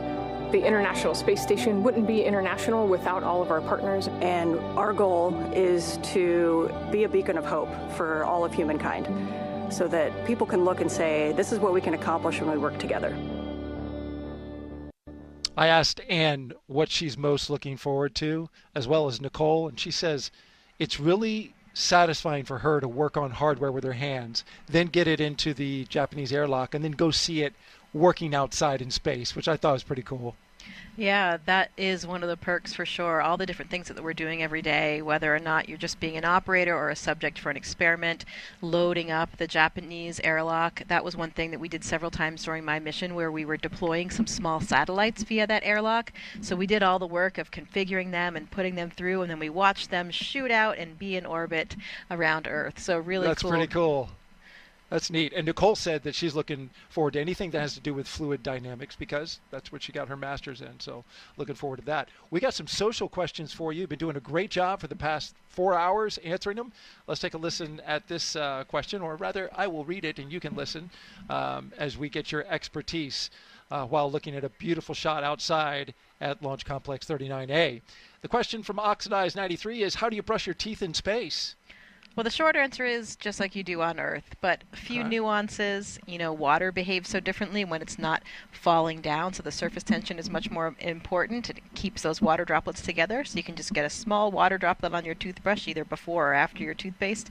Brush your teeth just like you do on Earth, and then no sink, unfortunately. So you got to figure out what to do with anything else that's in there. Some people might swallow it. I usually would spit mine out into a small wipe or a towel, and we have go through a few towels per week. I favor the latter, like you. We have another question. Let's pop it up real quick. Peter Stefronic asks, do astronauts get any music played in the capsule before launch? Hold music. Yeah, in the Soyuz we did for sure. While we had a long wait period, we had actually curated our own lists. We each contributed a few songs. So 4.100. SpaceX Dragon, go ahead. We are continuing to track the hydraulics issue and will provide an update as we get closer to LES arm. However, at this time, you are go for Section 5. When ready, report go for launch. SpaceX Dragon, copy 4.100, Section 5 in work. All right, you heard SpaceX update the crew there that they are still working on the hydraulic issue for the clamp arm, building their flight rationale. They'll have an update for them. We'll find out how they're going to proceed forward. But in the meantime, they're moving with the next milestone, getting ready to arm the launch escape system. Let's get out now to Megan Cruz, who is with a special guest at a nearby launch viewing location. Megan? Hey, Daryl and Jessica. Yeah, you might be able to hear the crowd, but I promise you there is a big crowd here just off the camera over here. And they're here on the 5th floor of a nearby building that really gives an incredible view of the launch pad just to the left of me. But yeah, let's introduce you to somebody that we have with us today. You know, there are people across Florida as well as Texas, California, all working the launch. And one of those folks is Mike Ravenscroft. He's with NASA's Commercial Crew Program. And he just stepped off console a few minutes ago to be able to chat with us. It's really great to have you here, Mike. Hello, Megan. I'm glad to be here. Thanks. Appreciate everything. Crew is go for launch. All right, Mike, I know. Crew is go. Mike, it says crew is go for launch. You know, why don't you talk to us about the issue with the clamp arms that we've been tracking? I think we just heard the decision about that issue with the clamp arms. Yeah, so the team's been really hard at it. The SpaceX and NASA team's working hard on a ground hydraulics issue on the vehicle release system. So they've been actively working this. I think we just heard them talk to the crew and give them a heads up of the issue, and they're still actively working that. This is a concern basically of just how the vehicle is held in place and during release when the vehicle is at liftoff. So teams are actively working that, and hopefully we get resolution soon and can continue on with countdown. And Mike, you know, we just said that you stepped off console. What does that mean to be on console? And yeah, what is your team listening for, especially particularly with this issue that is currently being worked? Yeah, so the team's looking for any issues with respect of how the performance is. They compare it to previous history. Was there anything abnormal from when we had static fire to today? And so they're off actively looking at that data, and between SpaceX and NASA teams discussing if we have a path forward and if we can continue and get resolution. Okay. Well, Mike, why don't we let you get back on console? We know that, again, we are actively working an issue with your teammates there, so we really appreciate you being here. Thank you so much. Thanks, Megan. All right, guys, let us get another update with our SpaceX counterparts and our NASA counterparts over at Hawthorne.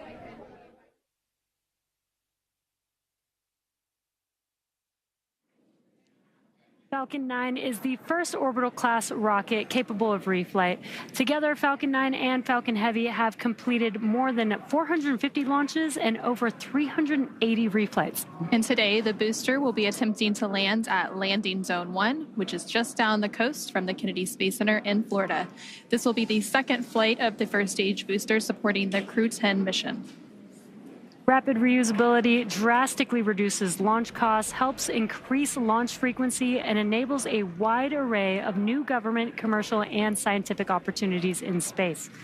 Lowering the cost of access to space is helping take humanity's steps into the solar system, whether in low Earth orbit, interplanetary, or even deep space.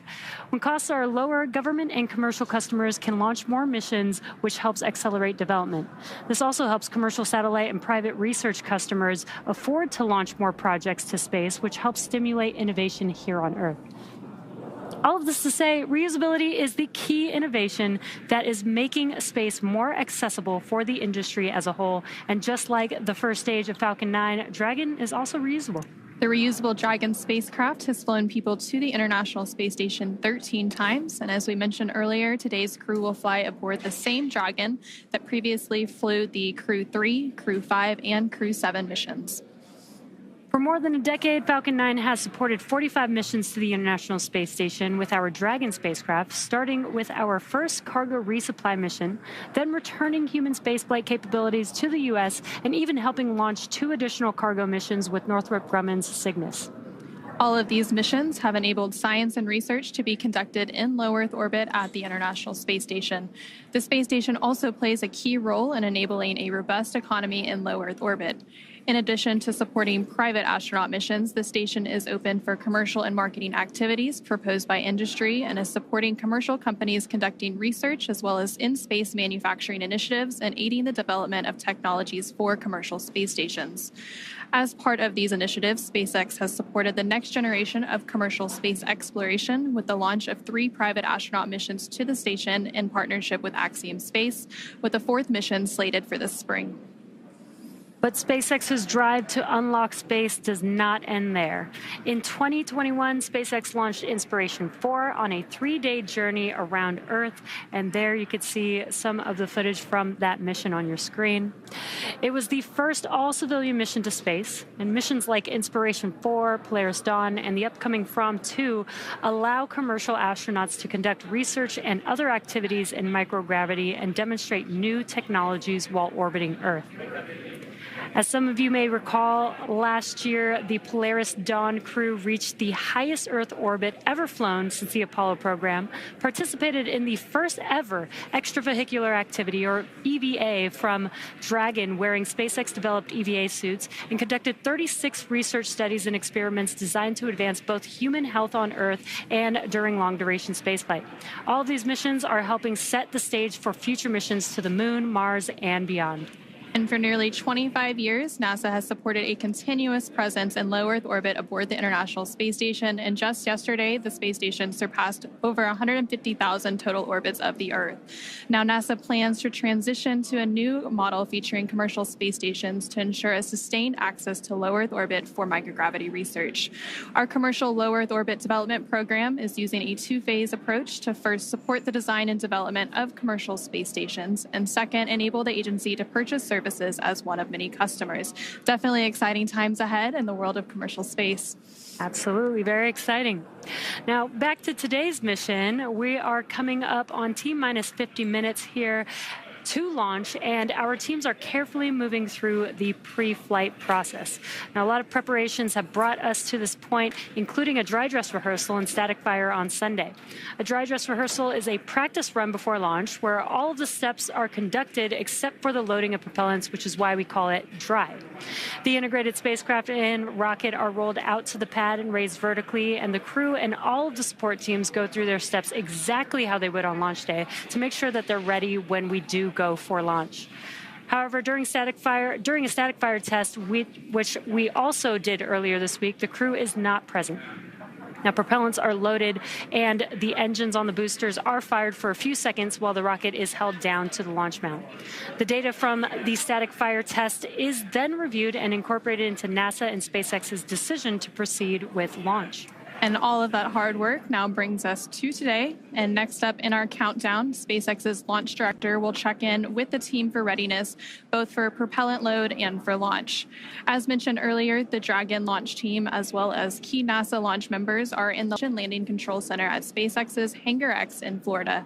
The launch director will also check in with the Dragon mission director, referred to as MD, and NASA launch manager to make sure they're ready to move forward. Right now, the crew is on board Dragon, waiting to get the green light to stow the crew arm for launch and arm the launch escape system. Once the launch director gives the go-ahead, we should get a good view of the access arm moving away from the spacecraft. Now we're still tracking that one issue with the hydraulics, so we should hear the final decision on that before we get to that crew access arm stowage. And the range continues to be go for launch, currently monitoring the clearance area surrounding our launch pad, as well as the air and sea space along the flight corridor. And the weather is also looking good so far. Weather is trending in the right direction, and we're currently at a less than 5% chance of violation at our target lift-on time, which is great. Our teams will continue to keep an eye on the weather, and we'll have our final pre-fueling weather briefing at about T-minus 45 minutes, which is just in about 3 minutes from now. And there on your screen, you can see a live view of Falcon 9 and Dragon at the launch pad, Launch Complex 39A in Florida, just under 48 minutes away from launch. We've conducted several weather briefings leading up to this moment, starting with one at T-minus 48 hours a couple of days ago, proceeding into the most recent weather briefing a couple of hours ago. All of the weather continuing to look good, as Jesse mentioned. The one item they're currently tracking for weather, it would be on the abort corridor, but again, that looks pretty good at this moment. Again, our teams will be staffed around the clock in mission control to monitor Dragon, not just today, but through the entire mission from liftoff to Crew 10's arrival at the space station and all the way through splashdown when the astronauts return. Coming up in about 2 minutes, we should hear that launch director briefing around the T-minus 45-minute mark. And then after that, we should hopefully have a decision on the hydraulic system, whether we are go or not, and if that's been resolved. And then after that, we will see that crew access arm stow to begin around the T-minus 43-minute mark.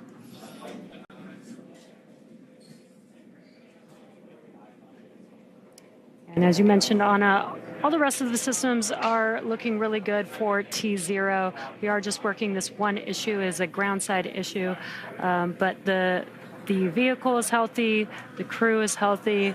They're currently strapped into their seats inside of Dragon on top of Falcon 9 as we speak right now, patiently waiting for an update. Yep. And once Crew 10 does get to the International Space Station, they will, of course, have a brief handover period with Crew 9. And then after that handover, once weather looks good for a splashdown, Crew 9 will return home shortly, bringing the end to their mission. So it's a busy time as we complete these crew rotation transitions at the International Space Station. Now at just under T-minus 46 minutes, so we should be coming up on that launch director briefing here shortly. Continuing to see a live look at the launch pad 39A at Kennedy Space Center in Florida. You can see the clear skies all around. Dragon, LD on countdown 1.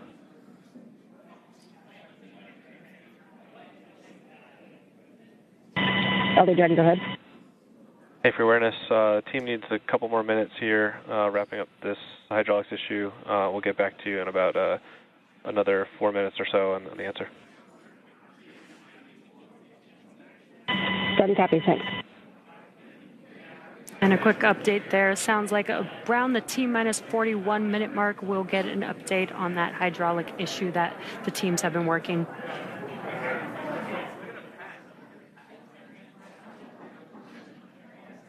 These views are great. Like Daryl said, we might have a nice twilight launch over there in Florida. So if anybody is in Florida and able to go outside during T0 for liftoff, you might get a really cool view of the launch tonight.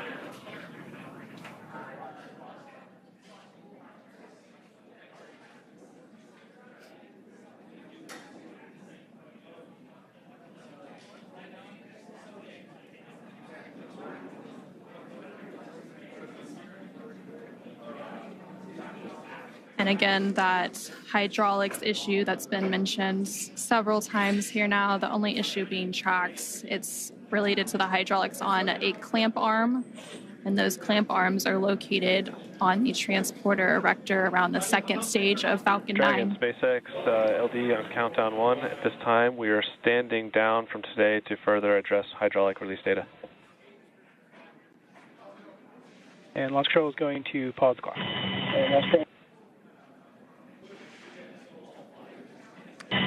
SpaceX Dragon, we copy all. Spaceflight is tough. Humans are tougher. We'll be ready when the equipment is. Yeah, sorry about the unfortunate result today, but we'll get you back up here in the air soon.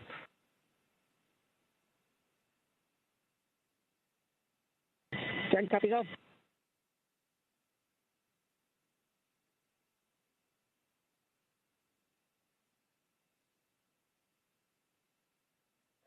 Dragon SpaceX, you are go to start 5.100 launch scrub. SpaceX Dragon 5.100 launch scrub and work.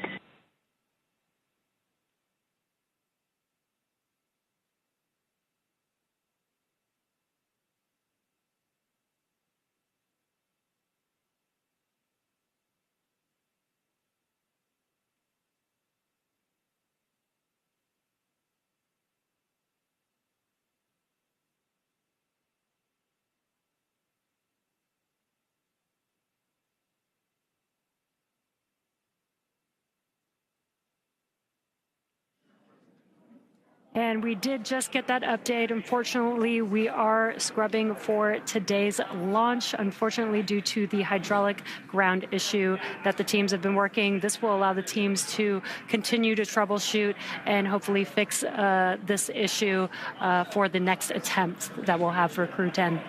Yeah, and there's several other attempts this week. We'll see where we end up, but there's another opportunity about 24 hours from now that they could potentially take if that issue is addressed. So from here, the crew and the team will have to begin egress steps to get the crew out of Dragon and off the launch pad and back to their quarantine facility in Florida, where they'll just get a little bit more time with their families. Yeah, and the good part is we have not started loading propellants, so we don't need to offload any propellants. The vehicle is safe. SpaceX will be in section 3 of 5.100. We'll be there. I expect that you should be standing by in step 3.2. And SpaceX Dragon, copy. We are complete through 3.2, and we can give you 3.3 that we are ready for seat rotation. SpaceX copies. Crew report ready for seat rotation, and 3.3 we'll report when we step into those ops.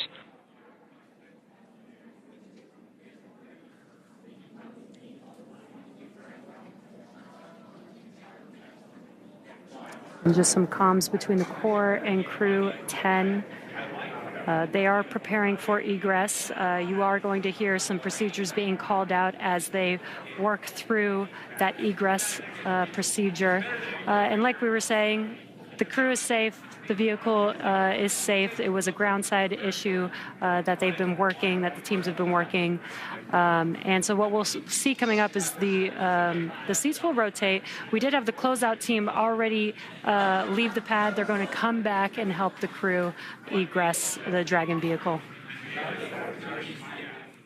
And there on your screen, you can see a live look at the crew and Dragon Endurance working through those steps. Leading up to the scrub today, they did go through lots of activities, obviously making it all the way through crew ingress, which happened around 4:58 p.m. Eastern earlier today. They then completed all of the suit leak checks, closed the... And for crew awareness, proceeding into scrub site safing, expect some venting from the vehicle ACS system. Dragon copies.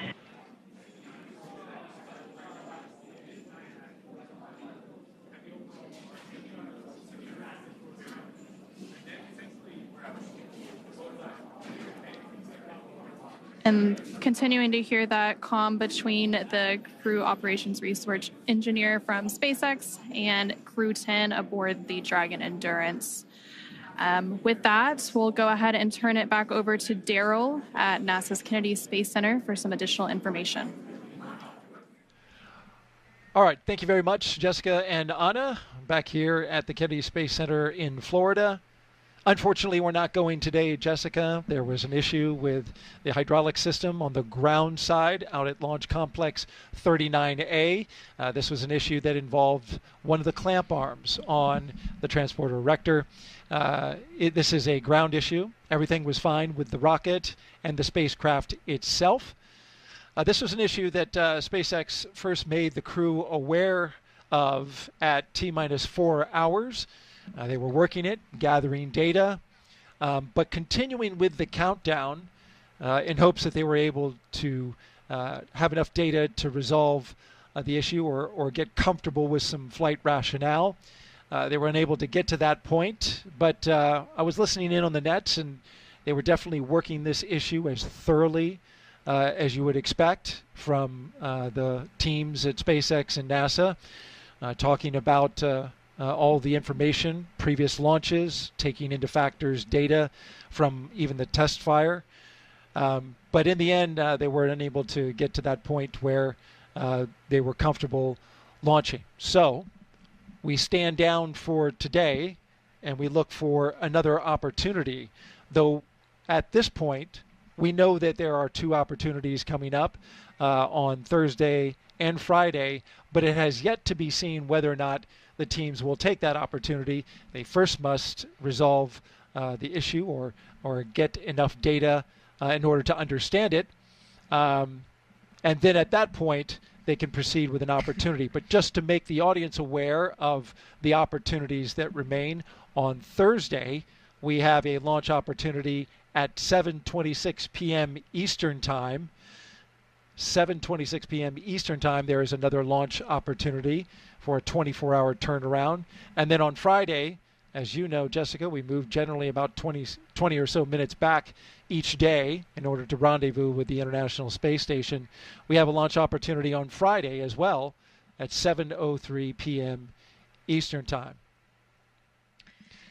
As you can see on your screen, the crew 10, is getting ready to egress the spacecraft Endurance.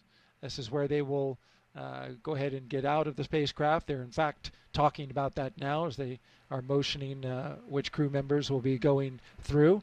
From here, as you heard mentioned by the commentators in Hawthorne, they will make their way down the launch tower into their vehicles, which are waiting them, along with the closeout crew, which will help them go back to astronaut crew quarters.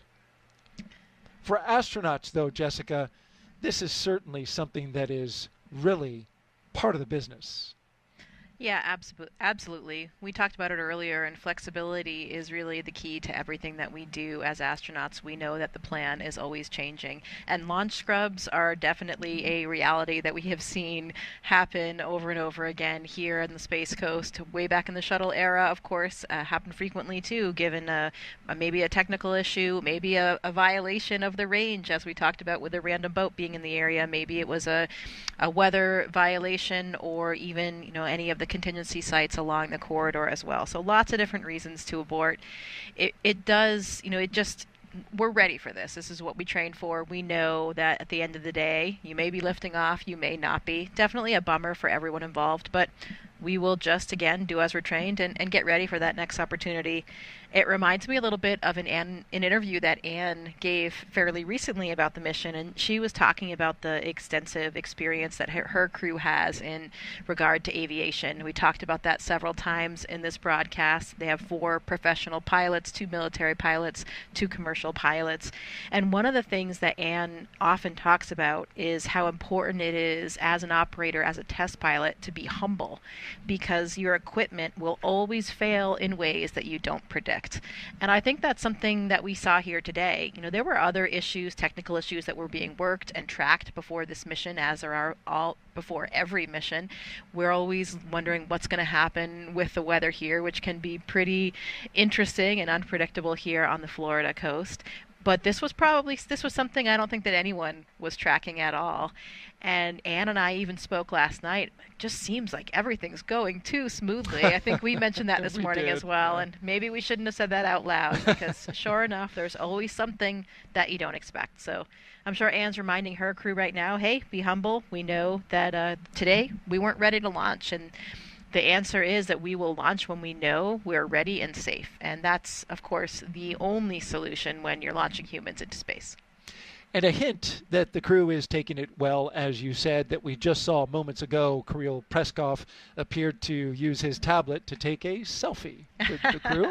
So you feel like they're doing okay and certainly understand what is happening right now. They were aware throughout the countdown that this could be a possibility, but they get yet another practice run in at getting out to the launch pad and getting into their seats and preparing to go. That's right. Another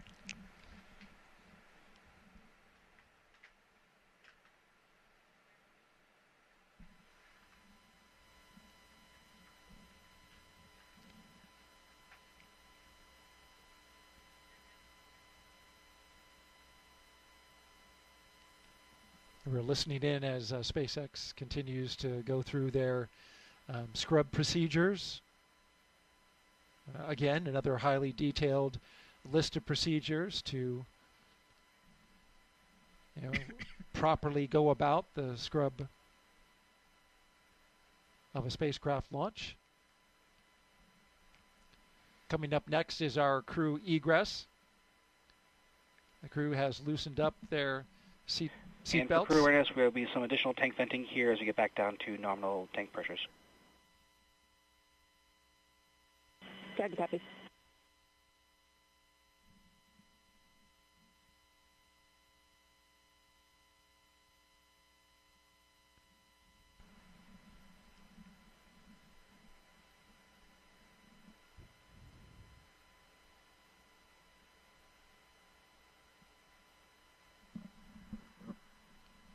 From your time in the astronaut corps, what are some stories that you've heard from astronauts that have, spent time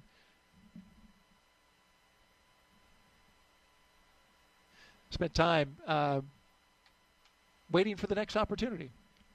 Well, there's certainly a lot of stories. There were some shuttle missions that scrubbed numerous times. Over and over again. You have different launch windows for different vehicles, too. Sometimes it's an instantaneous window. Sometimes you have a prolonged period, so maybe you might be able to resolve a problem in time. But, in some ways, it could actually make the crew a little bit more relaxed because they've already done all of their final preparation things.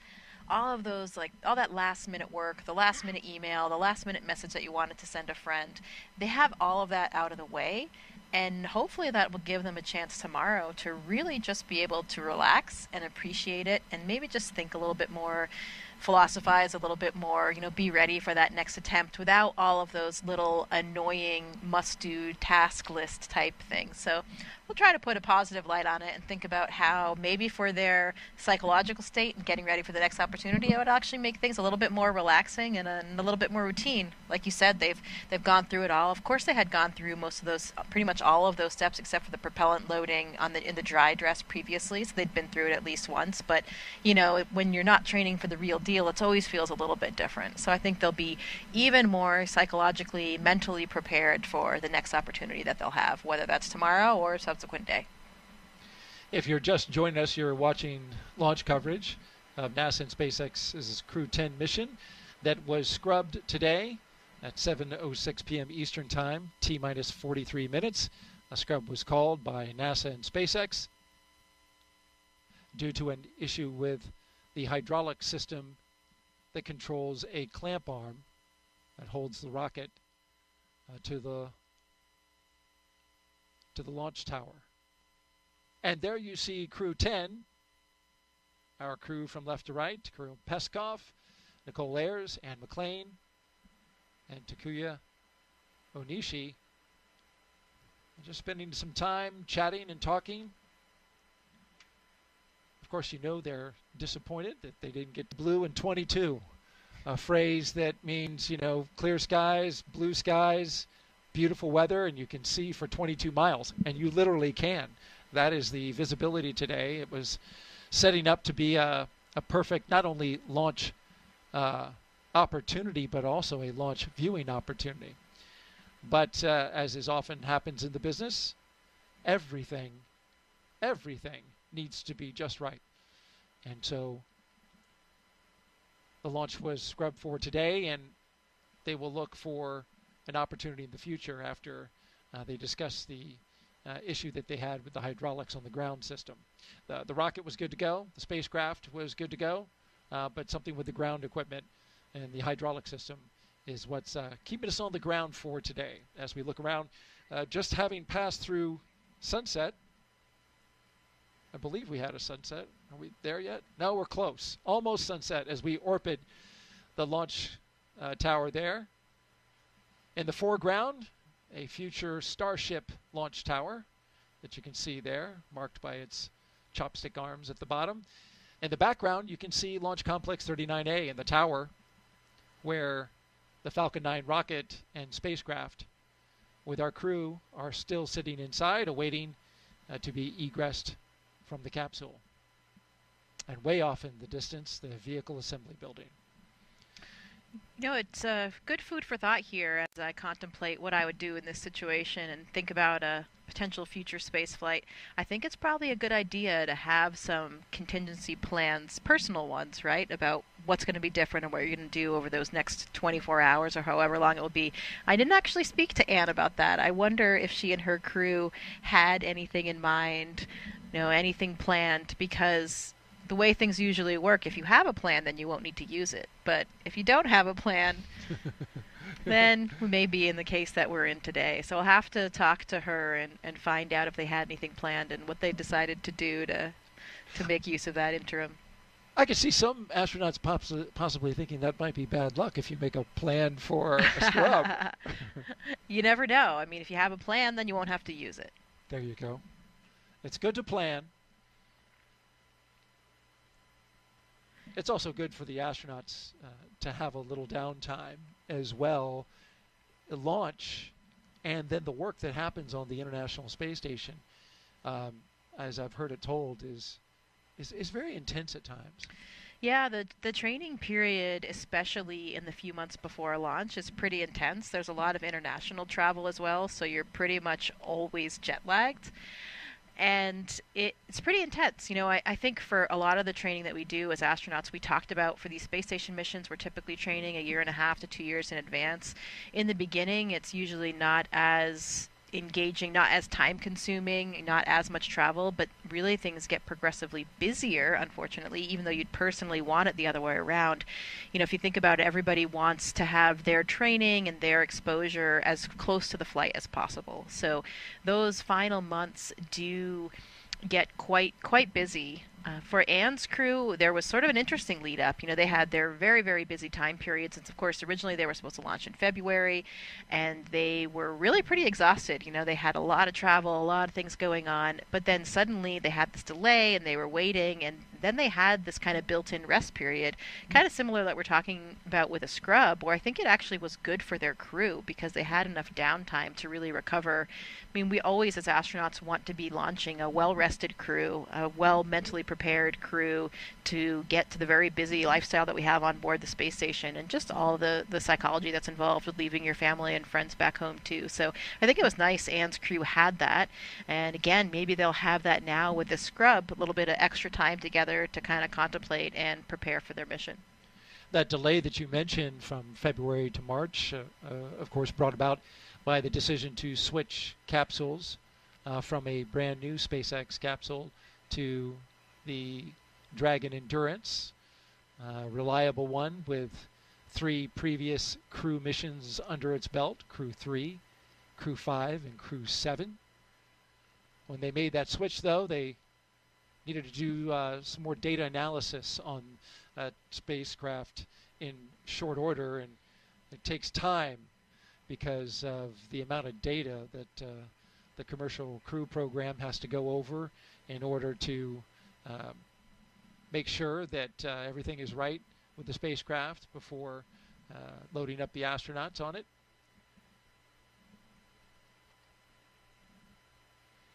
Oh, it's a nice view of the moon you can see behind the launch towers there as well. See it. We're pretty close to a full moon.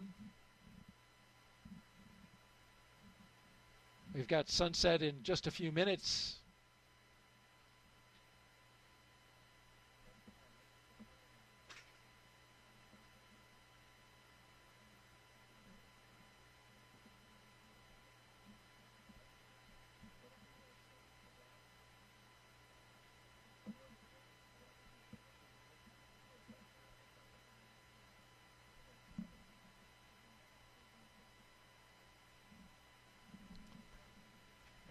Dragon SpaceX, just an update.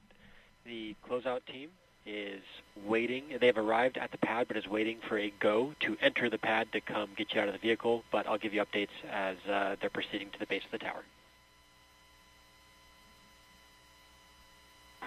SpaceX Dragon, copy. Thank you.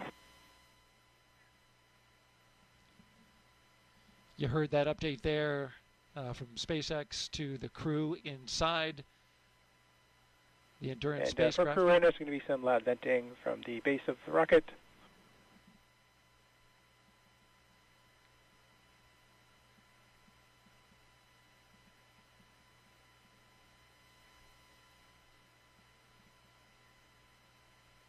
Of course, they have to wait before the closeout crew can ascend the launch tower there, because everything needs to be safed first before you allow people to go into the launch area. So these are standard precautions that are taken before the closeout crew goes in.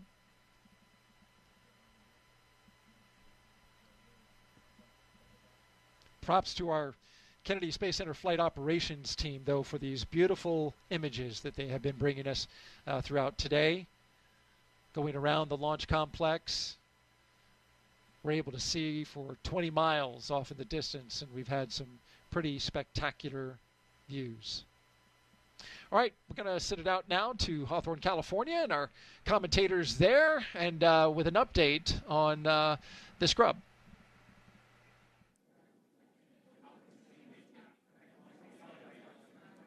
Thanks, Daryl. Not what we were expecting today, but the good news is that the vehicle, the crew are all healthy, and this is standard procedure, right? We're hearing some comms. We heard the comms that the closeout team is going to make their way back to on the crew access arm to the White Room and help the crew egress the vehicle. But they've done this before. Yeah. They did this through dry dress rehearsal already when they had to go through the entire process, get into the seats, get strapped in, and then they unbuckled and egressed the Dragon spacecraft already. So this is just almost like another rehearsal for them. And again, we didn't load propellants, so that does make the egress a little bit easier today. Yeah, and you can see Crew 10 there on your screen. They look pretty happy, all smiles on their faces. Yeah. Taking some selfies, it looks like, or some photos. With their pads there. Yeah, so I guess killing the time a little bit as they wait to egress or exit the spacecrafts and again go back to their quarantine facility where they've been for the last about a week now. I think they arrived on March 7th to Florida. So the process is, it takes a little bit. There's lots of people and moving parts involved to get the crew out of the capsule, get everything safe, and then drive back and get back to their location. Again, we'll continue to stand by and wait and see when we might be able to have our next launch opportunity. There's several opportunities available this week. Again, we had that scrub due to a hydraulic ground issue with the clamp arm on the transporter erector. So the teams will continue to look into that, do some more data and analysis, and see if they can figure out exactly what was going on with that issue. We'll continue to share more about those next launch opportunities once they're available. We'll, on the NASA side, provide updates about the launch on our mission blog on nasa.gov, as well as on our social media accounts. On the commercial crew program side. Again, this mission, and there on your screen, you can see the cars that will transport the crew back after they egress have arrived to the pad. And teams are standing by there. And we do have the closeout team waiting for the elevator that will take them all the way up to that crew access arm. Again, that's the same team that helped them ingress into the vehicle. It'll be the same team to help them egress. And there you can see them making their way up. And they did call the scrub right before that crew access arm normally would have swung out of the way. So we didn't have to wait for that to swing back. So it does speed up the process a little bit. And that was, I think, very intentional to make a decision at that point. Yeah, exactly. We have a lot of checkpoints through the countdown, all purposefully to make sure that we are making sure that every step of the process we are good before we proceed. And again, just like Anna was saying, this is exactly why we do that. We were able to make this call prior to propellant loading, prior to removing the crew access arm, making the steps to almost go backwards a little bit easier and a little bit safer. We are doing, you can see on your screen, just making sure that we are good to open that hatch for Dragon.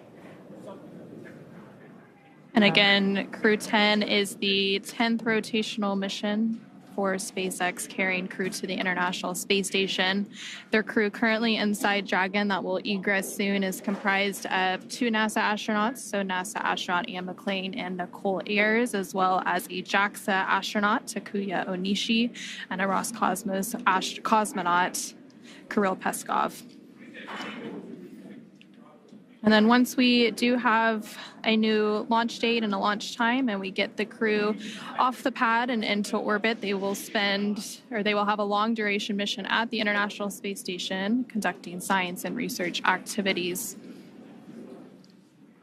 It's really great to see the crew in good spirits. They train for this and, spend a lot of hours working through each one of these procedures, and you can see the closeout team making their way across the crew access arm there over to the White Room.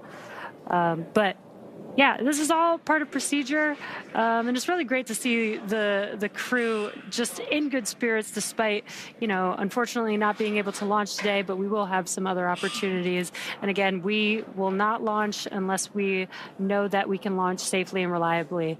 And this is exactly why we do all of these checks throughout the countdown. And really, everything has to go right for a launch to be successful. So we want to take the time and make sure we understand any issues that arise. Along with all of the engineering systems on the rocket and Dragon, we also have to look out for things like weather to make sure we're safe to fly and launch into orbit. So again, the teams will continue discussing the hydraulics issue, continue looking at the weather for the next few days, and see when our next launch opportunity may be. You're continuing to see a live look inside the Dragon Endurance. And again, this was going to be the 4th flight of that spacecraft. It previously flew on Crew 3, Crew 5, and Crew 7. Live look there at the launch pad, Launch Complex 39A at the Kennedy Space Center in Florida, as the sun looks like it's pretty much fully set at this point.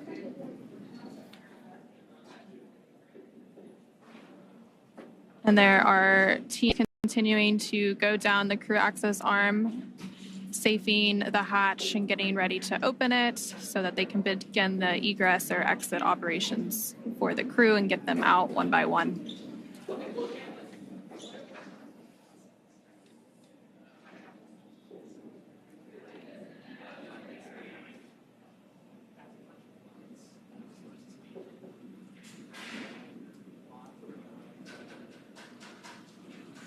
Crew 10, again, there on your screen, patiently waiting for that hatch to open. Once that hatch opens, they'll egress one crew member at a time.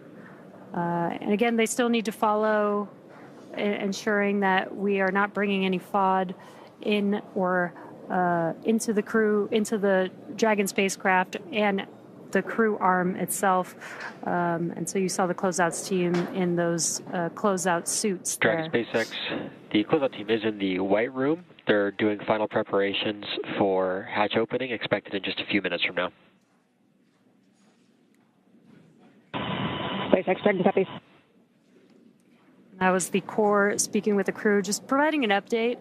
They are inside of Dragon, so they can't see outside from the seats that they're in. So the core is just letting them know that the closeout team is inside of the crew access arm, inside of the White Room, and preparing to open that hatch shortly.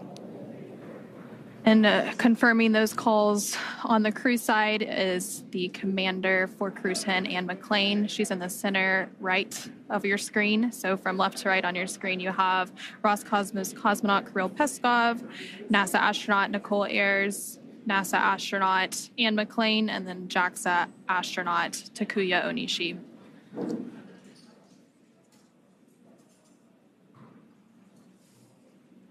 And that scrub was called about 45 minutes ago now, continuing to work through those procedures to get the crew egressed from the spacecraft.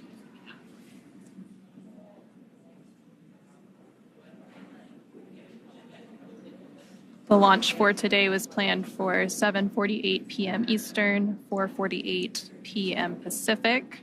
And they called that scrub about 45 minutes ahead of that instantaneous launch window.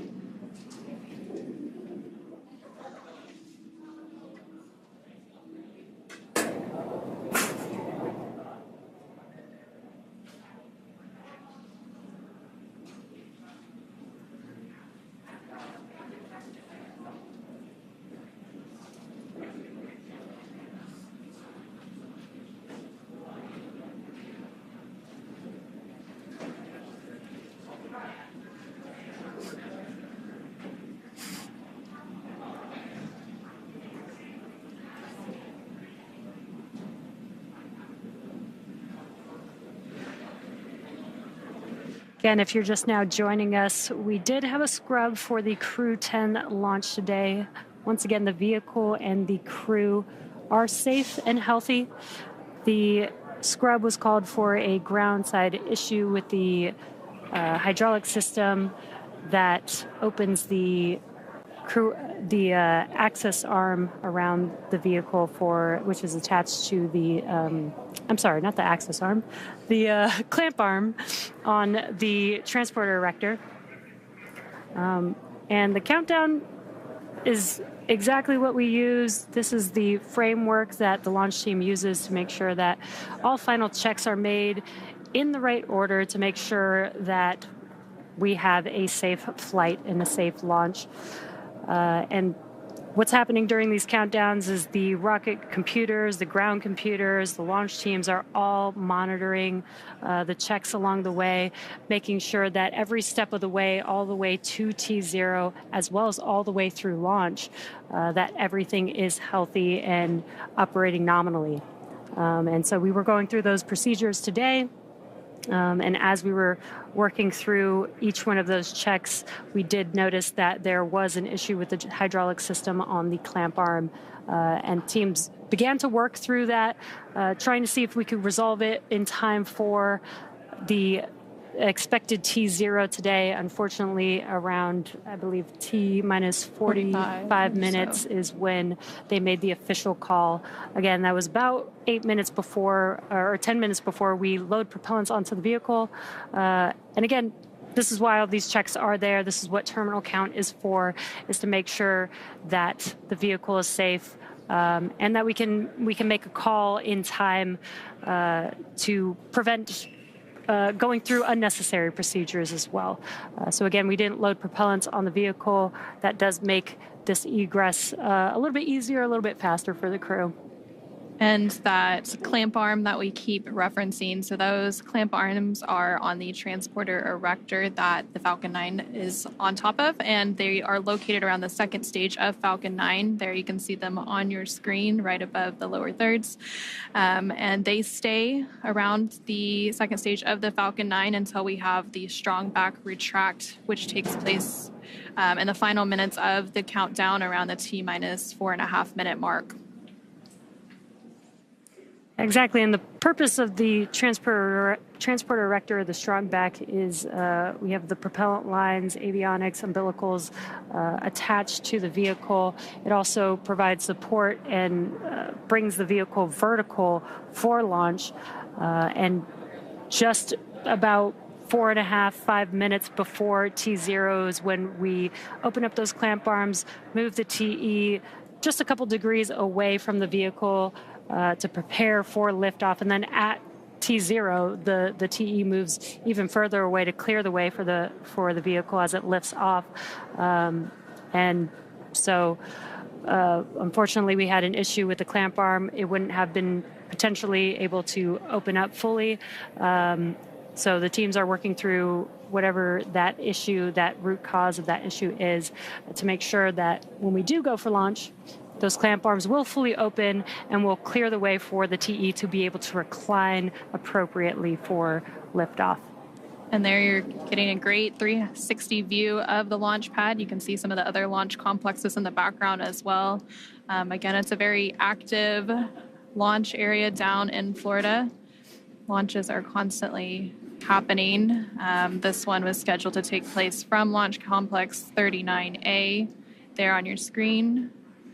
And you can see Falcon 9 standing tall with Dragon atop, with Crew 10 currently inside as they work through those egress procedures with the SpaceX team. Again, there is a lot of coordination that went into today's preparations leading up to the final minutes before we scrubbed. Communication between the NASA teams, the SpaceX teams, everyone is working to make sure we're all on the same page, we're all comfortable and ready to launch. And of course, we'll launch once everything is in tip-top shape and we're ready to go fly the crew to the International Space Station.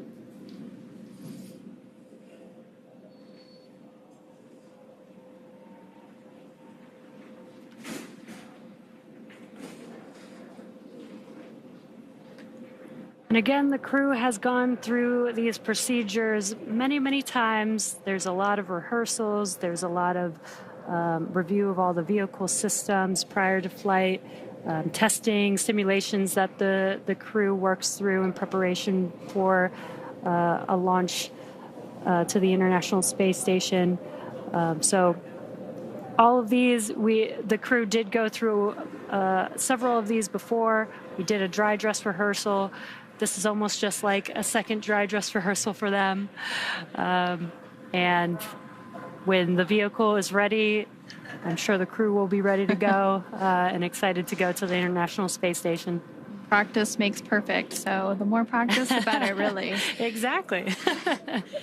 And the crew, there you can see on the right hand of your screen, they've been training for their mission to the International Space Station for well over a year now, getting ready for all of the different science and maintenance activities that they will do on board once they make it to the International Space Station. Once on board the International Space Station, they will complete a brief handover period with the Crew 9 crew that is currently orbiting on the International Space Station. Once that handover period is complete and the weather looks good, Crew 9 will return home, splashing down off the coast of Florida, bringing it into their mission.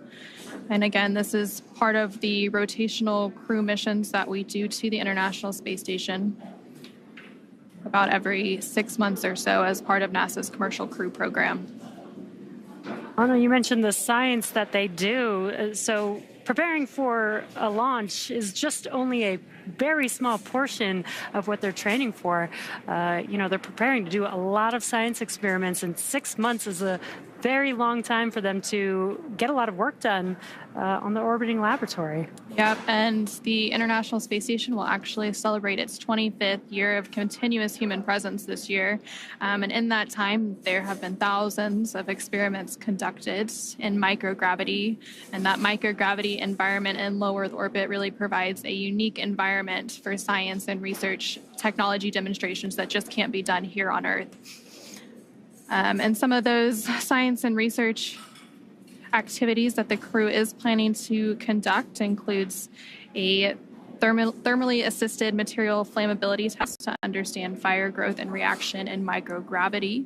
And this research could contribute to future spacecraft and facility designs. They'll also engage with students worldwide via ham radio. And researchers from that investigation recently launched related science to the moon aboard Firefly's Blue Ghost, aiming to bridge current navigation systems with emerging lunar-specific technologies.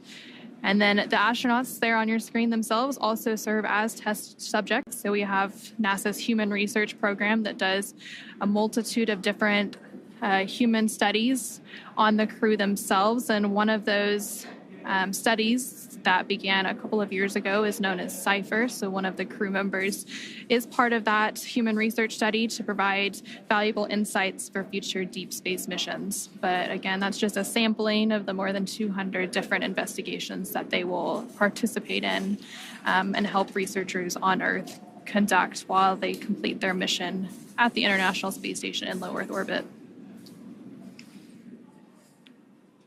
Again, the launch of Crew 10, which you can see that crew on the right-hand side of your screen, comprised of NASA astronauts Anne McClain, Nichole Ayers, JAXA astronaut Takuya Onishi, and Roscosmos cosmonaut Kirill Peskov. That launch for today that was originally planned for 7:48 p.m. Eastern, 4:48 p.m. Pacific was scrubbed with about 45 minutes left in the countdown, right before the crew access arm was planned to retract.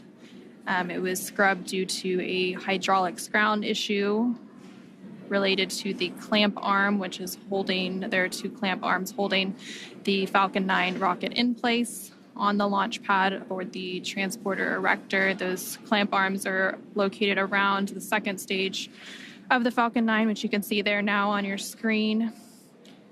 After that launch scrub was called, the teams immediately began working through processes to egress the crew from the spacecraft, but the pad team had already left the pad, so they had to drive back out. They have since arrived to the launch pad, and they are up in that crew access arm that you can see on your screen that is connected to the Dragon spacecraft at the top of the Falcon 9 rocket. And so they are working to safe the hatch around the Dragon Endurance spacecraft. Once all that safing is complete, they will open the hatch and begin to get the crew out one by one before they take them back to the crew quarters at NASA's Kennedy Space Center in Florida.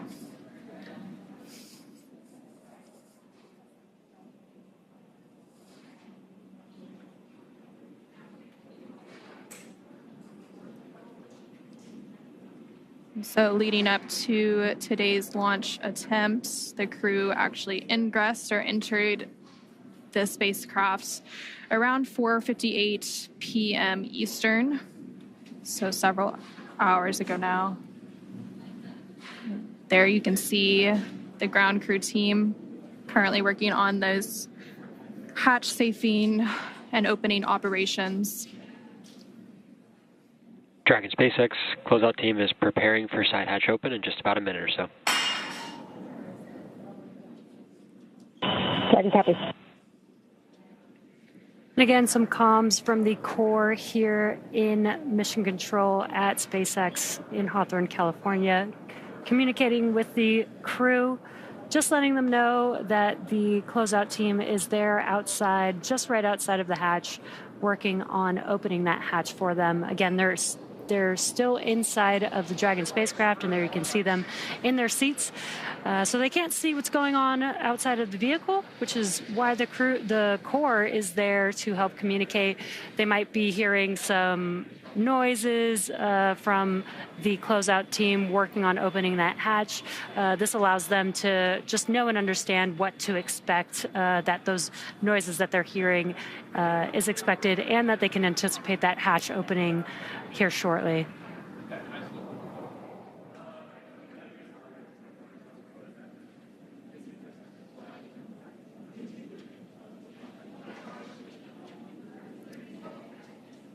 And the crew there using their pads that they would use during their flight. Those tablets hold their procedures, so they can, if they're wondering where, what they need to work through, what's coming up next in the procedure, they can look there on those tablets very easily. They were also taking some selfies earlier. Maybe some good memories of what's leading up to their future launch to the International Space Station. You got to make the most of it, that's for sure. Absolutely. And the two of the crew members there on your screen are veteran astronauts that they've flown previously. So Anne McClain as well as Takuya Onishi have both been to the International Space Station before, so I'm sure they're familiar with launch scrubs and all the procedures and processes that go into that. Again, this is exactly why, we go through a countdown. We have automated checks. We have automated checks. We have manual checks. We have a whole team in mission control here in Hawthorne that monitor the vehicle and all of its systems to make sure that everything is good. We have a team monitoring all the ground systems to ensure everything is good. Again, if we are not 100% sure that we are safe, that we can launch safely and reliably, we will call a hold on a launch just like we did today, and we will wait until we are ready with another backup opportunity, hopefully in the next day or two. And again, there are several other opportunities this week. The earliest is tomorrow, about 24 hours from now. But again, waiting for confirmation from the NASA and SpaceX teams on when they will schedule that next opportunity, whether it's tomorrow or sometime later this week or even next. And there on your screen, you can see the closeout team. It looks like they're beginning to work to open the hatch. And then once the hatch is open, the crew will begin exiting one by one with some assistance from those ground teams.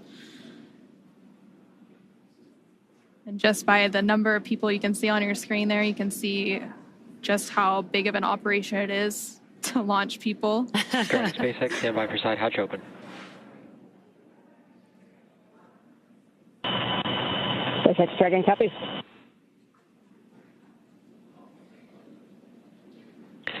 And Dragon SpaceX, hatch is open, so we'll be handing you off to the closeout team for egress. Sorry we couldn't get you off today, but we'll speak to you soon and look forward to trying it again.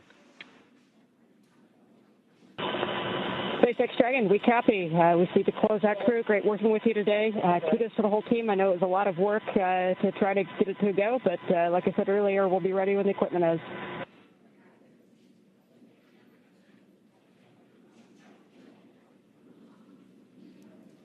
And there you heard some nice words from NASA astronaut, the commander of Crew 10, Anne McClain, talking about the scrub, but also talking about how grateful they are for all of the teams and the work that they've put into today's opportunity, even though it didn't go as they planned. But again, there are additional opportunities that will be available once the teams work through those ground issues on the hydraulic system for the clamp arms.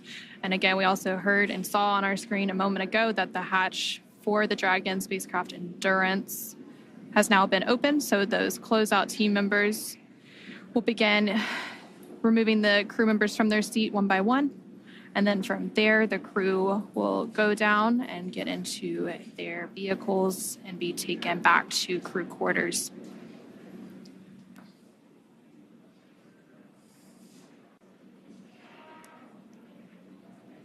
When that hatch opened, they waved to the closeout team. This is a team that they've been working with for many, many months, so they're very familiar with each other. And as Anna, you were mentioning, there's a lot of teams involved with a launch like this. Several teams helping to make a crew launch like this happen. The closeout team working with the crew side by side, obviously the crew itself, the operations team that helps train the crew for launch. Then there's a lot of training with NASA for the science. So there's several teams that are involved with a mission like today's, and it's okay that we're not going today. We will go when every single one of those teams is ready to go. Yeah, but we also have the SpaceX Mission Control here in Hawthorne, as well as NASA's Mission Control team for the International Space Station in Houston, Texas, as well as the launch control teams in Florida. So really a huge undertaking to launch humans to space successfully.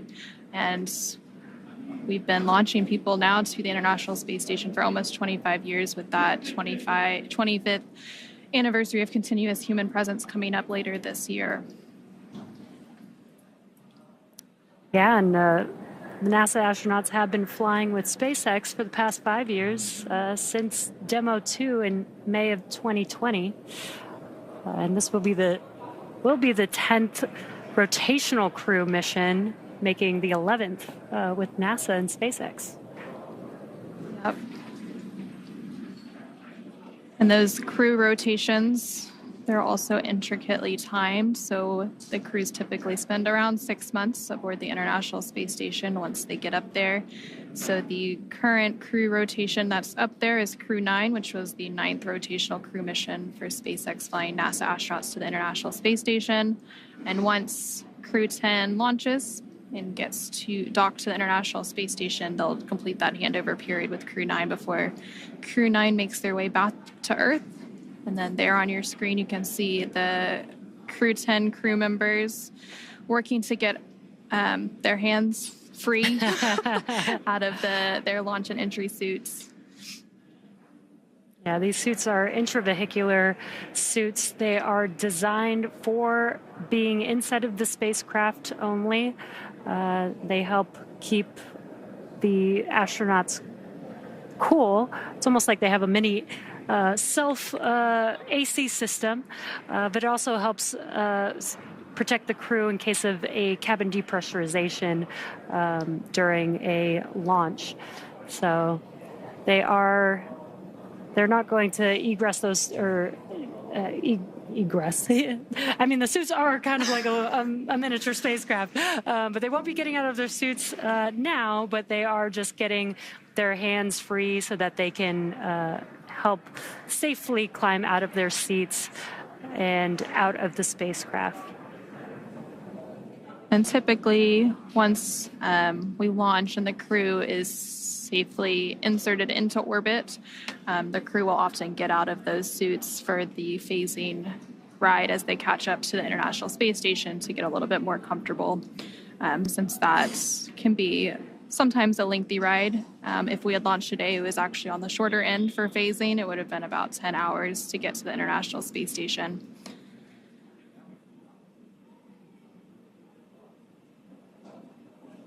And there we see a live look of Launch Complex 39A in Florida. It looks like the sun has fully set. And we now have one of the crew members of Crew 10 out of the Dragon Endurance spacecraft, another following right behind. And it looks like those are the two mission specialists for Crew 10, so JAXA astronaut Takuya Onishi and Roscosmos cosmonaut Kirill Peskov. They are now safely out of the Dragon spacecraft, followed there by NASA astronaut Nichole Ayers. And then last but not least, making her way out of the Dragon spacecraft is NASA astronaut Anne McClain. Must be nice for them to be able to stretch their legs after the last few hours sitting in the Dragon spacecraft.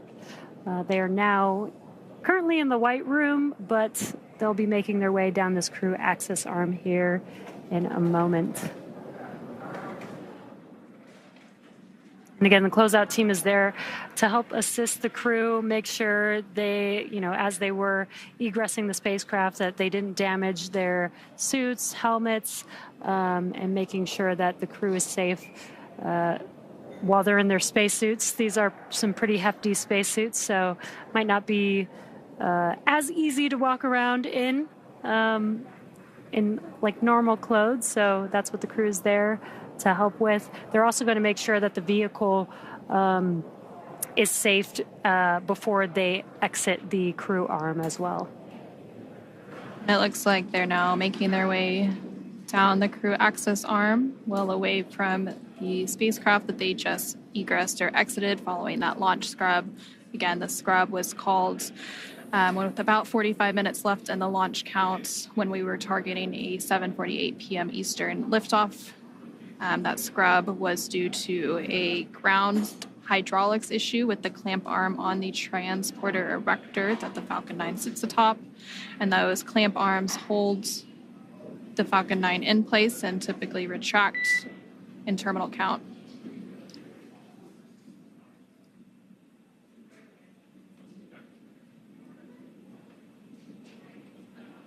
And the crew will now begin to make their way down to the base of the launch pad, where they will then get into the vehicles that brought them here several hours ago and return to crew quarters. Once they're back at crew quarters, they'll likely have some meetings with some of the SpaceX and NASA teams to talk future opportunities for their launch.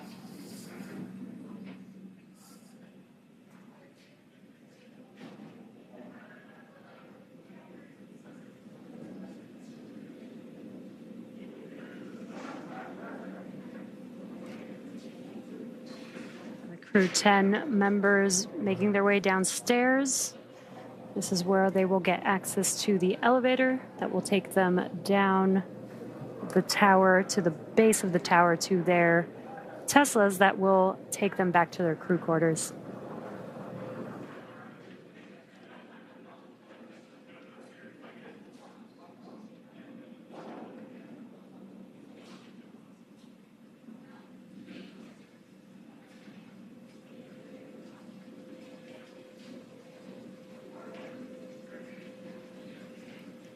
Looks like several members of the closeout team are following right behind them. They're getting into the elevator that'll take them down to their vehicles, and then they will drive off back to crew quarters at NASA's Kennedy Space Center in Florida. And there you're seeing a live look of those vehicles standing by for them. Again, they've been standing by since the closeout team arrived about 45 minutes ago.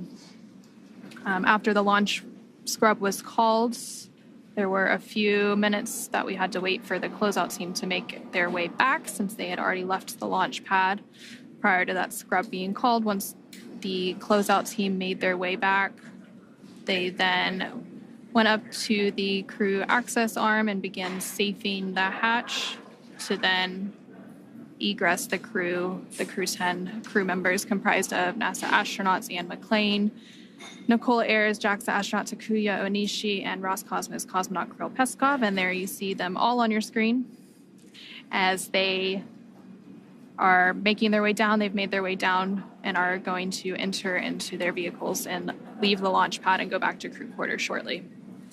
Yeah, they're going to get into their Teslas. These Teslas are special made for the crew, where they have the ability to attach their umbilicals to help keep cool air flowing through their suits. Once they enter those Teslas, again, they'll make their way back down to their crew quarters, where they will stay quarantined until they have their next launch opportunity. And there you can see the crew now ingressing those vehicles.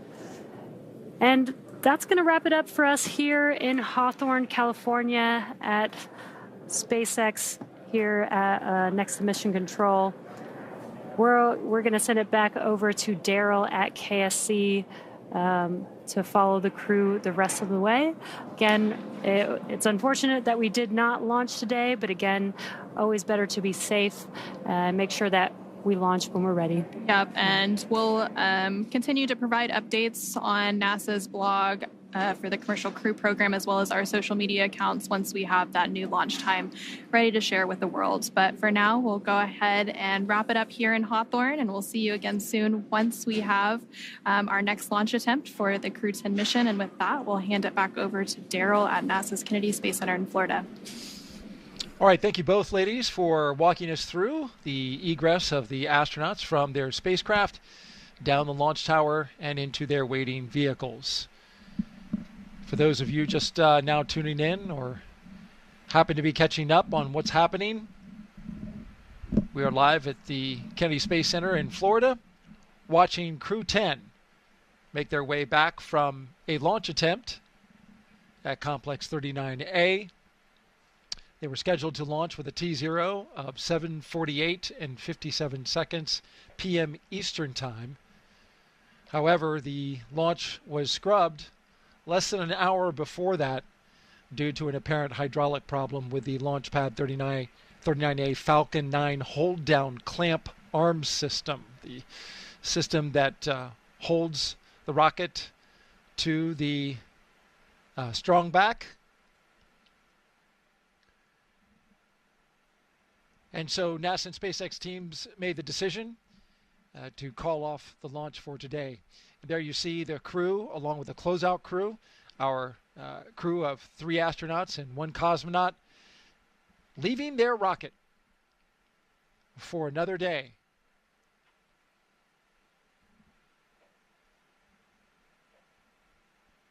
So, of course, Jessica, the understanding is, with astronauts that they're always ready, but they got to be feeling some disappointment.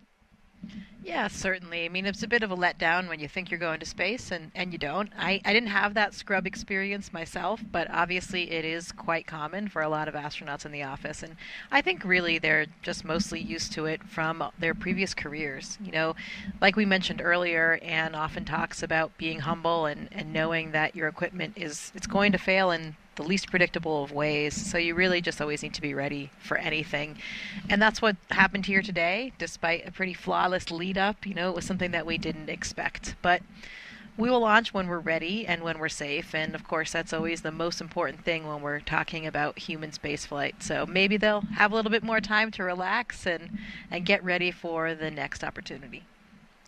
We're going to continue tracking the astronauts' progress back to the astronaut crew quarters, and then we will close out the broadcast. But we want to make sure that you, the viewer, see the astronauts making it back from the launch complex back to their crew quarters safely before we close it off. And then it's a little bit like going home. Anne was talking earlier about appreciating the home-cooked food, and we have an incredible staff there at the quarantine facility. So, hey, another day of that, probably some other family visits, and they'll find a way to make good use of that time now that they have all the annoying taskless stuff out of the way that they thought they had to complete before yesterday.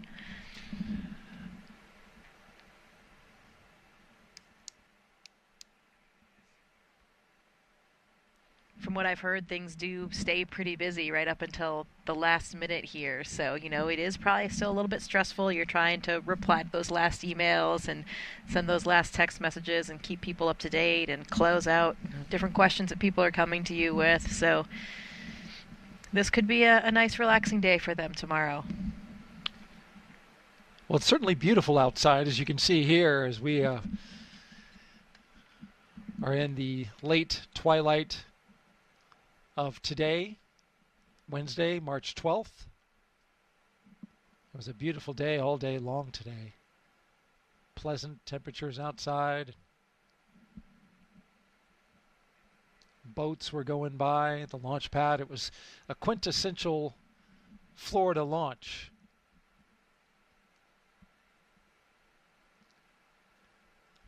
This is that kind of scene that I was talking about earlier when the cars were going in the other direction, and now at night it's even more dramatic with all of the lights. And and the entourage leading them back. I wonder if they're playing their theme music again. Maybe not. Maybe this time they're kind of sitting in silence. And will they play the same songs on the next opportunity? That's another answer I'll have to find out. Yeah. I mean, it's an opportunity to change up your playlist if you've got the time to do so.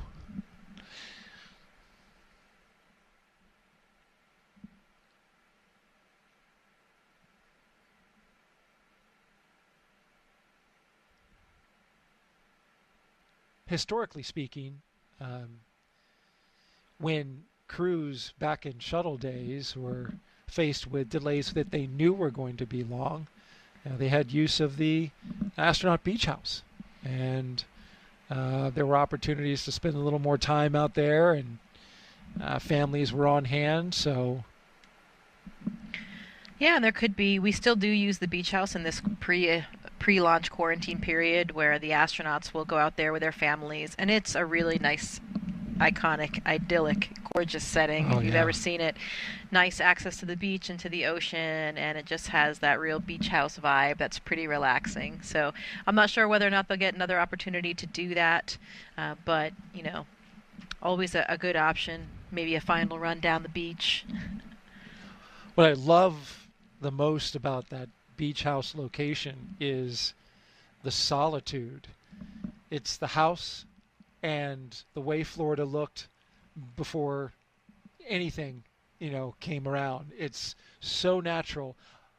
The only really significant thing that you see towering launch pads off in the distance. But we like that. Yeah, but that's right. Around here, we like that. But it's so pristine, and because obviously this is a national wildlife refuge, and it's a secure area, there's so much solitude out there. It's so isolated, and it's so natural. Those sea oats waving in the breeze between the beach and the beach house. My parents had a place just a little bit further up the coast here, so same kind of familiar coastline, and my mom was always commenting on the sea oats and how beautiful they were, and it's so nice to keep all those natural elements. So if they don't get a chance to go out there and relax, and maybe they can use those images that they had when they were out there earlier this week and get into a relaxing kind of state of mind. That's the one thing about the ocean, right? There's always just something so relaxing about looking at the water. It is so true. Peace and tranquility. It's hard to not have that wash over you when you're out there gazing over the ocean. And that is just what the doctor ordered when crews are tired from a long day of launch operations and preparations. But we don't know if that's where they're headed at this time. We should caveat, because the decision has yet to be made about when the next opportunity will be, whether or not there will be some work that's required, or whether or not they have enough data to move forward with flight rationale. Of course, we'll have updates for you. Stay tuned to our social media channels as we drive by the other direction, away from the vehicle assembly building and right by our studios here at the Launch 39 complex.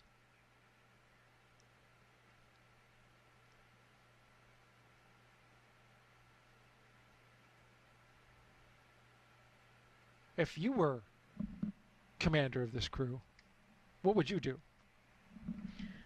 What would I do with the free time? I think I would try to do what I was saying earlier, really use it to relax, because I know myself, and as I was mentioning, I've heard a lot of reports from the crews being pretty busy up until the last moment. So I think I would sort of take advantage of the fact that all of those annoying things are done, and perhaps you choose not to look at your email again, not to get back on your phone at all, because you've already sort of disconnected from those devices.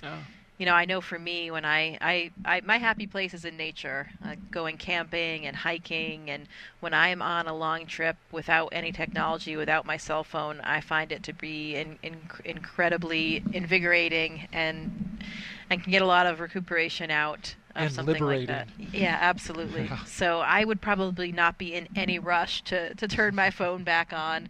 And that's the other thing, you know, things are pretty planned. Like you said, we don't know for sure when the next attempt will be, but there certainly will be a plan, and they have to remain, of course, in their quarantine. So I would probably just try to relax, maybe avoid technology, and see how it all plays out. Could be some great crew bonding opportunities, I think, for them.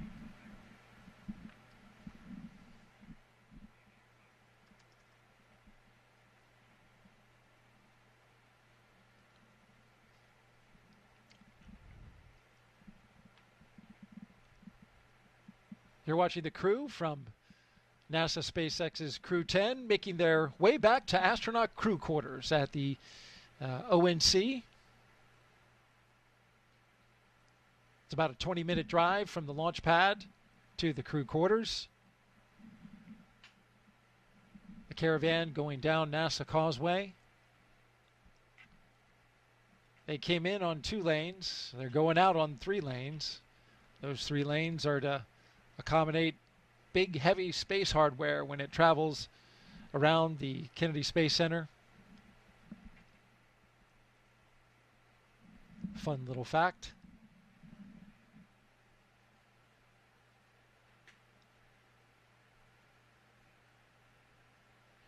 Certainly a great time of year to be launching, though. This weather has been phenomenal, and it's so pleasant to just be outside, which is not always the case here in Florida.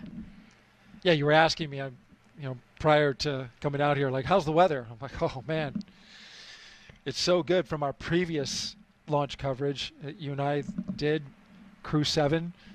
First of all, it was overnight. Yep. Second of all, we were outside. I believe bugs were a factor. Yes. We were collecting quite a few of them on the on the launch desk. But outside now, it's just, this is why people vacation this time of year. It's the high season for Florida. This is the place to be, because we have just about 6 to 7 months of summer every year. So I cherish these days in February and March. Yeah, we know how that feels in Houston too. Oh yes, you do. We've been pretty fortunate with the weather there lately as well.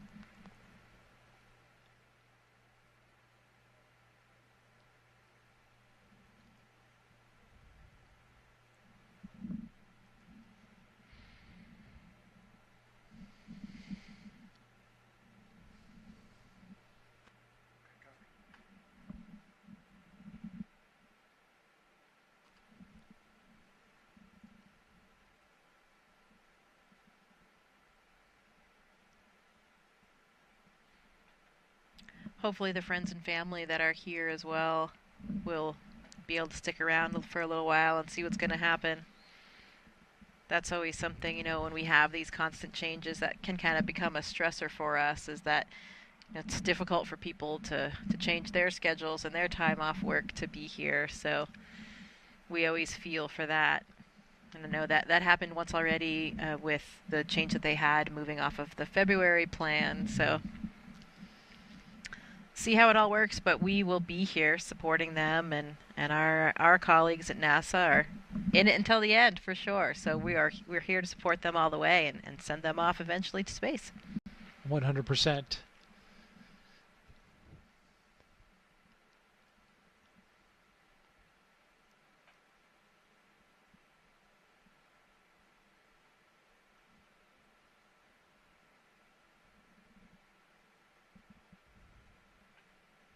Feel like we're in the car right there with them with this view, don't we? And we are. I wonder if they're putting in their order to the fine cooks and chefs at crew quarters for dinner tonight, because it's been a while since they ate. Yeah, absolutely. And probably that will be definitely a bright spot on the horizon, because their meals in Dragon, there's no way to heat up the food. So it has to be something, you do get some choice in what you can bring along. You can use you can bring along some of the elements of our standard food menu that we have on ISS and some other kind of off-the-shelf varieties as well. But there's no way to heat it, so you have to have something that tastes good at the ambient temperature. So at least they will have a hot meal tonight, which they wouldn't have had otherwise on Dragon. Absolutely. A little bit less fun when your food's not floating, though, I have to say. There is that fun factor. Absolutely. It's room temperature, but capturing it out of midair. Yeah, it's okay to play with your food in space. Don't tell your kids. Right. That's not something that you and I, as parents of toddlers, are currently doing. Yeah, exactly. It would be a different ballgame with a toddler if all of the food was floating. Oh, imagine that. Can you imagine that? Wouldn't that be like such an impetus to get them to eat? Toddlers in space would be cute, but very messy. Oh, no doubt about that.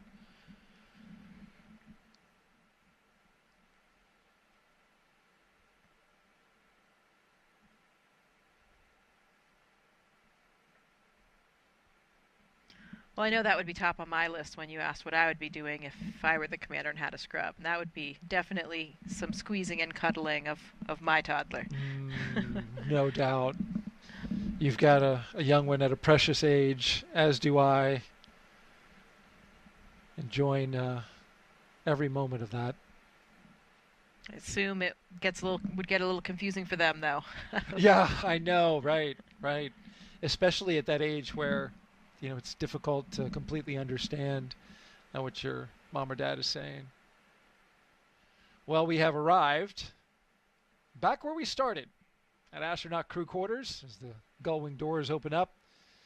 And there you see our Crew 10 crew members waving to somebody who's out there. Yep, looking slightly less enthusiastic. Slightly less. But that's okay. They will fly eventually. This we know. It's just a matter of figuring out when, as they hustle into the doors.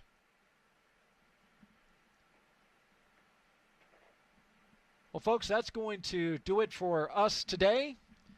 We really appreciate you joining us for this launch attempt of NASA and SpaceX's Crew 10 launch to the International Space Station. Thank you so much, Jessica, for being here with us on this first attempt. You'll be with us on the next one. We greatly appreciate that as well. Yeah, thank you. It is a pleasure, really an honor to be here supporting my colleagues on their journey to space, and this is all just part of the journey. Everyone's is different. Absolutely.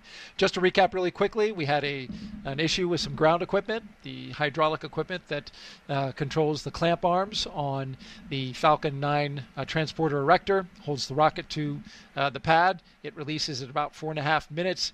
There was an issue, and they're going to look at that, look at the data, and then decide whether or not to have some work to do or maybe some further data reviews before they decide on a launch date. So make sure you stay tuned to updates that we will have for you.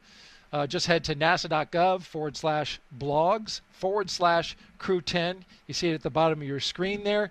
We'll have all the information you need to know once we have that available on the next launch attempt. For everybody here at NASA and SpaceX, I'm Daryl Nail for Jessica Muir. We'll see you next time.